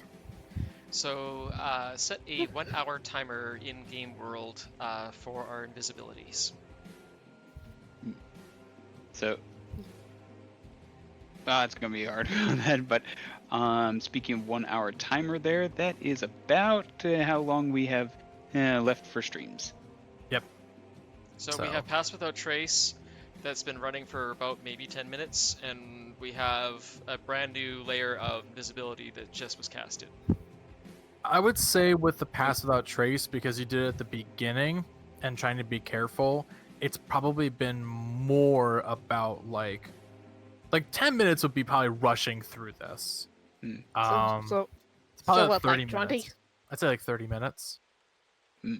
Okay. Just because so also, 30 minutes left to Pass Without Trace, and An a hour full of hour preparation. of invisibility. And does Pass Without Trace and invisibility stack? it does. But the thing is that since the only thing you'd want to stealth with is making sure that you're not audible at this point. You definitely can't be seen. That's good, but like you can definitely be heard. So I still require you to do it, but at this point, you just always have advantage for the next hour with a +10. So it's like it's not what really does Pass that Without Trace hard. do? I thought Pass Without Trace was a silencer. No, It is kind of. So kind Pass Without Trace gives you all a bonus of being lighter on your feet and more quiet, but it doesn't mean that you do not create audio when you sneak around or move. So just gives it's you a a mild +10. muffle effect. Okay. Exactly. So you can also bump into stuff too when you stealth, so or knock stuff over. Basically, you know the whole thing about like the J.R.R. Tolkien's elves there could walk without leaving footprints. Yeah. It's kind of like that. It's kind of like that because you can't be tracked either except by magical means. So with that in mind, you do recall there is the stone set of stairs on the far end right over here. And if you also wanted to, there is a small little more carved set of stairs right over this way if you want to proceed. I would suggest sending, well, maybe not sending Hoots up there because they'd probably notice the owl. Yeah. Hoots is more visible than us at this point. One little suggestion for our memory's sake, can you mark all of our bases with whatever color you want to deem as invisibility? Because we will forget by next session. For sure. Let me go ahead and here, don't move your characters. I am going to mark them with pink. So, yep, y'all are invisible. All right. Okay. So with this, what is the next direction that you guys are trying to go? Definitely want to check out the stone stairway area over here, but would also like to know what is at least just kind of poking head up over here to see what's going on up there. Well, how about the vulpines go that direction and the dragon waits for them in the safe spot? Because Durkee does not climb stairs just quietly. Durkee will wait there. Not inside the pillar, but right there. Okay. Just poking my head up over here. Yep. I'll use your... seeing? Yeah, I'll use your prior stealth, so you guys don't need to do it right now. But go ahead and give me a perception check. Vulcan, and then Vlad, if you also are peering up too, then go. You can do a perception too. Stealth. All right. Nope. we're not, Straight we're not roll. Going, we're not going advantage.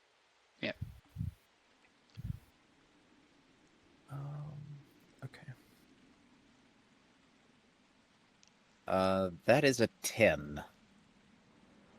Okay. What about you? Okay, 11. 11 and 9 as well. Good grief. Okay, so from this, you let's see. In total, you would see immediately 3 particular goblins, who actually seem to be in a bit more of a different attire. Well, one of them is still with, like, 2 of them are still within their standard attire of, of course, any usual goblin. But you see one right here, kind of holding a rod and chanting stuff or so in goblinoid, as they seem to kind of be dancing around what looks to be a door on the floor. Further ahead, you also do notice that there seems to be a whole separate room, which you can also hear some more like goblin cacklings and stuff like that. But this general area just definitely seems to be an extension of the goblin den. As let's see here, one thing that you can kind of hear is a sudden murmur coming from the doors.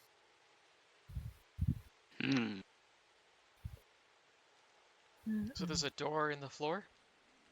Yes, and it's like a double set of doors right here. Interesting. So there's that, there's the unknown room over there, and whatever's up the staircase near Norelor and I that goes to some sort of narrow room. For sure, yes.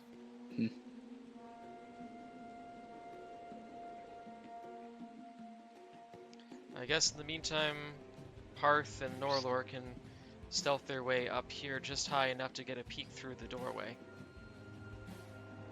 Okay. If y'all are gonna do that, then give me a perception check to see if there's anyone in there.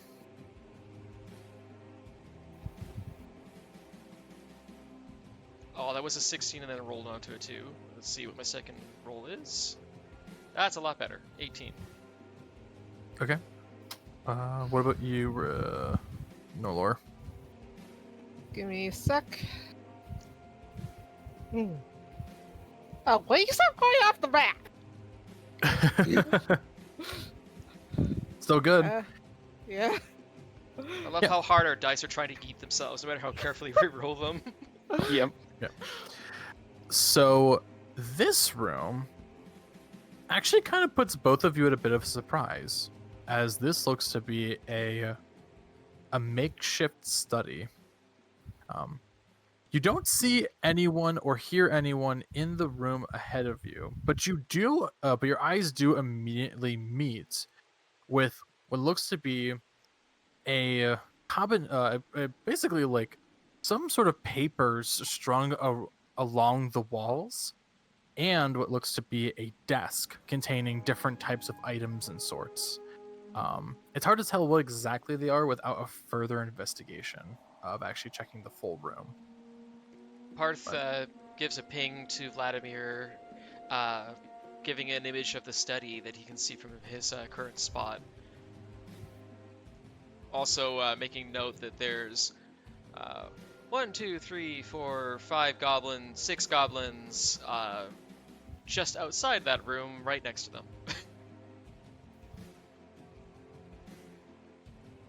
So Vlad kind of tilts his head a little bit from getting the message, and he kind of looks in that direction of where they are, and he pings back with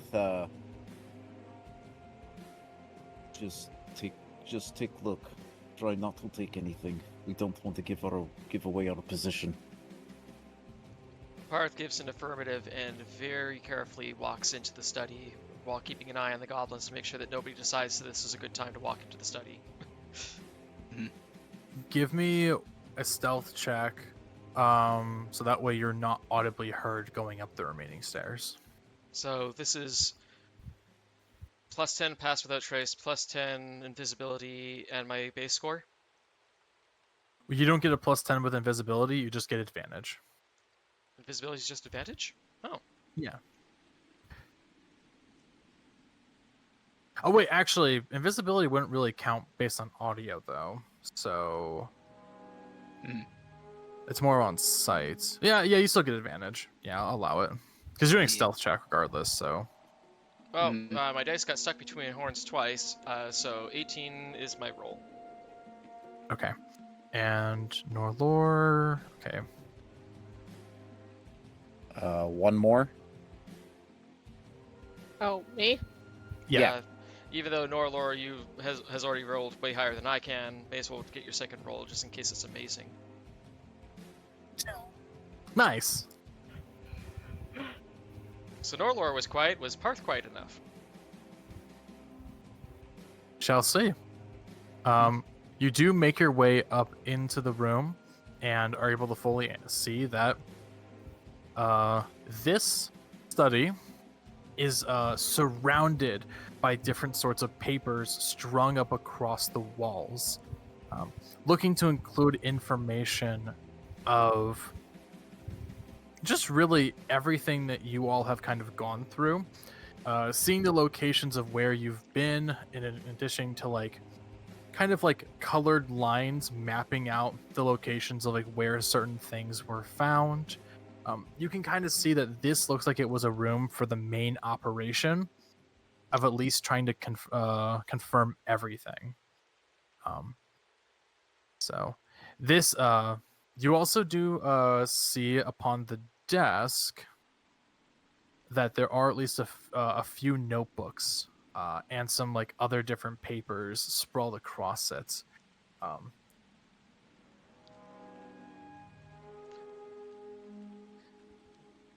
Paarth shares what he sees with Vladimir, along with the comment, Marshell would be happy, I'm not.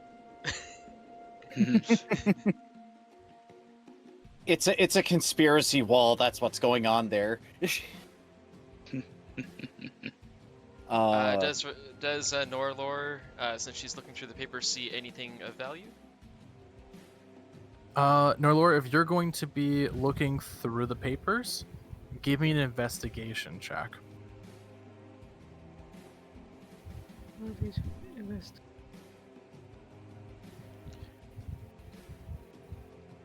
Although Paarth is literate now, he's not a fan of that much reading. Yep. Oh, not much. If anything. Okay. Probably So- going through that a little too fast. Yeah. Yeah. You're kind of looking around and everything, and it's not like a lot of it is pretty hard to read, as some of it, as it looks like it's been written mostly in a code of sorts.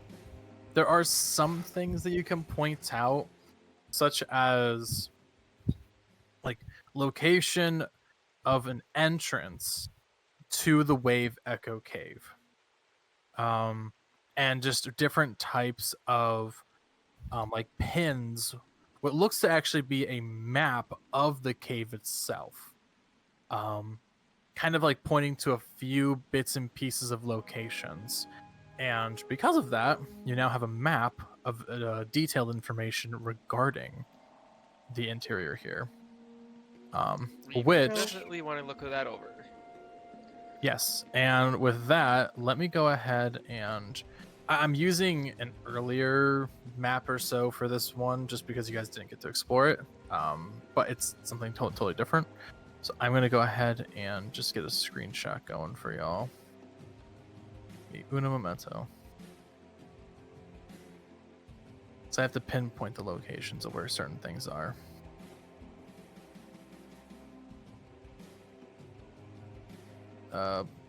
What? Come on. Work for me, damn it.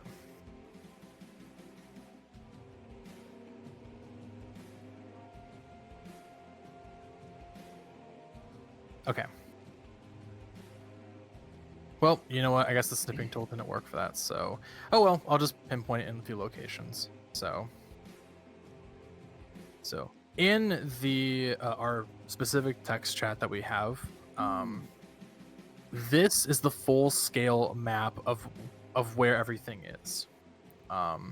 Right now, you guys are in number 6, and you do see that there is a few red mark pins that have been set on the map and everything. You see one that is actually on the far end of actually in the same room that you're in. You also do notice that there's a red pin in the water-like area of number 7. And you also do see a pin location on the southeast portion of number 8. So,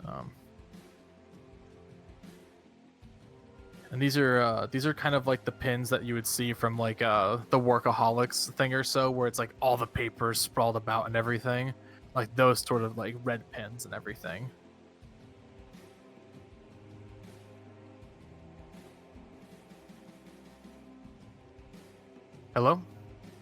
Yep. Yeah.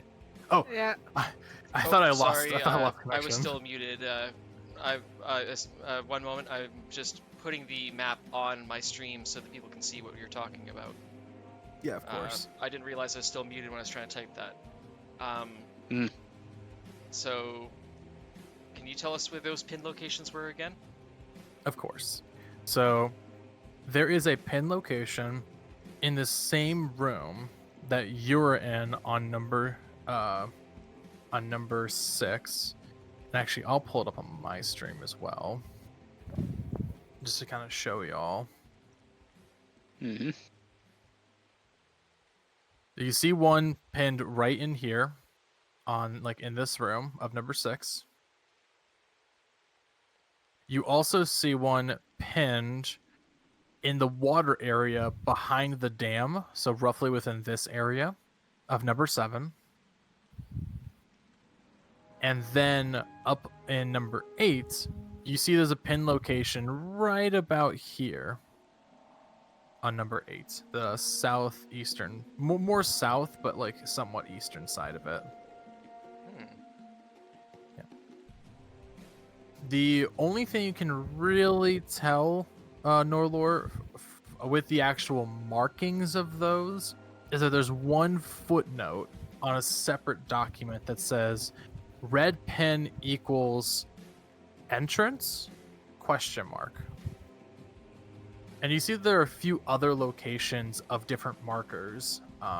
You see some yellow pins as well. A yellow pin on the top area of number 6 around like this rock or so. Not the closer one, but the further one. You see a yellow pin actually in the same room as the dogs. You also see a yellow pin right up on the top of area number 5, kind of right around here, up against the wall. And those are marked as also entrance ? But that's kind of scratched out a little bit. We're Gee. definitely going to need to ask you after this session to give us a map with little red dots drawn on For them, instead of sure. yellow dots. I tried to do the snapshot tool with it, and it just like, here, let me see if I can do snapshot. Try that, snipping or just tool. the plain old Windows snipping tool.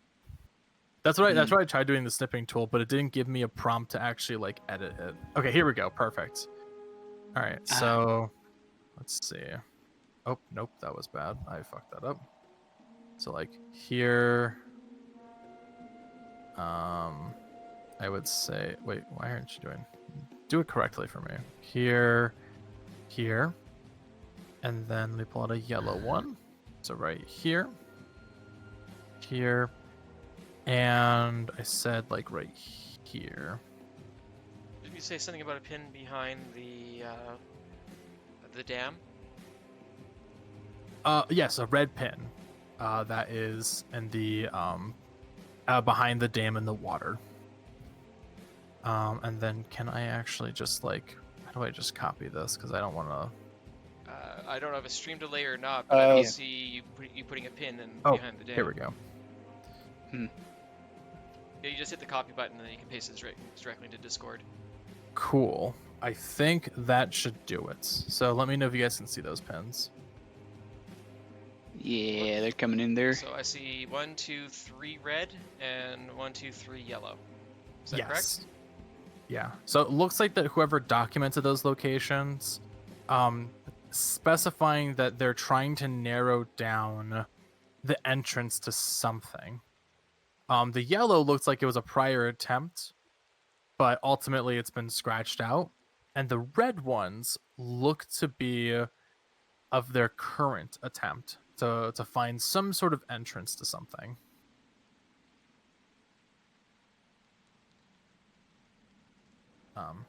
Paarth naturally sends the image of the map over to Vladimir, with showing the pins and everything. And considering there is literally a pin in the same room that we're currently in, we should look for that exact spot that we have a pin. And Norelor did just write in of whispering to you, Paarth, on what the pins actually mean.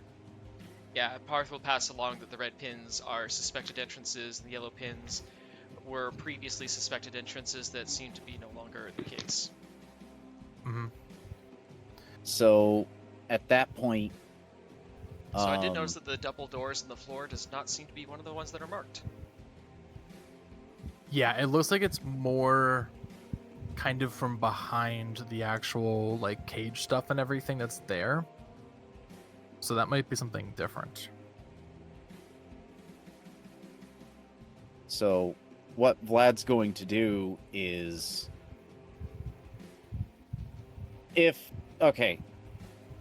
When one is invisible, nobody sees them. So if two people are invisible, they can't see each other. Okay.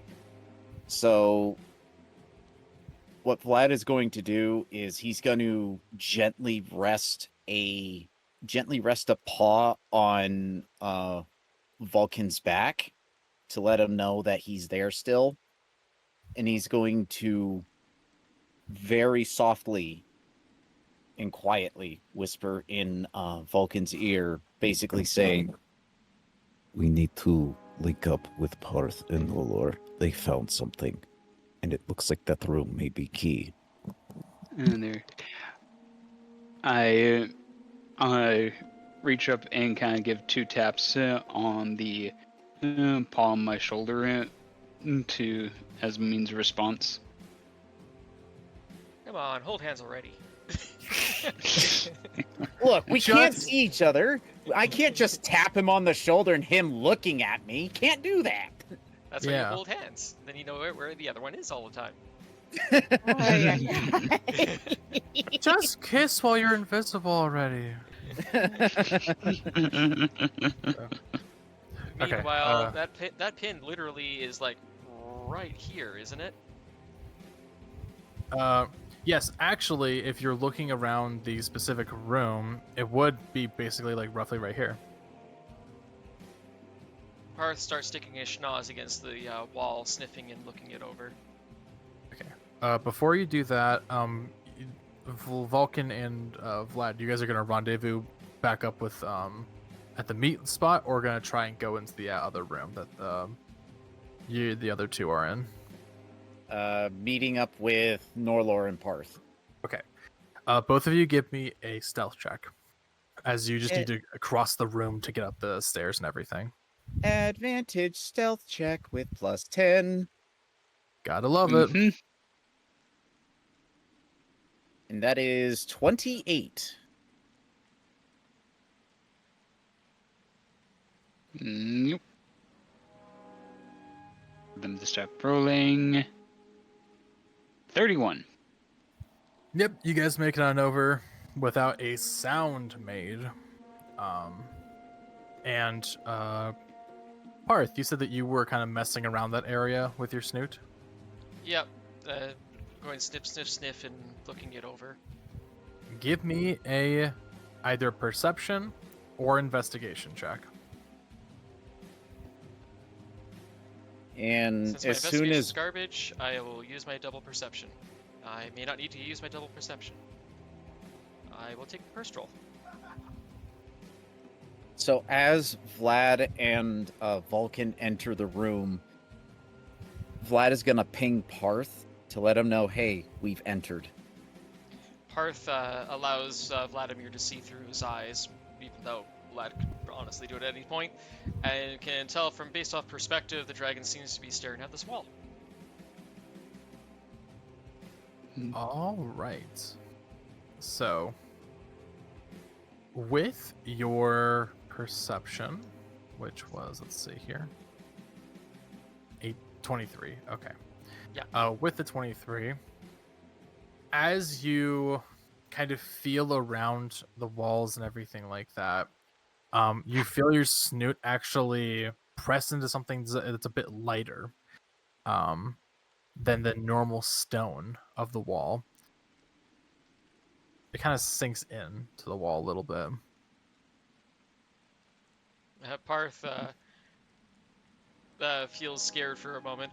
This might make a noise, he says under his breath very, very softly. If you're that worried, if you're that worried, I could try doing silence.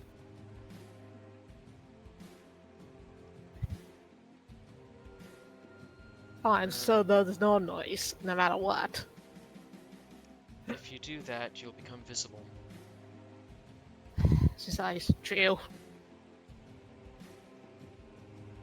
Vladimir's gonna look around for a sizable rock. A loose stone. Just like on the walls and everything like that, or Yeah, just whatever loose stone that he can grab. Because the idea is he would poke his head out from this room, probably about like right... Come on. About from right here. And he would throw the stone in... Oh, come on, stop it. He would throw the stone in this general direction to make a noise to distract. okay. You say that's if this starts to make another noise? I think it's in reaction if it starts making noise, yeah. Mm-hmm. So once Vladimir pings that he's ready, Paarth will push on the wall. It'll be hilarious if our first try is the right entrance. Yeah, that would be hilarious. I would have helped him. So, loose rock, yes or no? Loose rock, throw it if it makes too much noise. Mm-hmm. Yeah. And throw it like Alright. a ways away where they don't notice where the rock came flying from. Don't throw it at somebody. Right. Mm-hmm. Okay, so you're gonna press into it? Yep. Well, you can throw it at somebody as long as there's a reasonable excuse that it was thrown by another goblin, because then you can get the goblins to fight. Mm-hmm. Right. Yeah, but do you press like further into the rock that you have there, Paarth? Or... Yes, I did say Paarth pushes into the wall. Oh, my apologies. Okay. So, as you do so, you actually, there's a small bit of a rumble in the room, but it doesn't really cause like a decent amount of noise. But you do see that there looks to be a bit more of an opening that emerges. As let me go ahead and just, I may need to reload it, but basically the sides, there's actually bits and pieces of the stone wall next to you, more like west from where you're standing, as essentially what looks to be a bit of a tunnel that looks pitch black opens up next to the dresser.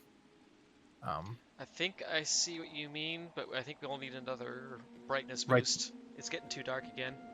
Right here? It's right Yeah. here. I'm literally seeing on the very edges of my monitor's brightness a slightly less black edge against a perfectly black edge. Yeah, the stone is not the best for that, but here, let me go ahead and I'll brighten this up for you. Not too much because... Oh, there we go. Yeah, that's a lot better. I can Yep. actually see now. I didn't even know Beautiful. that bookcase existed there. Yeah, I mean, it's pretty dark, so... Plus, it's, like, weird because, like, mine updates differently than yours does. But you do notice that essentially what looks to be a just opening in the wall emerges, and as you look down into it, it seems to be a pitch black set of stone stairs that lead, of course, down.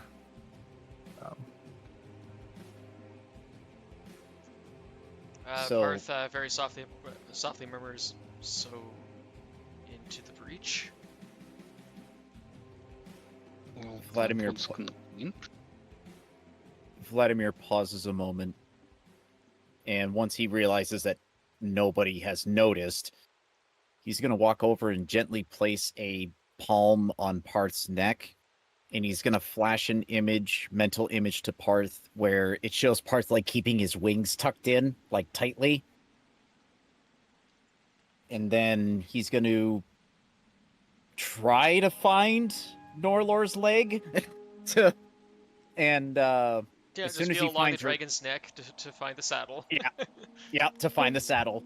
And then when he finds Norelor's leg, he's going to softly murmur to her, "Keep your head down. This might be tight fit." Mm-hmm. Okay. I mean, she'll whisper quietly okay to him.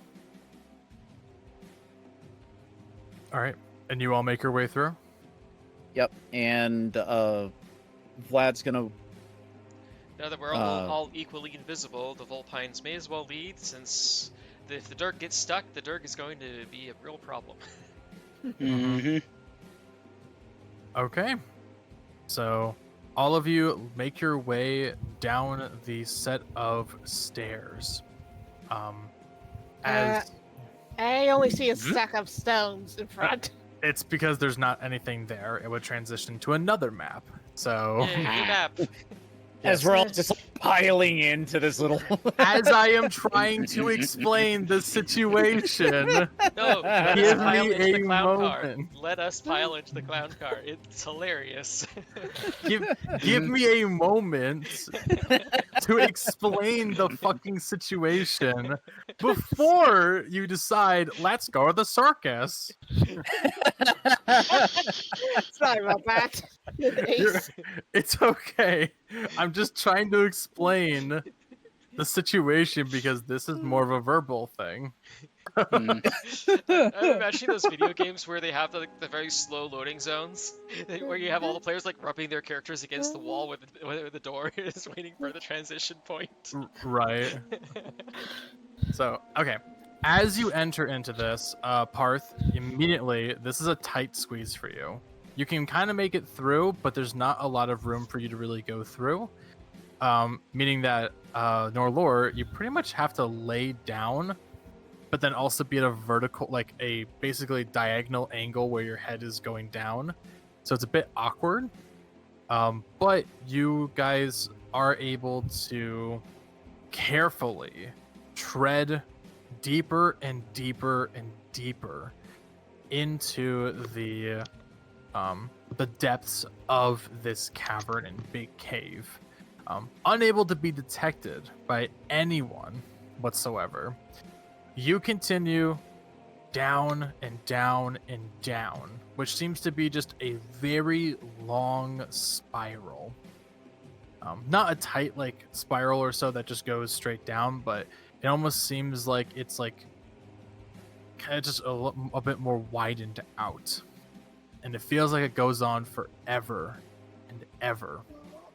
You keep descending, what feels like more than like an hour or so before you finally make it to the bottom. And we will continue this as you guys have successfully snuck your way into the Wave Echo Cave. Yay! Meanwhile, Clovis, Akanon, and Vulcan's dad. There's no screaming. There's no violence. What happened? This isn't the party we know. Exactly. I lost count how many places I was going. I was like, well, this is gonna go wrong. Yeah. Also, can I just fucking say that was the most impressive stealth I've seen from a party that has no stealth characters at all. That was very impressive. We avoided 1, 2, 3, 4, 5, 6, 7. We avoided 7 encounters at least. But more, actually, literally more. So you dodge 1, 2, 3 on the bridge, 4, 5, 6, 7, 8, 9, 10 encounters. You dodged 10 encounters in total. And there was a lot of different places where we could have gone, ooh, what's in here? And it could have gone wrong. Oh yeah, for sure. I'm kind of surprised that none of y'all went to investigate the tower though outside because of the masked figurine. Like there's a bunch of people in between. The tower outside was very much if we go up that tower, we are going to spring an alert. Yeah, pretty much was no way we could get in there safely and For sure. stealthily. Mm-hmm. That makes more sense. So There was no way we were going to get like across the bridge, past that encampment, up the tower, and to the top of the tower without being detected. And if we did do that, it would have been very much now what? Because if we did anything up in that tower, we would have attracted a ton of attention, which means we just lost our opening to just walk into the cave. For sure, yeah. So honestly, I thought this would probably take a session or two, knowing what will go on. But I'm very glad it took one whole session to get through, because next session is probably a guarantee of us finishing the campaign. If we can get done in one session. Don't call it too soon. Possibly. Maybe a session or two, if it's like a part 1, part 2 sort of thing. Definitely 2, because it's not like I won't spoil anything, but if we I'd say very without trace, I'm pretty sure that this would have been 4 sessions getting through this section. Oh yeah, for certain. Yeah. For certain. And we would be like half dead by the time we got to this room. So, okay. Well, I think that is where we'll be calling it for today on this lovely session. Holy shit. So oh my god, you guys stealthed your way through this. Yeah. Well, also, I mean, yeah, you guys had invisibility potions and such. So I was like, keeping since like halfway through the game. Yeah. Y'all terrified me at one point though, but I won't say why. So I'm suspecting it was the pushing the fish. No, not that. There's an earlier thing, but when we finish the campaign, I will bring it up of like why you guys almost terrified the shit out of me. So I think it was maybe sneaking past the cave. Yeah, write it down so you don't forget. But I have a feeling it's either, if it wasn't pushing the fish, I have a feeling it was sneaking past the guard right at the mouth of the cave. Not even that, but I will. That as much as what I will bring up or so about being so scared. But with that, let's go see who we can raid on off to, though. Yeah. You hear that Twitch chat? Our party is not murder hobos. Yay! Yay! Let's go. No murder hoboing. All right. So let's see. Who can we raid on off to there? Feel free to drop some names in the chat there.